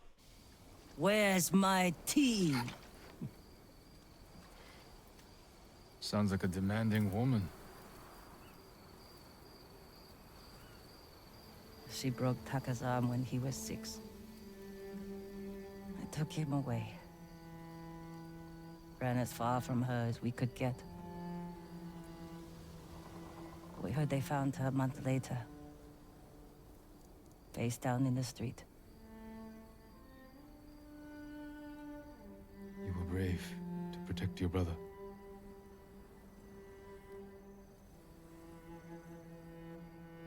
Sometimes our only choice is to walk away from everything we know. Also, man, this helmet's really fucking heavy. I got 18 pounds of steel on my head.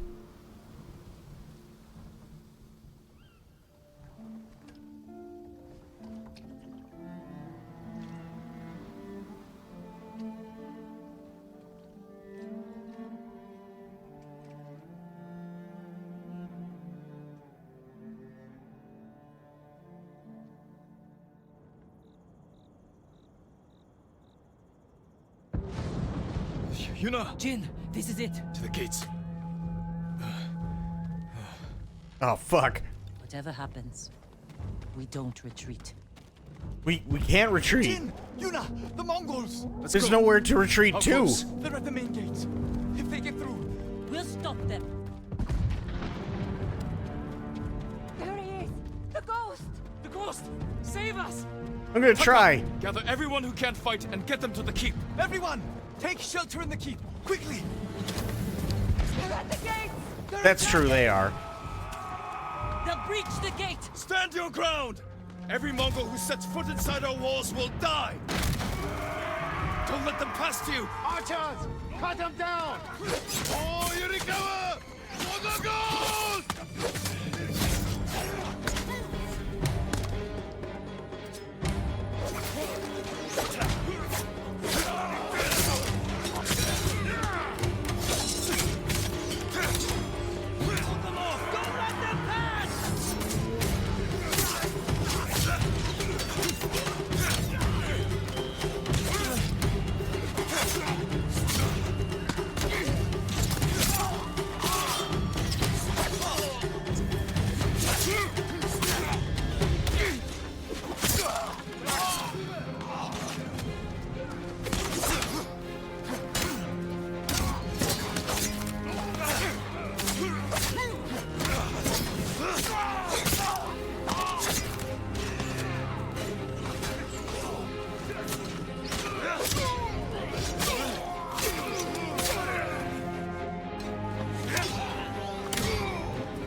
There we go.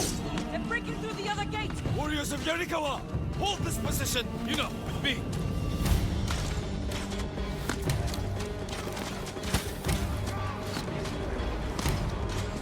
Drive them back!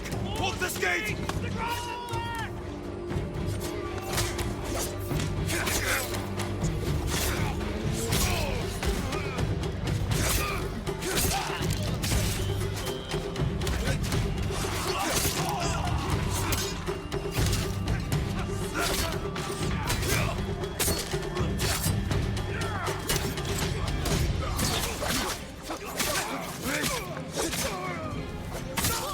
Charging the bridge! Keep them out of the city! Archers! Hold them back!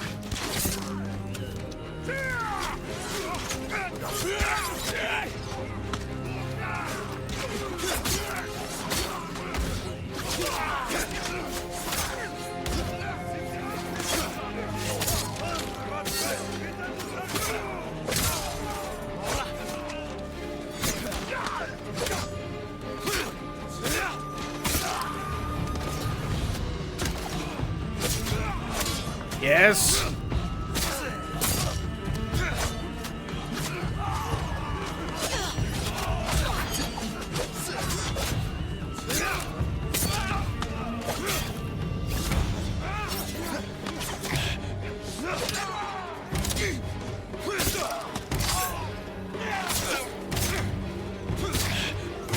I love the combat in this game.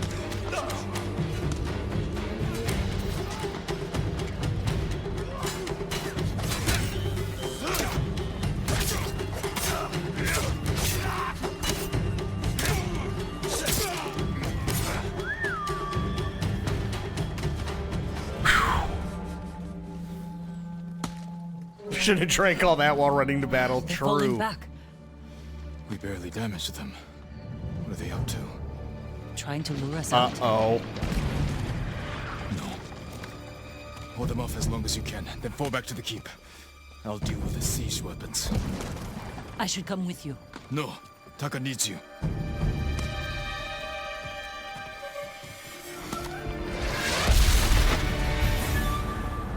I love the combat in this game. It's just amazing. Have to break through the Mongol line. Destroy those siege weapons. Oh, okay, she died.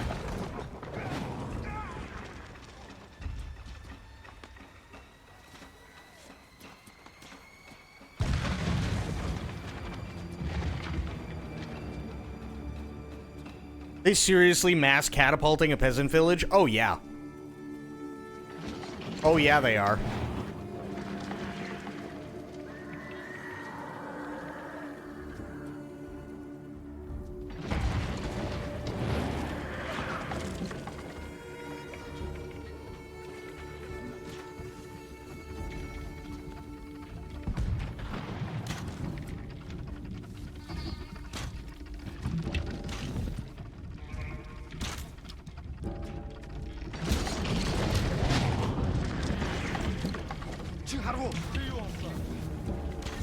Get.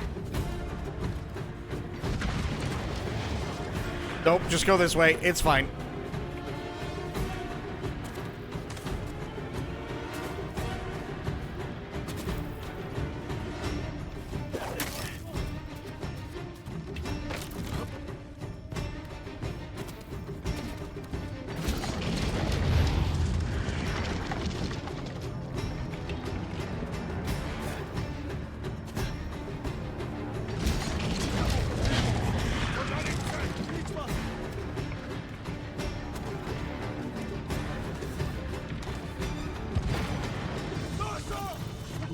Burn the siege engines.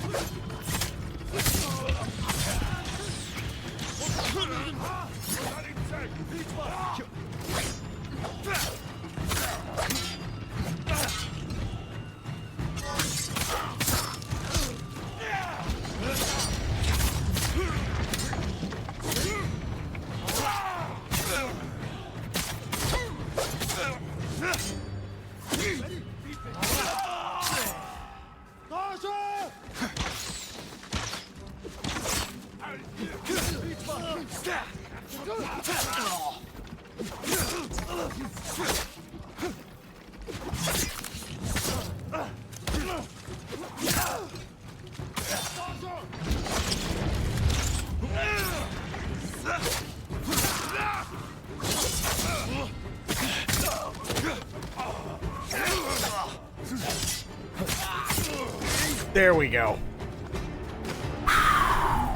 Jesus.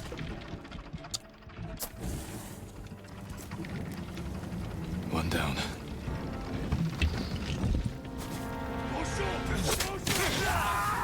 I'm on fire.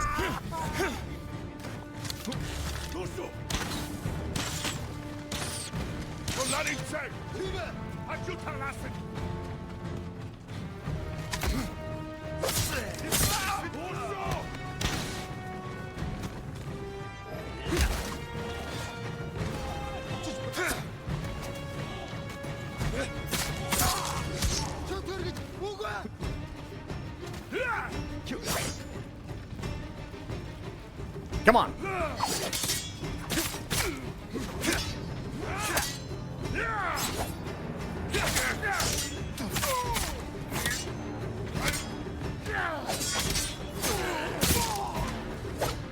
Next.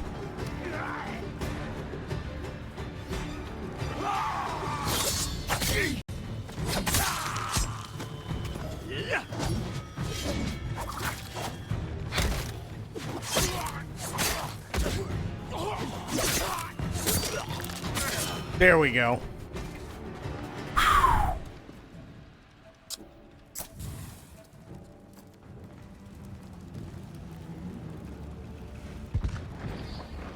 See, I can block spoiled.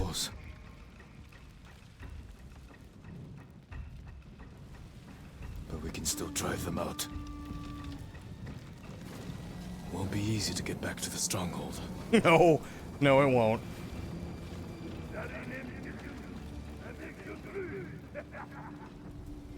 It will not be easy. In fact, probably gonna suck. Do it again.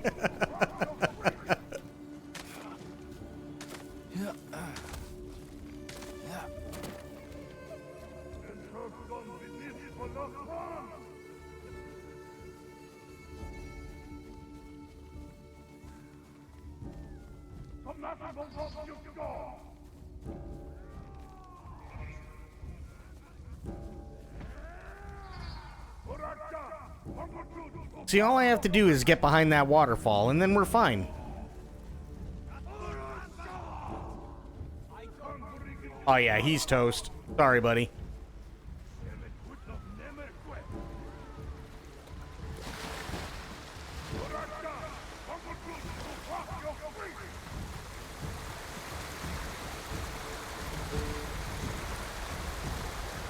Let me go through, please. It's okay. That sucks. It won't let me go that way.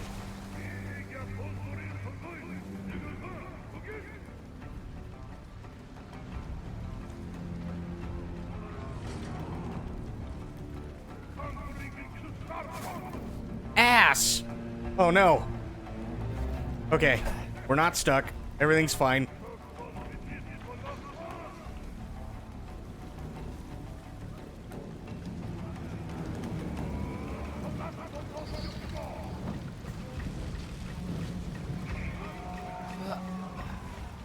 Damn it!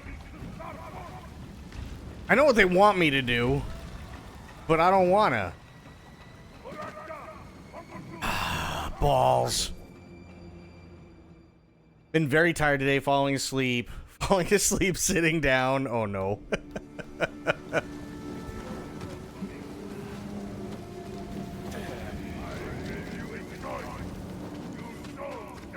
Damn.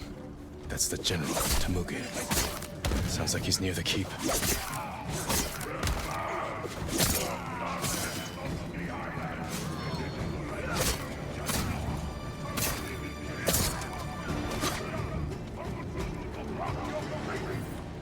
I'm coming!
There we go. Chosen one! Exactly.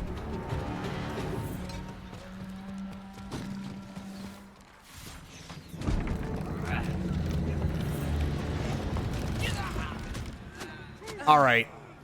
Here we go. It's duel time. Temuge! Face me! The ghost! Khotun will reward me for your head.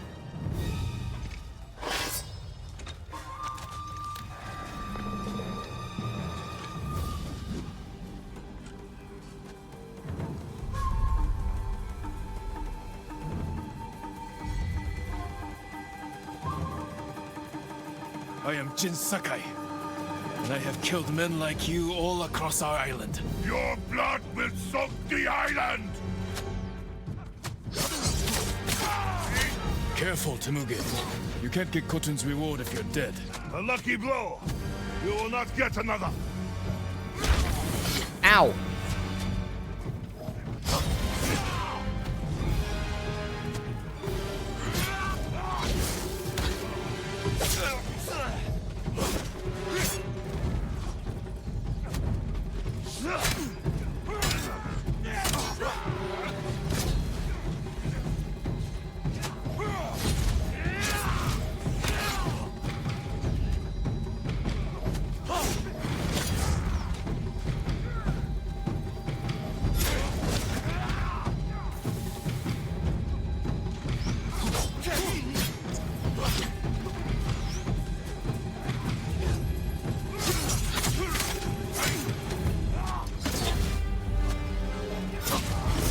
Ooh, that one hurt.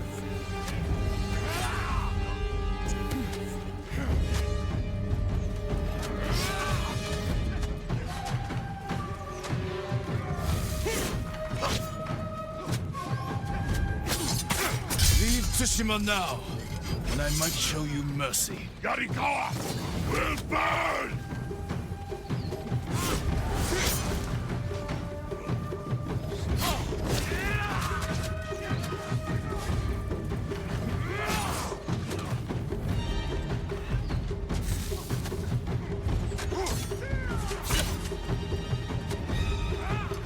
Yeah, I thought so. Cheap bastard. Come on.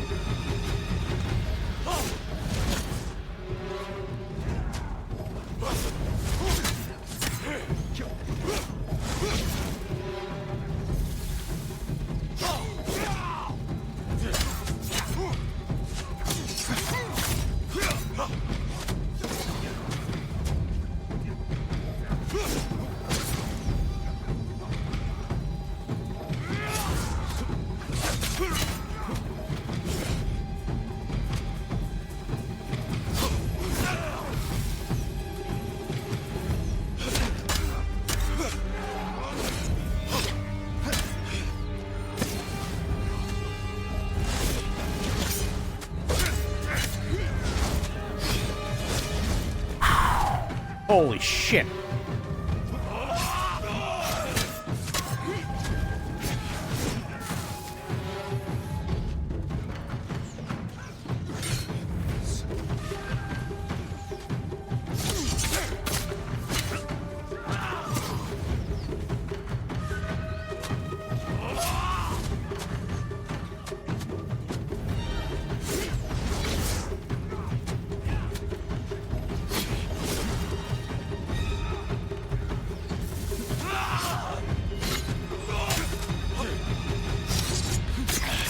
Killed men in many countries, Temuge. But here, you die. Ow, ow, ow, ow, ow.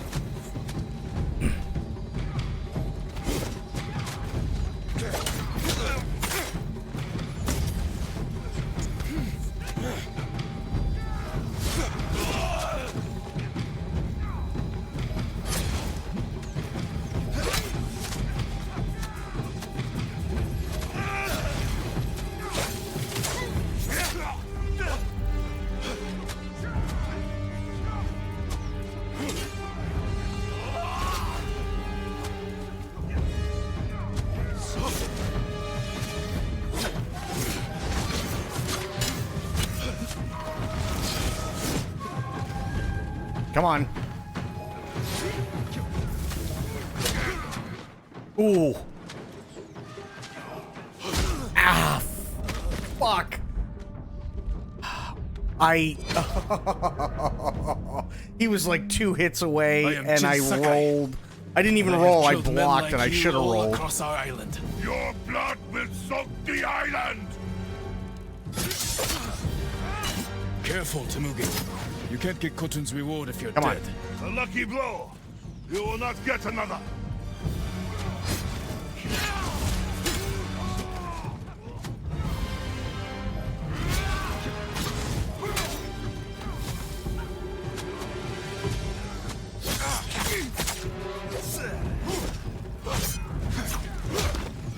That's the one he caught me with, too. Leave Tsushima now, and I might show you mercy. Yarikawa will burn!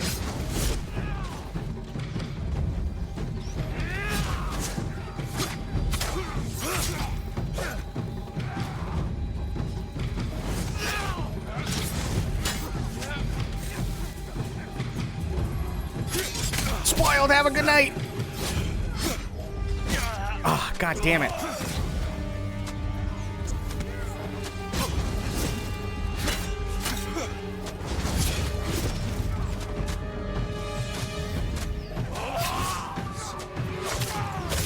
You have killed men in many countries, Temuge. But here, you die.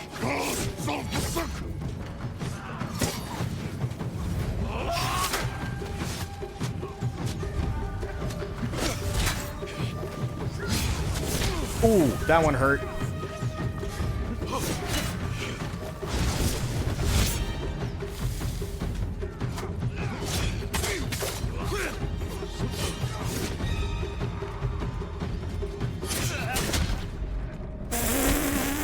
I was hitting it. I was hitting the steel button. God damn it.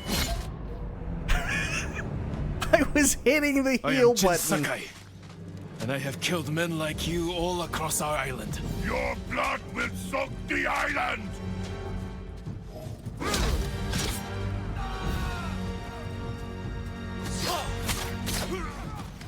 Careful, Temuge. You can't get Khotun's reward if you're dead. A lucky blow.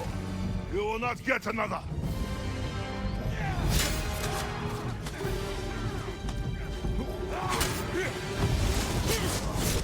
Ow, cock.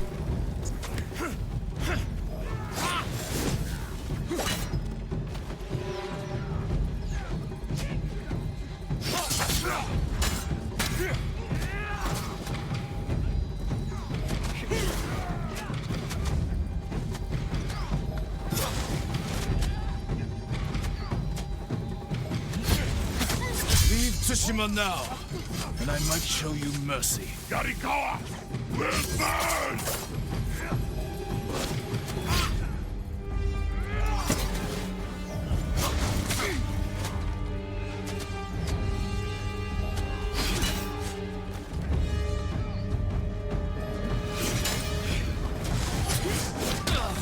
Fuck.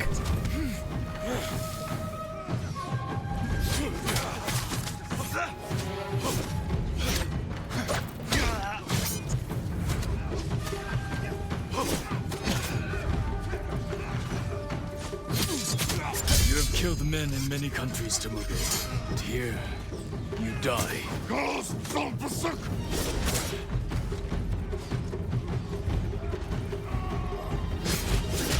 Ooh.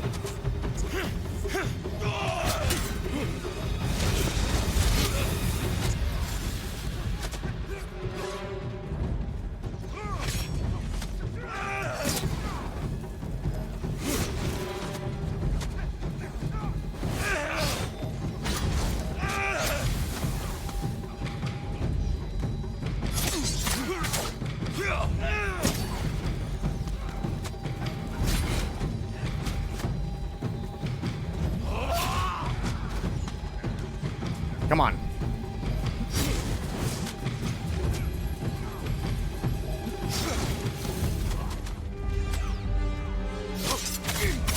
There we go.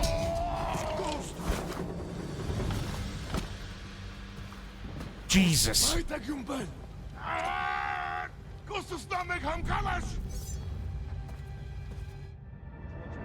Absolutely.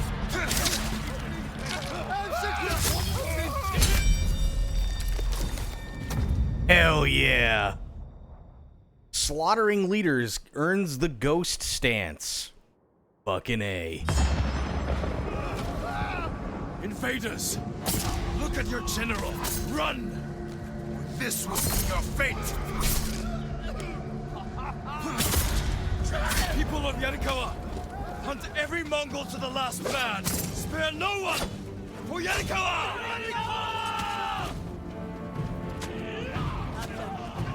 Now we kill. No mercy! Kill enough enemies without taking damage to earn ghost stance. I like it. Cut them down! Take their heads! For the ghost! Everyone to the gates! Push through! For the ghost! The ghost!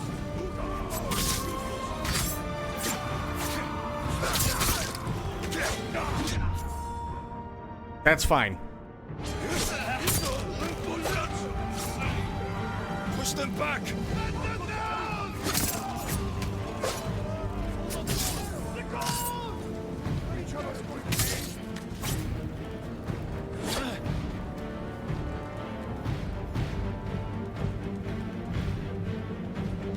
Hell yeah.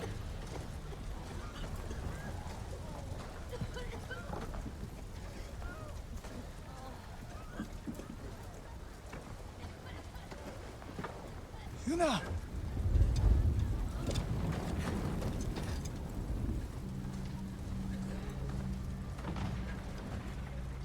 We saved your town. Now, We help Lord Shimura save our island. We are not soldiers.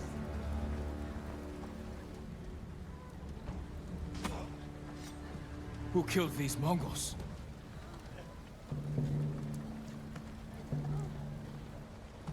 Who stood against the siege?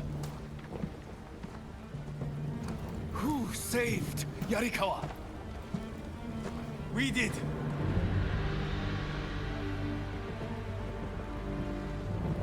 You can't just stay here and wait for the Mongols to try again. You say you are not soldiers.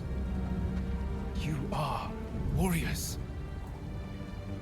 We can defeat the invaders and save our home. But only if we stand together.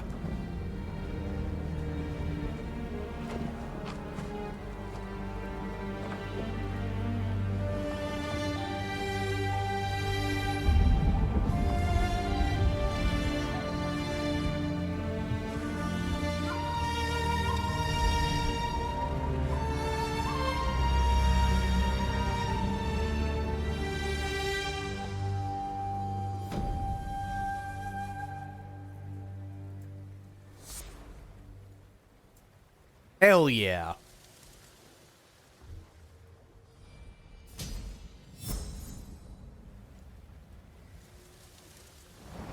Isn't that just epic? It's just like, fuck.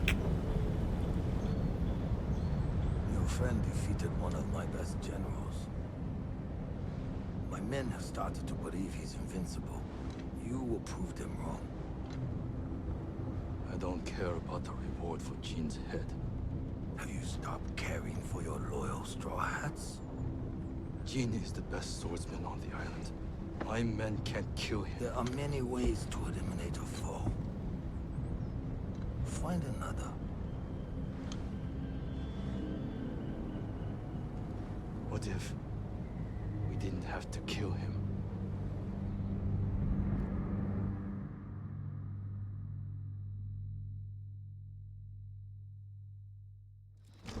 God, this game is amazing.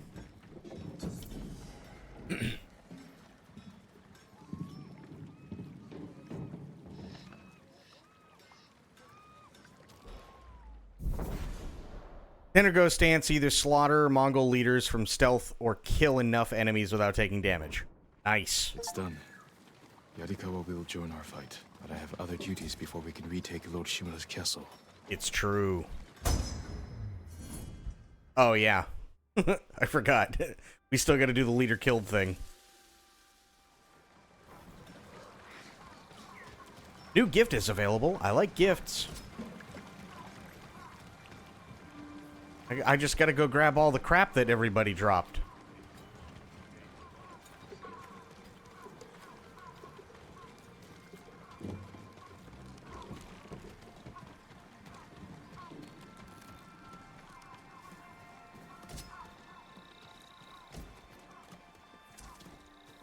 Nice.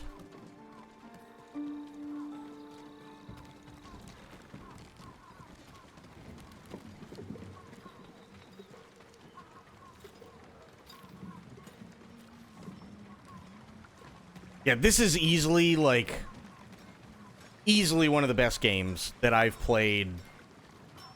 If your blades need work, Like, let me be your if I had to make a top 10 list of best games that I've played, this would definitely be in the top 10, but I couldn't tell you where. Because that's really stiff competition. And even top 10 is, like, cutting it really thin. I would be honored to work. Definitely one of the cleanest? Oh, yeah. Yeah, it is definitely one of the Whatever your cleanest, sword sure. needs. Of course you don't have my anything. thanks. Damn it. Do you need anything, my lord? Yeah. You can tell this game was made with a lot of love. And this was a long time ago, but there was somebody that, like, that basically, like, introduced me to that phrase. Made with love. right? Because we see it all the time, right? You see it all the time with little tchotchkes and things like that in stores and whatnot, made with love in, and then it gives the name of the place. That's fine, right? But then it's like you kind of start to go, you start to look at things a little bit differently when you think about, was this game made with love? And I'm not saying that devs don't love what they do and they don't put a lot of attention where they can and when they can into something, but you can definitely tell the difference between a run-of-the-mill open world game that, like you said, has too much bloat, and there's way too much going on simultaneously, and there's a lot of mistakes, and there's a lot of things that could have been done better, and the frame rate is crap, and the colorization is okay, but it's nothing special, and the art style isn't, it's just generic, and, stuff like that. But it's like, you can tell one of those games from another game that has been 100% made with love. And this is one of those games that have been made with love. Just absolutely. Had an extra QA pass? I think they had several. QA passes. And it's not even necessarily just like QA stuff either, because there have been a couple of things here and there, but they're like really, really, really small things, right? But it's just like, did they really need to go and model every blade of grass? No, but they did. Did they need to model every blade of tall grass? Absolutely not, but they did. Did they need to make sure that every single one of those like red flowers that we saw earlier tonight, moved moved depending on like how the wind was blowing? No, but they did.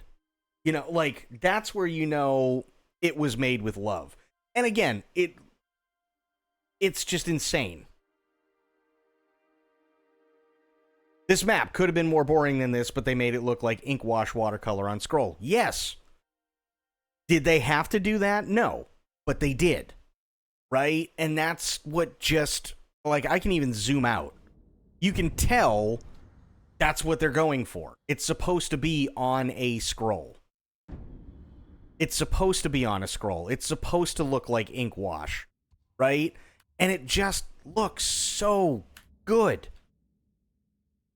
It's like even just playing the game and riding the horse around, it's like stepping into a painting. Did they have to go that hard? No, but they did. It's absolutely fantastic. Absolutely fantastic, everything they did with this game. And again, the small things here and there, you're just sitting there and you're going, okay, it is what it is. It's not that big of a deal, because it's nothing game-breaking. It's something that, even if it does break immersion, is for like a grand total of half a second, right? It's not huge. It's just, it's made with love. And and the combat is so clean and so smooth, and the pacing can change so quickly, and it's literally like watching a dance. It's so good. It's just so good.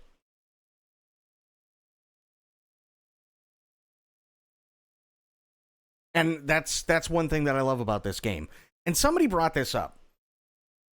Somebody brought this up a while ago, and I hate to admit it, but I have to agree. Think of it this way.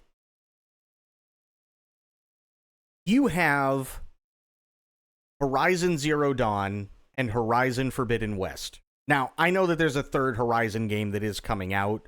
We don't know what it is yet, but there is a third one.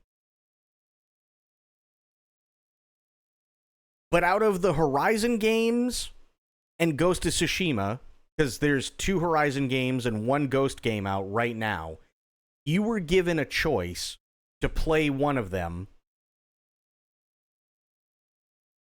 which one would it be?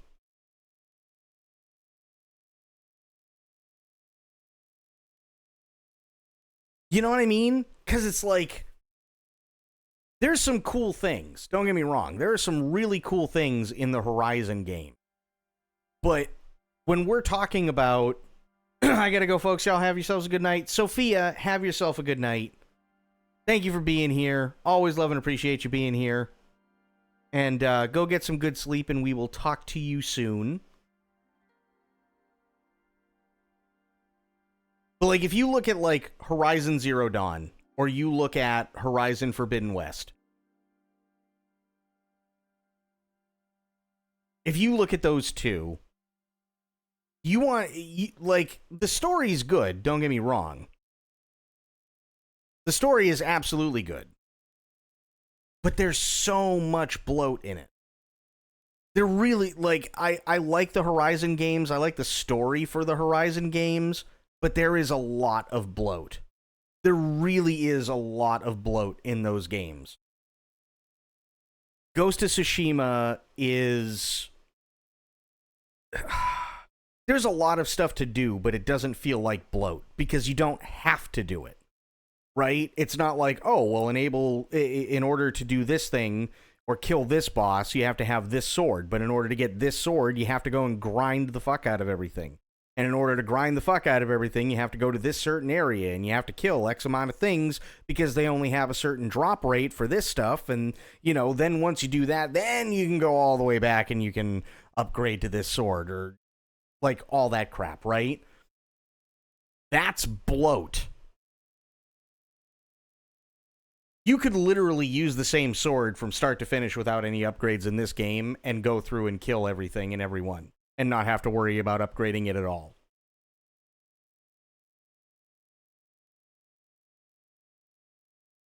What are you talking about? I'm talking about a game like this that's clearly made with love versus a game that, although I really like, has what Dawn was talking about, which is bloat, which means way too many things to do, and forcing you to do way too many things, and forcing you to do all these things by grinding them out so you can get to a certain place, so you can do certain things, and so on.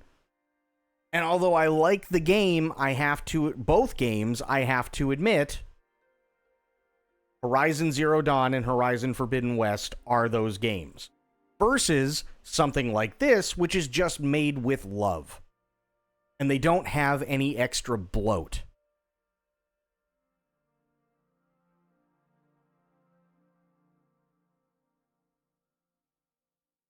And that's really cool. And it's it's really magical when you see a game or experience a game like this. What about Fallout New Vegas? Fallout 3, Fallout New Vegas, Fallout 4, Fallout 76, Fallout whatever the fuck. They all have a lot of bloat. Every single Fallout game has bloat. Every single one. You know how I know? Because it's Bethesda. That's all they do.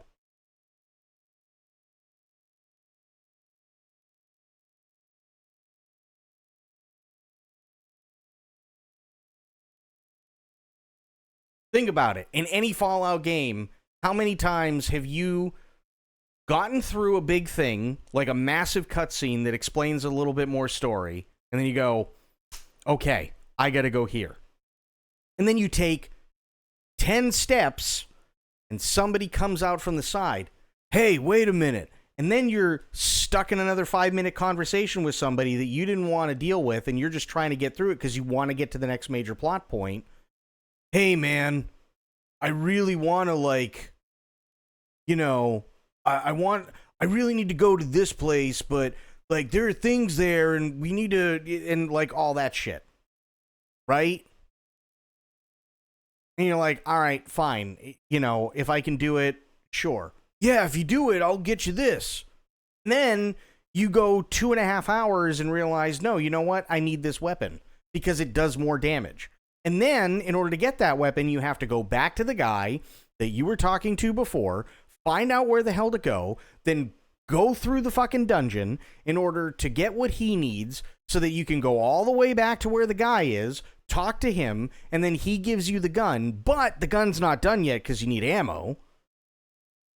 You need the ammo for it. And then he's like, hey man, you know, all you got to do is you bring me these things and I'll just keep making you ammo. It's no big deal. So now you can't even use the fucking thing until you get the ammo because you only got like maybe 5 shots.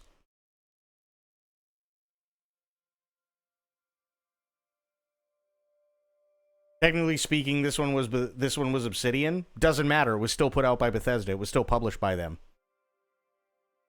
It still got Bethesda bloat.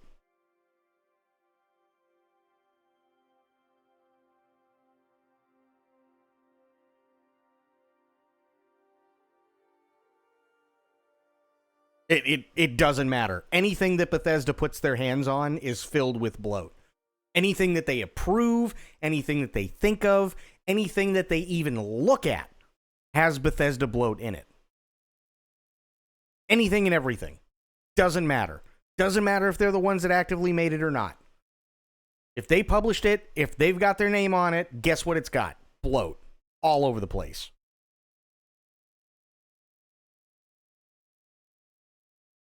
That's literally any and every Bethesda game. And we know this specifically because the things that people don't want are the things that they keep constantly putting in. How about Fallout 4? You want to know what they did with Fallout 4? I'll tell you what they did. It's actually really, really, really stupid. Right? Here's what they did with Fallout 4. Hey, you got to do this base building thing that we know none of you like whatsoever. And everybody wanted a thing that says, hey, can we just have an option to turn off the base building? And what did Bethesda say? Just put 4 beds down. You want to skip through it? Just put 4 beds down. They don't even give a shit about what anybody else wants. So instead of just making a thing where you can flip a switch and bypass all that crap, they go, oh, well then just put 4 beds down if you don't want to do it. Fallout 76, another perfect example. They made an online thing with microtransactions, and if you're not buying their shit, you're grinding yourself to death in order to get absolutely everything that you need to in the same fashion as Fallout 4 and Fallout New Vegas and Fallout 3 and Skyrim. But you're doing it online.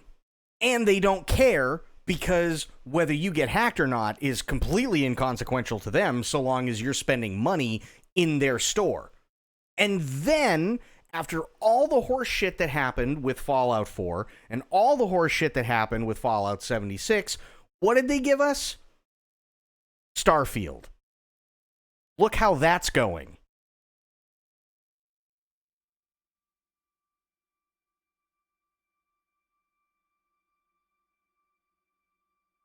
Last I checked, the latest Starfield update wasn't doing really well. Now, it might have gotten better.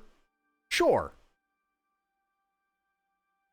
Because more people have bought it. But Starfield is a perfect example of the same thing that they did in Skyrim, that they did in Fallout 3, that they did in Fallout New Vegas, that they did in Fallout 4, that they did in Fallout 76.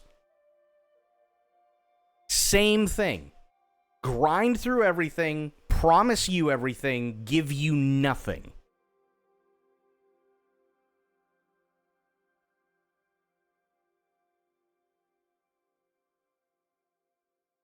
You haven't heard anything about Starfield. Yeah, that's my point. Exactly my point. Just how many people are actively excited to play the expansion?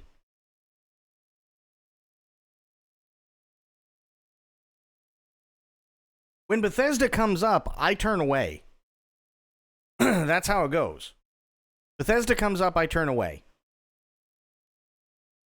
Because Bethesda has no idea what they're doing. Todd promises you the world, and then guess what? You get not even a fraction of it.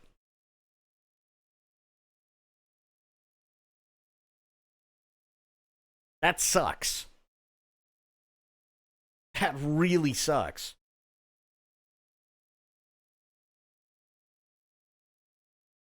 And I watched people play Starfield even after all the the day one glitches and shit. People are just like, it's boring. It's not fun. There's like nothing that happens in this world means anything. So there's really no story. There's no character arc. There's really nothing going on because it's on rails. They just want you to get from point A to point B to point C to point D and so on. That's all they want you to do. You have companions that follow you around. Sometimes they fight, which, hey, it's really cool when they do. Sometimes they get stuck halfway into a wall. Why? Because it's Bethesda.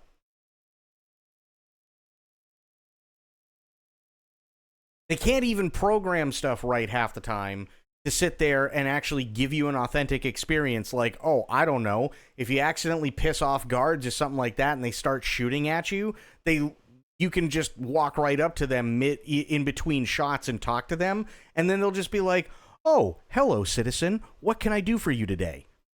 Meanwhile, literally 2.5 seconds ago, they were going full auto, and the only reason they stopped was because they had to reload.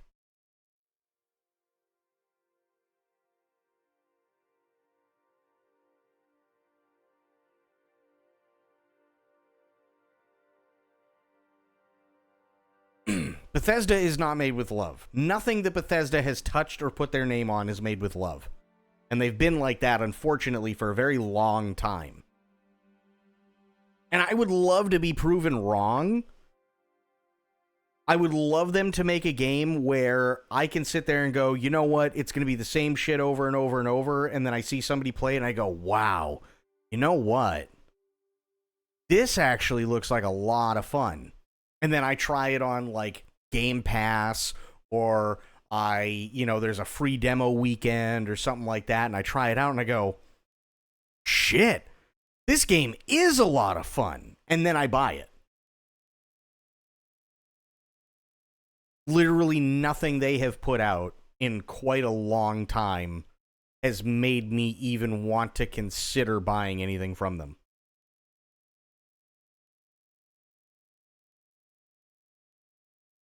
And that's really sad.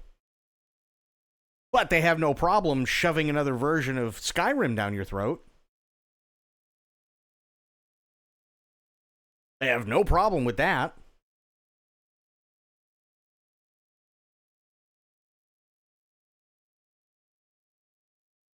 So yeah, I'm not a fan. I'm not a fan of Bethesda, and I haven't been for a long time. And it's not for lack of trying.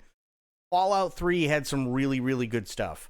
Fallout New Vegas had some really, really good stuff. But for the amount of bloat, my problem with Bethesda just in general, and same thing with Skyrim, by the way, it had a lot of really good stuff. I'm not going to sit there and just completely shit on every single thing. But with the amount of bloat that they put into those games, it's like, guys, what are we doing here? Everything just feels really, really, really disjointed. Like, it'd be fun to, like, load up Fallout 3 or load up Fallout New Vegas for, like, 1 or 2 streams. But after that, I just get bored. I literally get bored of, blowing someone's head clean off with a laser pistol or with a laser Gatling. Because that's about all it ends up being.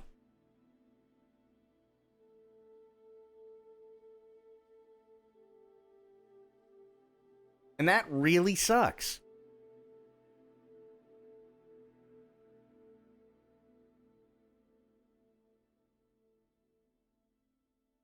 And that's also why I'm, as much as I hate to say it, I'm kind of afraid. Like, I really, really, really, really want to be excited for Indiana Jones. And I said that eventually I would totally play Indiana Jones. But I'm also afraid for the game. Because guess who's putting it out?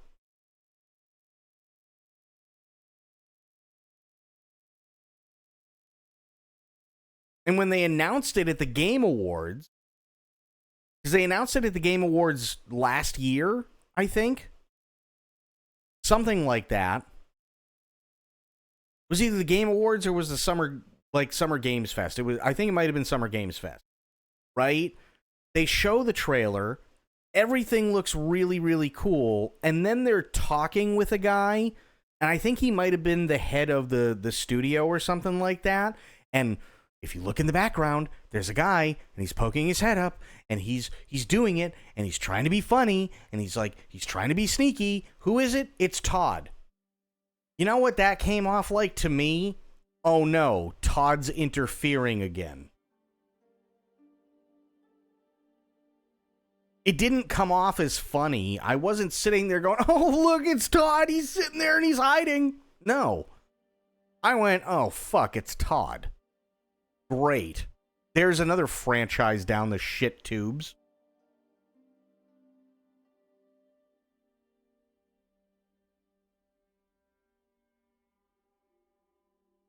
And that sucks.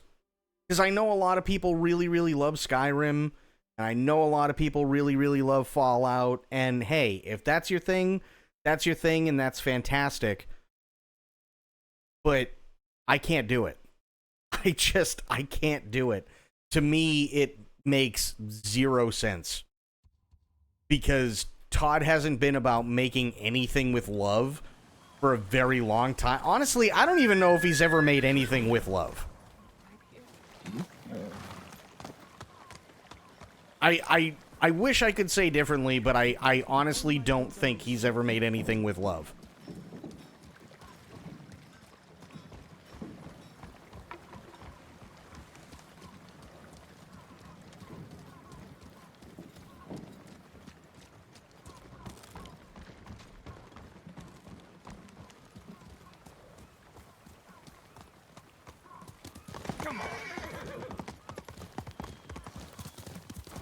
Because let's be honest, who's keeping Skyrim alive?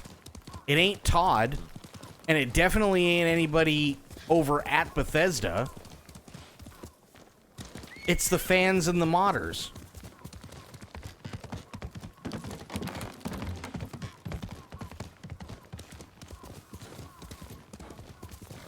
Yeah, it's always the fans. Always. And he knows that, by the way. One of Tomoe's training camps is around here. That's why he can keep getting away with selling you another version of Skyrim. Because he knows that the fans absolutely love Skyrim. Ah! The ghost! Don't kill me! What's going on? So, what does he do? He promises everybody the world for the new version of Skyrim, and then they literally get the same thing that they did 10 years ago. And then everybody's got to start over. You hope fans will do the work. Absolutely. And you know that the problem now, especially with Starfield, because we literally read quite a few of the reviews a couple of weeks after. There was one review that said, honestly, I'd tell you to wait until the mod community fixes a lot of the problems with the game, but the game is so unfun, people aren't going to want to mod it.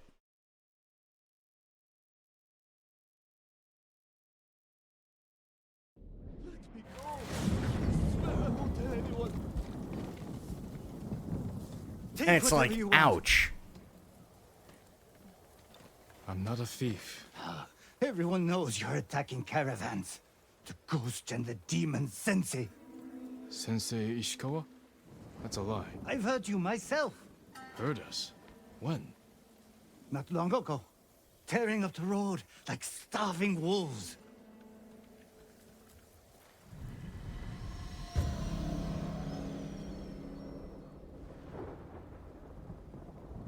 Crit, thank you for the hydrate. How you doing? How are Sensei Ishikawa and I being blamed for highway robbery? Head north. Find out who's responsible. And thank you for the hydrate. How you doing, Crit?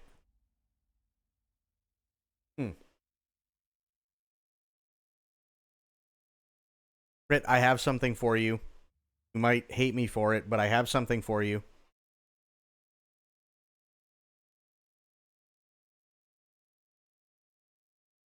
You're okay? You know what? Sometimes being okay is all we can be. I has lay food porn for you.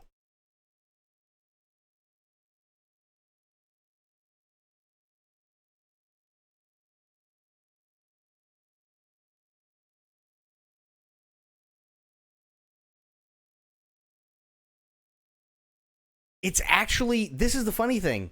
It's not spicy. It's not spicy at all.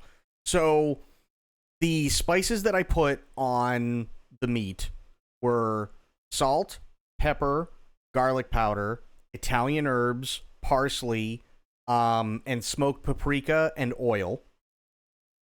Cooked them in butter. The sauce that's on the noodles is onions, fresh garlic, a can of evaporated milk, a little bit of the noodle water, excuse me, a little bit of the noodle water, and then a little bit of salt, a little bit of pepper, a little bit of smoked paprika, a little bit of Italian seasoning, and then I just reduced it and let it thicken, and that's it. Really, really, really good. And it actually, at least the way that they have you make this recipe, the sauce tastes like a combination of Alfredo and mac and cheese. So it is very rich. Yeah. Yeah, it's very rich. Very, very good, but very rich. Insanely rich.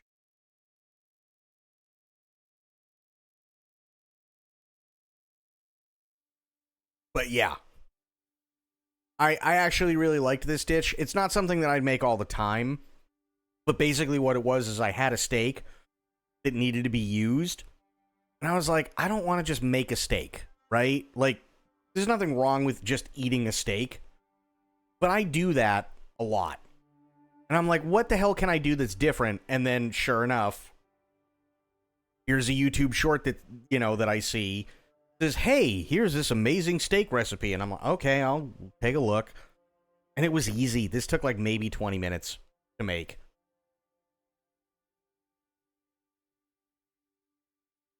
So it's very, very, very rich, but very, very good. Definitely not something I would eat all the time, though.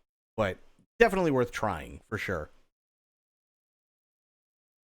But glad to hear that you're okay. Definitely glad to hear that you're okay. Sometimes the only thing we can do is just keep on trucking. Know what I mean? All we can do. But yeah, this is what I had for dinner tonight. It was really, really, really good. But it's insanely, oh yeah, and that was the other thing. In the sauce, I'll bring this up. I'll bring the 3 things up, right? So after you put in the spices, and after you put in the evaporated milk, it looks like this. And you don't want it to boil over, because obviously you don't want anything to curdle, right? But then you take cream cheese and put it in there. And then you take Parmesan cheese and put it in there, and you melt it in.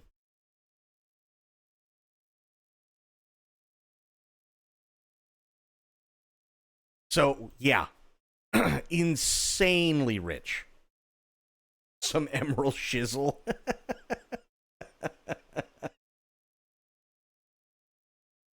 But yeah, it was very, very good, but very, very, very rich. Very, very rich. So, yeah.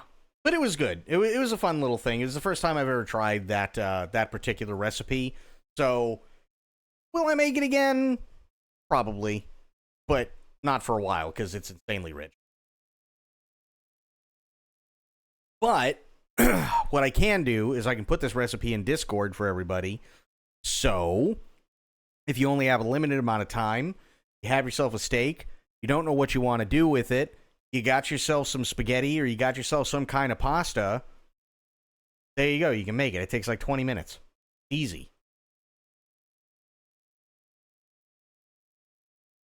Like, literally all it really cost me, because I had everything else, all it cost me was literally the price of a box of spaghetti noodles and a steak. That's it. That's not bad.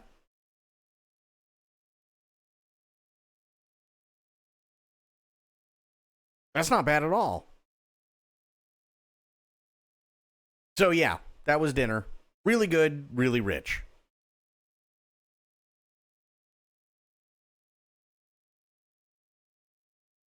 Some emerald shizzle. Bam! God, I haven't thought of emerald in forever. Holy shit. Whatever happened to emerald? Possible. Did he retire or something?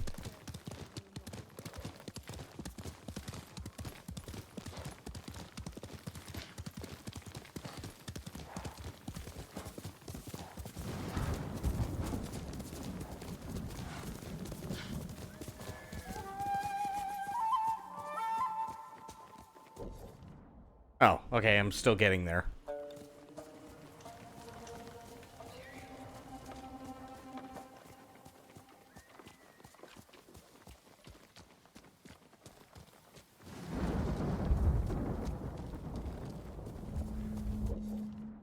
Oh, okay, wrong way.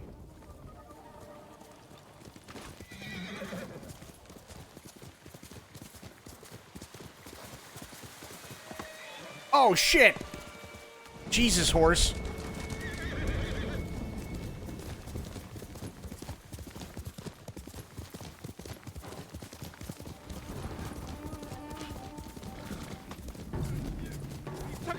Sensei. That motherfucker shot my horse.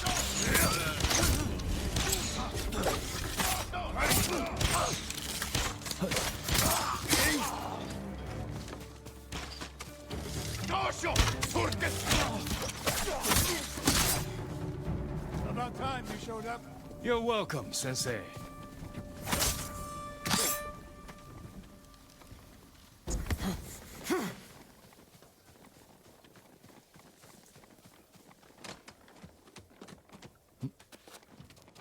You're the ghost. Yeah. Yeah, I am. What happened here? His caravan was ambushed. Lots of attacks lately. People say you're stealing supplies. Or sided with the Mongols. Rest easy. I'll discuss this with Lord Sakai. Tomoe is behind this. She sows paranoia and fear. Attacking caravans, blaming us. I caught up to his group too late. Saved him, but not the others. Where was he ambushed? Close. Why? Find the ambush site. Track the rest of Tomoe's group to their camp. That makes sense. What's wrong? Nothing. She has me off balance. We'll put an end to that. Rest here. Eat the food I gave you, and wait a while before you leave. Thank you, Sensei. Show me where he was ambushed. Yeah. Show me, damn it. Oh, God. Okay. Well, that's one way to do it.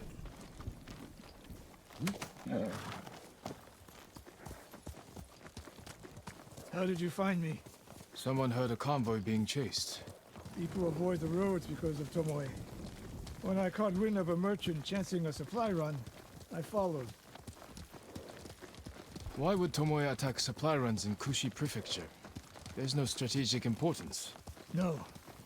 But Kushidera Temple inspires people. Could be a Mongol effort to break morale here. You don't sound convinced.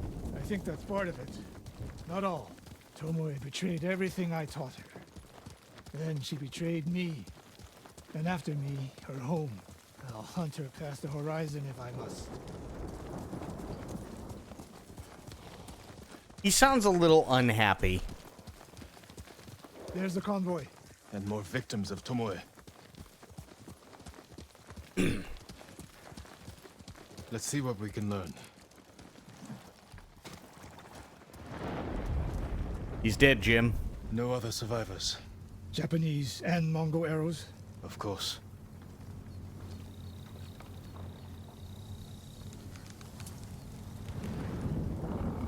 Ishikawa? Who's the voice actor? It's a warning to the people of Kushi. From Tomoe. From Lord Sakai and Sensei Ishikawa. No travel is permitted on these roads, on pain of death. Crude, but effective. What else has he been in? Because I know I've heard him in other places. The bad guy in The Expanse. Oh, no shit. Okay. Okay. Yeah. Okay, the one who had his daughter killed. Right? They took off down the road. Yes. We'll find them. This is the last time Tomoe and her men will ambush anyone in Kushi Prefecture. Come. Damn, good ear.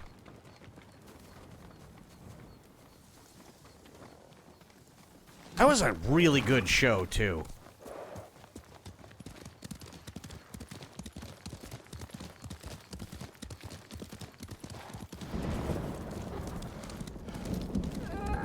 Hurry! What do you mean, hurry? Where am I hurrying to? You stopped. Just started watching recently? Oh, how far are you?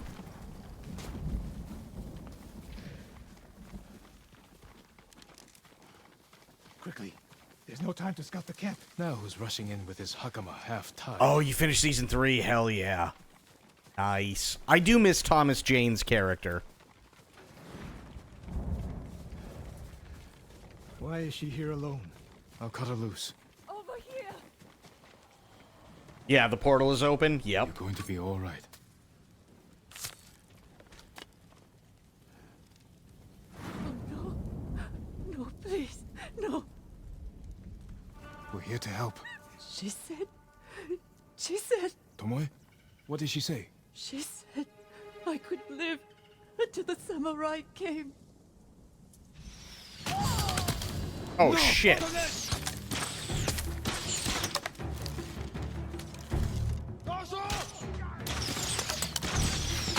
Holy fucking Jesus.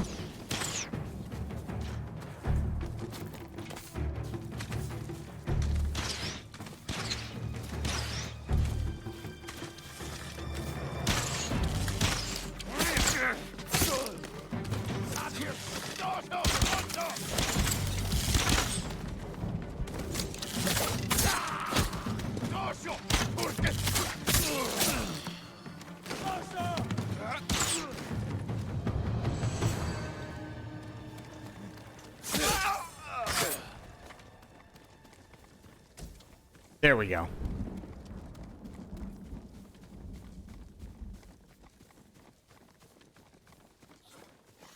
Yeah, no, The Expanse was really, really, really good. I really liked that show. I know, like, people like to give Amazon, like, shit for a lot of things that they do, and that's fine, but you gotta admit, Amazon can see a good thing. Like, they know a good thing when they see it. Because the Sci-Fi Channel ended The Expanse, and then Amazon picked it up. If it wasn't for Amazon, we'd never actually get the ending that we get. Sakai.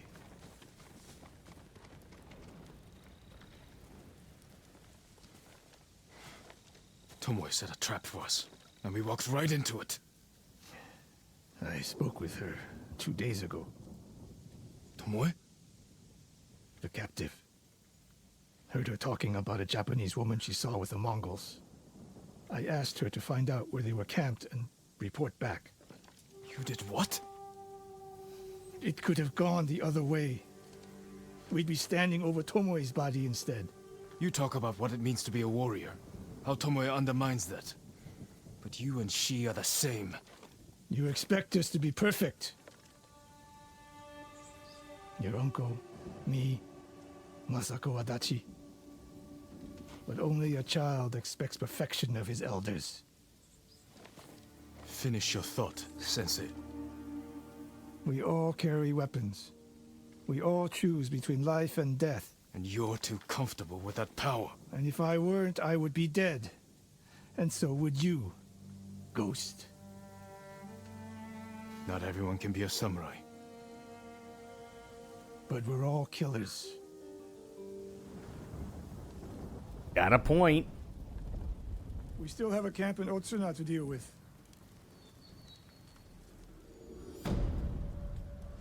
They even kind of used his eye bags. Yeah.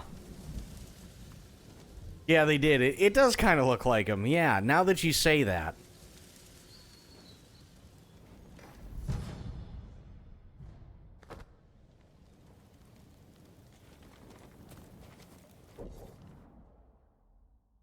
This it? No. Oh, here.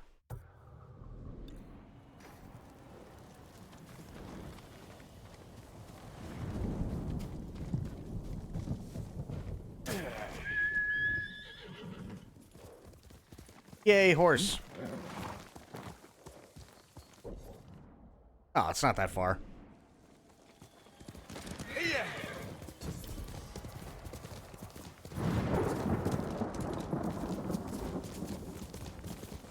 Ooh. Okay, easy.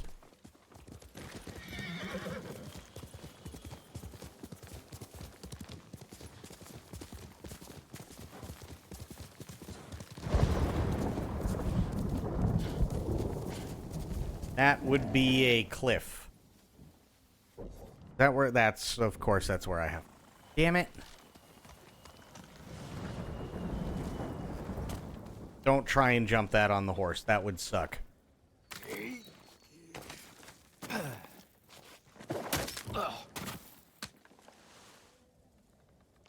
Oh. No. Oh, that works too, I guess. Not as nice as I would have liked it to have been, but sure.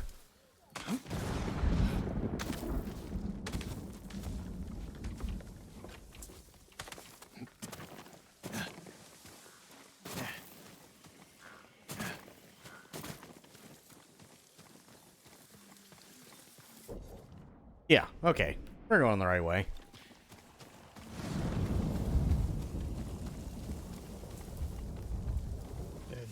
Ran is the one who saw their camp. That's right, Sensei. Sakai.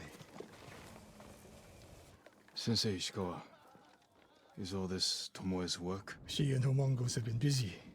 A woman here named Ran knows where to find her. Lead the way.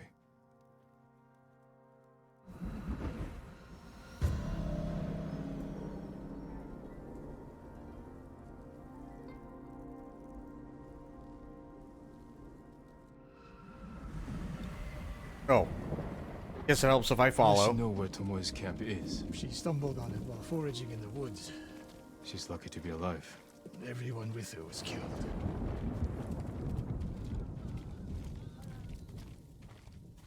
Is your name Ran? Jesus. Yes, my lords. The Mongols who did this to you, they were led by one of our own. Tomoe. I'll never forget that face.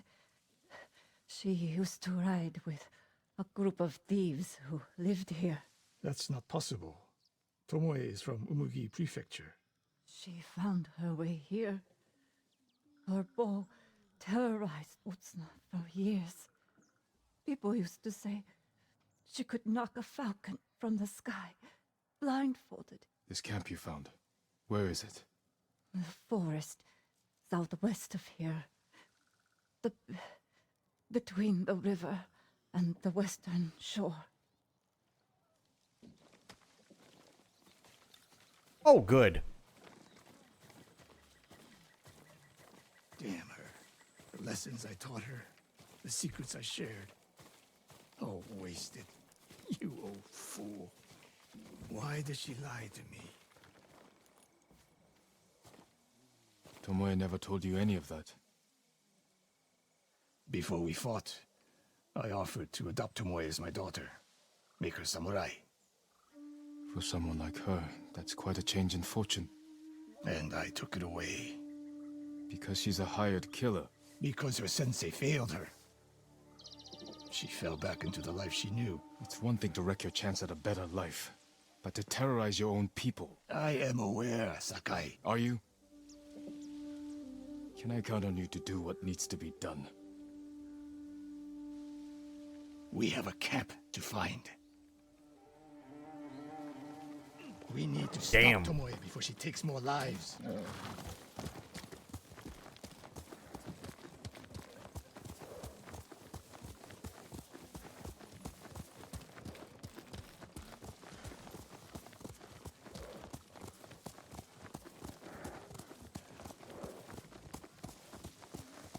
One thing I absolutely love about this game News is Tomoe fell back to a place she knows. is I could She's make desperate. She has the Mongol Empire on her side. I could make The more Ishikawa we damage gallop efforts, by just the more likely galloping the Khan myself. withdraws his support. We could use that to our advantage. But eventually he'll Driving just wedge do it, between so all I have to do is just hold the Did. stick down. Tomoe abandoned the Mongol cause. After everything she's done, she deserves punishment. Even if she were willing to fight for us. Would you trust her? No.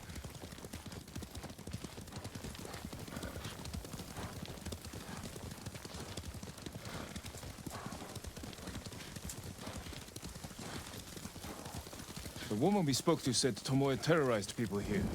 It must have been years ago. Tomoe would have been young. In her teens. And holding her own among bandits. Difficult for someone twice her age. And you never suspected anything.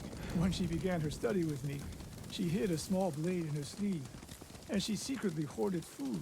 I can see how you could overlook those signs. There were others. I wanted to make her my heir so badly. I blinded myself to the truth. The camp should be nearby. Perfect terrain for archers lying in wait. Keep your eyes open. Dismount here. Oh, okay, horse. Thank you.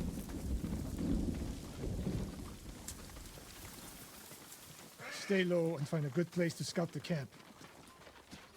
Up here.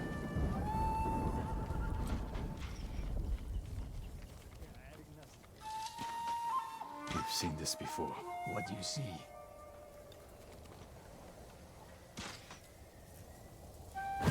Japanese arrows. Of course. Okay. Bodies used for archery practice. Tomoe's signature. Shut this camp down. Keep your eyes open for Tomoe. Ready when you are, Sensei. I'll stay heated until you strike. Cool.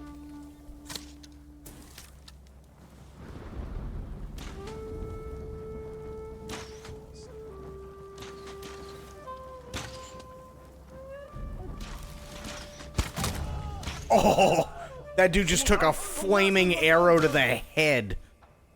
Ouch.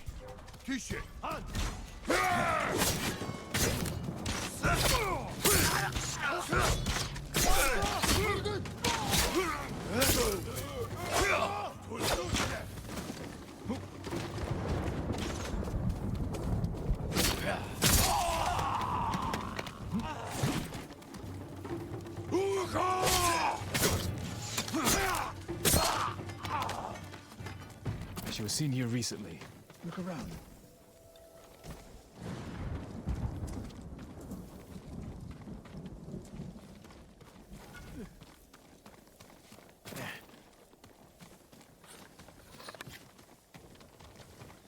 You know, I do kind of feel bad for that guy, but I mean, in all honesty, like, fuck him. So there is that.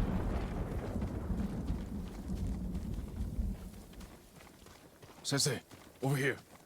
Could be Tomoe. The sensei and the ghost. I'm getting tired of you two. Your archers are dead. It's over. Ambush.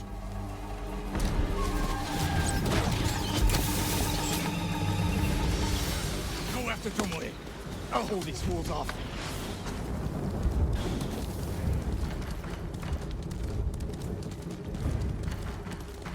Time to go kill Tomoe. Keep telling yourself that. Your archers are dead. It's over. Oh, fuck. Yeah, pretty much. Okay, some of them. There's nowhere to go, Tomoe. You need to work harder, Lord Sakai.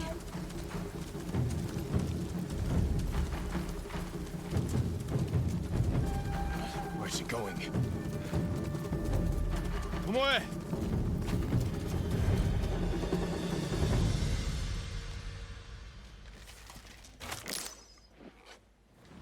So you're old Sakai, the sensei's new pet. And you're a gifted archer who had a chance at a better life and threw it away. Is that what he told you?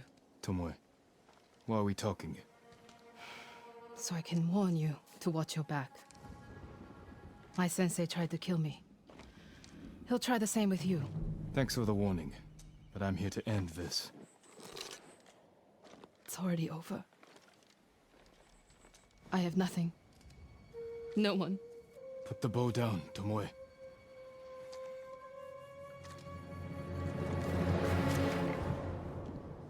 Has she lost her mind? One can only hope. No sign of her. I should tell Sensei Ishikawa.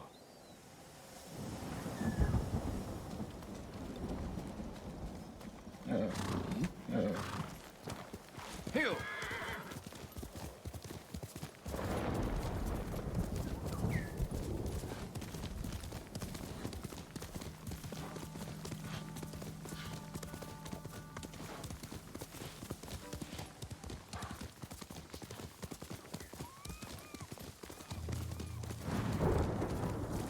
Oh my god.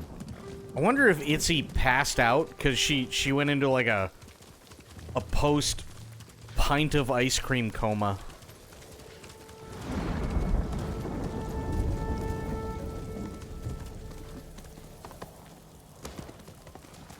Sakai, what happened?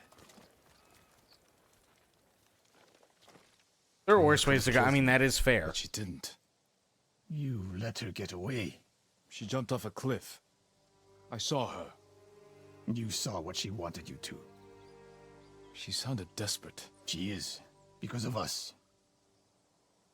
Why does she think you'll turn on me? She doesn't. She's trying to drive a wedge between us. And it's working. No, it's not. Good. But the next time you wonder if I can do what's needed, ask yourself first. Tomoe isn't finished yet. My guess is she'll go north to curry favor with the Mongols. We'll find her.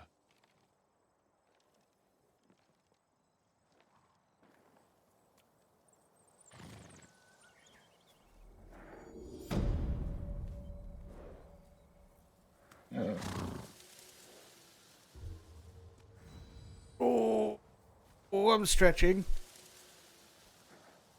Oh.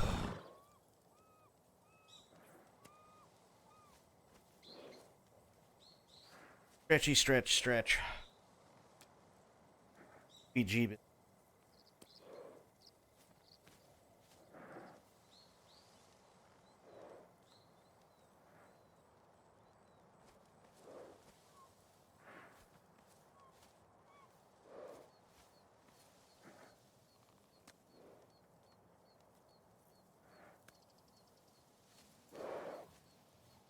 Checking my phone because it went off. Oh god. I can.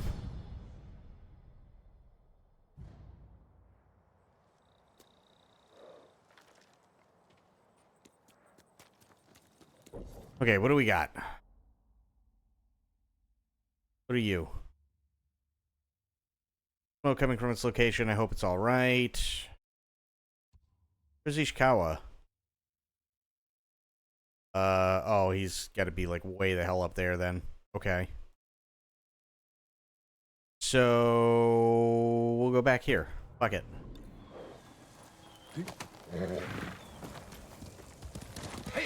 That'll probably be the last thing we do tonight.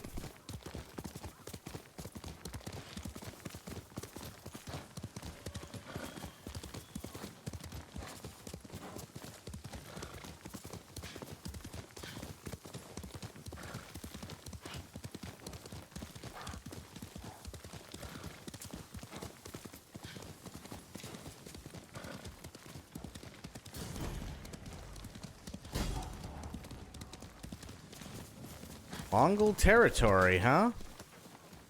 Really? Don't mind if I do.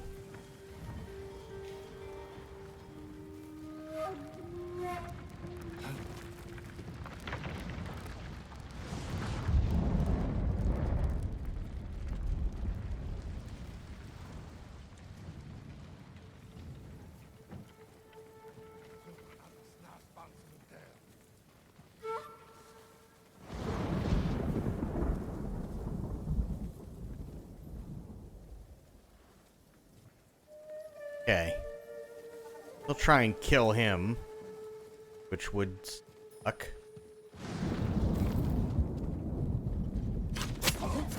Nice.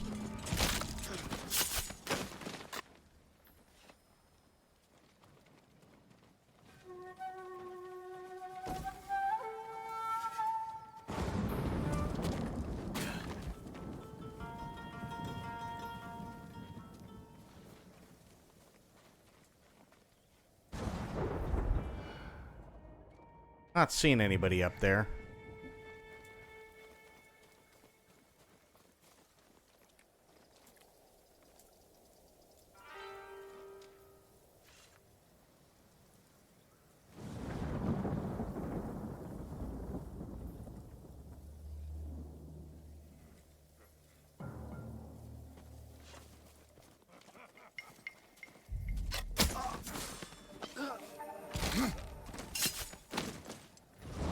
Get wrecked.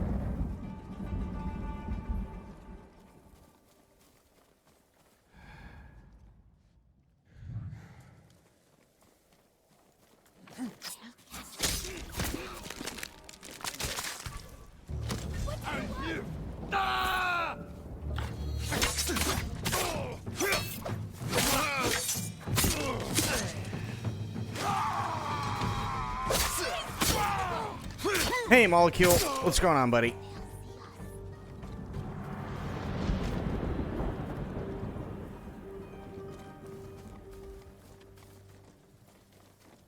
Yep. Eva was the big news. They showed off some new screenshots. Well, not screenshots, actual, like, video of Eva. So more video of Eva and more video of the boss, which was really cool. And I could be wrong, but I said that I'm thinking it's either going to be the very end of this year or the very beginning of next year, and that's when they're going to tell us what the release date is. So they're probably going to put out one more video, and then once they put out that last video, that's when they're going to tell us.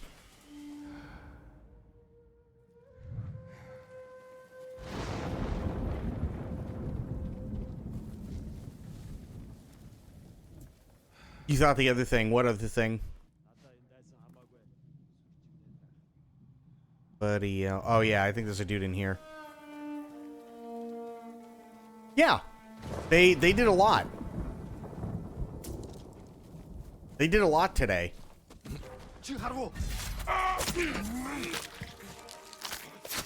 She was confirmed to be Jodie Benson. And she explained why.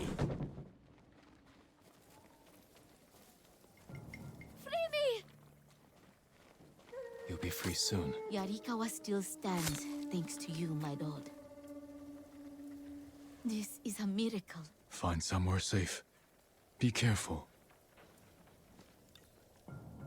She explained why she took a fake name. Which, to be fair, I can understand now. And it makes a lot of sense. Definitely makes a lot of sense. And before Ariel mod for MGS Delta, oh dear God.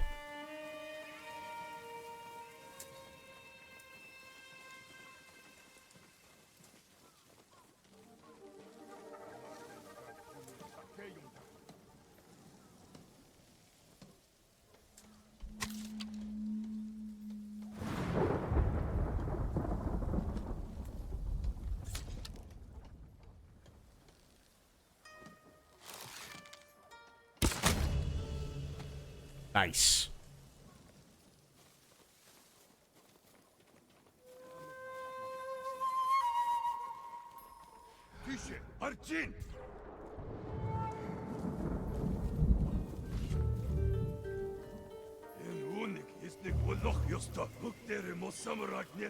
What was the reason? So, long story short, she's done a bunch of things over the years. I'm thinking really hard. I can't remember. Yeah. So she's done a bunch of things over the years. She did a lot of like kids movies and a lot of cartoons and a lot of like family-oriented TV shows and movies and stuff like that. And she worked very, very closely with Disney and Warner Brothers and everything like that. Metal Gear Solid 3 is not for kids. So, Chris Zimmerman, who is the voiceover director and the English cast director, went to her and said, hey, how about we give you another name, right? Alluding to the fact that, hey, this isn't for kids, right? And, you know, in Disney's really, really particular with, like, who does what and when. And obviously, it was like getting Jodie is a big get, right?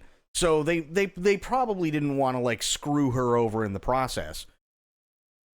And Jodie thought about it and she goes, okay, sure. And Chris goes, all right, what was your pet's name growing up? And she goes, oh, it was Suzette Monet. She goes, okay, we can work with that. How about Suzetta?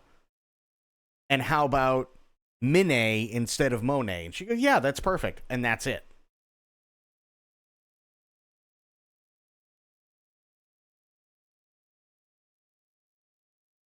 That's all it was. It was just literally to make sure that she could still work. Which, you know what? That's fair. That's totally fair. That's absolutely fair. And I don't blame her for doing that. Like, I actually looked it up. In 2011, she was actually listed as a Disney legend.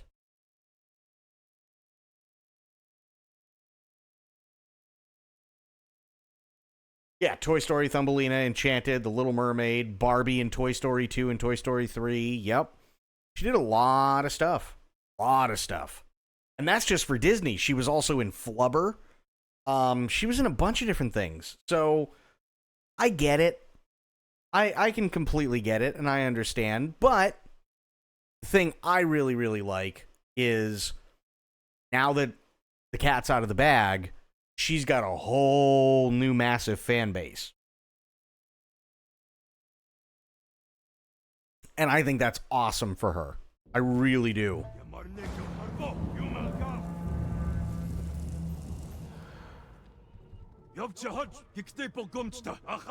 Photos of her in the suit.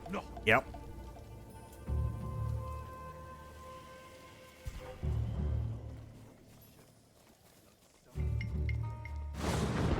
And I think Don said it best, and I had to laugh, but I agree with him.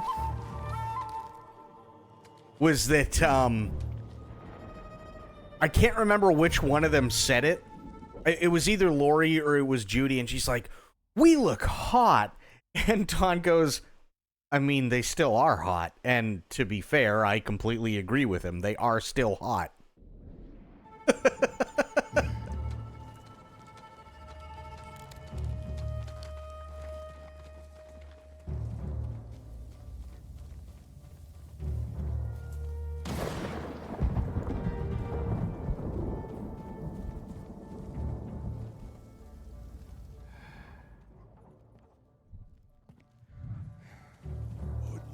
I love that Eva, the most indescribable and secretive character, was literally a secret for 20 fucking years and nobody really knew. Well, and that was the only thing. And I gotta give not only her son, but that one fan credit. I loved the story about the fan, how it was like 7 years ago, and she's doing a signing at a convention. Somebody walks up and slides Metal Gear Solid 3 to her, and she goes, what are you giving me this for? And he goes, because you're in it. And she goes, oh, do you know? Do you know my deep, dark secret? And he goes, yeah, I know you're in... Shh, don't tell anyone. I was like, that's amazing. And then she was talking about her son. She goes, you know, the funny thing was she goes, I don't know how he found it, but he found, because I had it in a box, right? He's like, she goes, I had a copy of the game in a box, and the David Hayter goes, box, cardboard box. She's like, yes, cardboard box. She goes, but my son found it, and he comes to me and he's like, Mom, is this true? Are you in this? She goes, and I can't lie to my son, so yeah, it's all true. She goes, and then I got cool mom points. And I was like, I mean, yeah. I'd be scared that she would kill me there.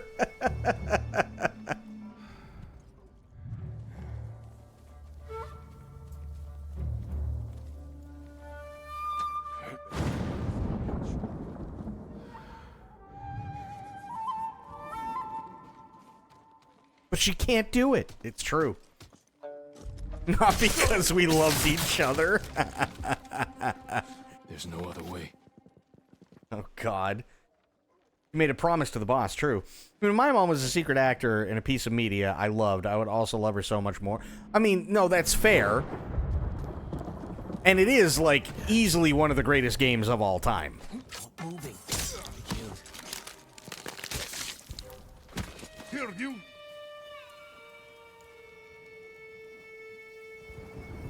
And huge fish. Huge fish.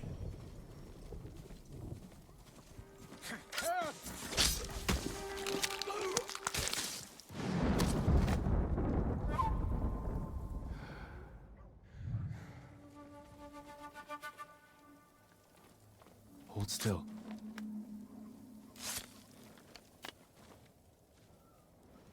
Finally. Thank you, my lord. Be careful up there. Said it hurts. Put his weight on it.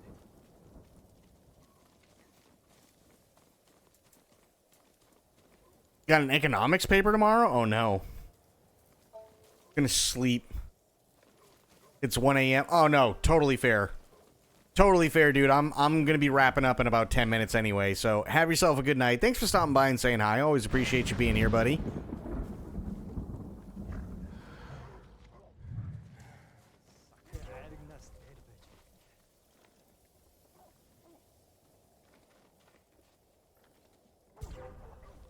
Ooh.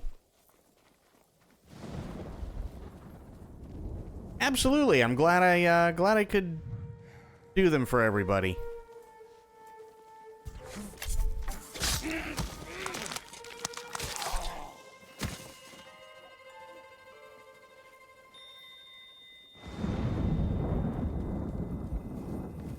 No, oh God, I crawled under.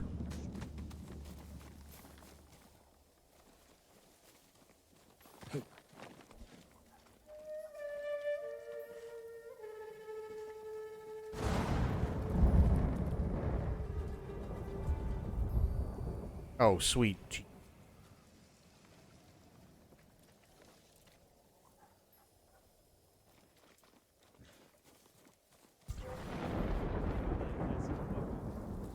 Wing. Oi! Unogi harda! Just ready!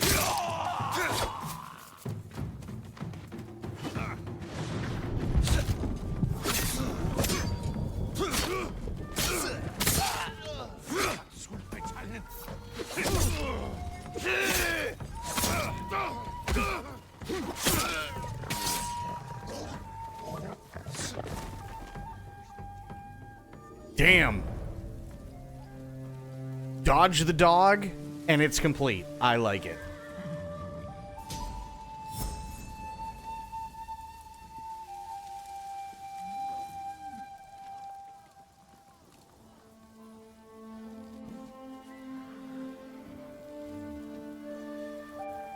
I don't understand. Cut us off from the shrines. The Mongols will do whatever they can to make our lives more difficult. Why not destroy the shrines then? Perhaps they fear the coming, so they destroy the paths instead. Okay. This where I am going to save for tonight. But I do want to thank everybody for hanging out. You guys are awesome. I had a lot of fun tonight. Yeah, I always have a lot of fun. But yeah, I'm glad that you guys could be here. Somu, thank you so much for the follow. Really, really appreciate that.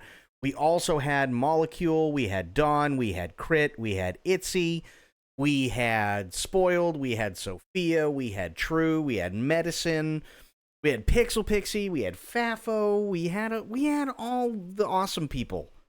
You guys are all awesome, and I really, really appreciate the hell out of all you guys. So thank you so much for hanging out. I will be back later on today, and like I said, by the way, when the game gets announced, and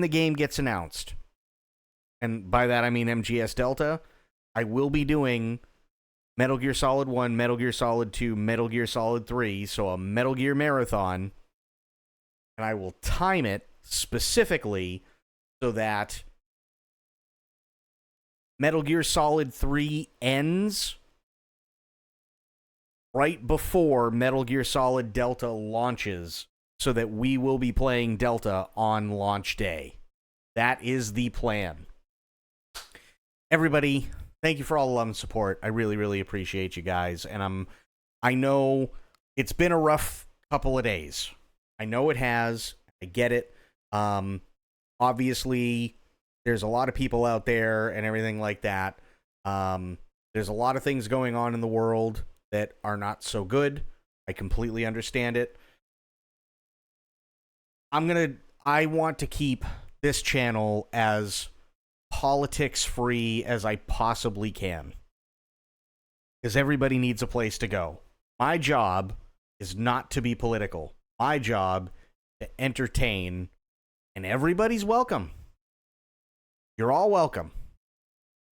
So, you ever need a place to go, chillax, forget about shit for a while, I'm here, and I appreciate the hell out of you guys, and I hope to keep doing everything for you guys. I really, really do. So thank you so much, everybody. Really, really appreciate you. Have yourselves a good one, and until I see you guys tomorrow, have yourselves a great day, great night, wherever you are. Be good to yourselves, be good to one another, stay safe, stay frosty, and of course, the #1 golden rule around here: try to remember some of the basics of CQC. I will be seeing you guys later on. Thank you so much, everybody. Have yourselves a great night. Stay safe. And I will see you guys later on today. All right, take care, guys. I'm out. Bye now.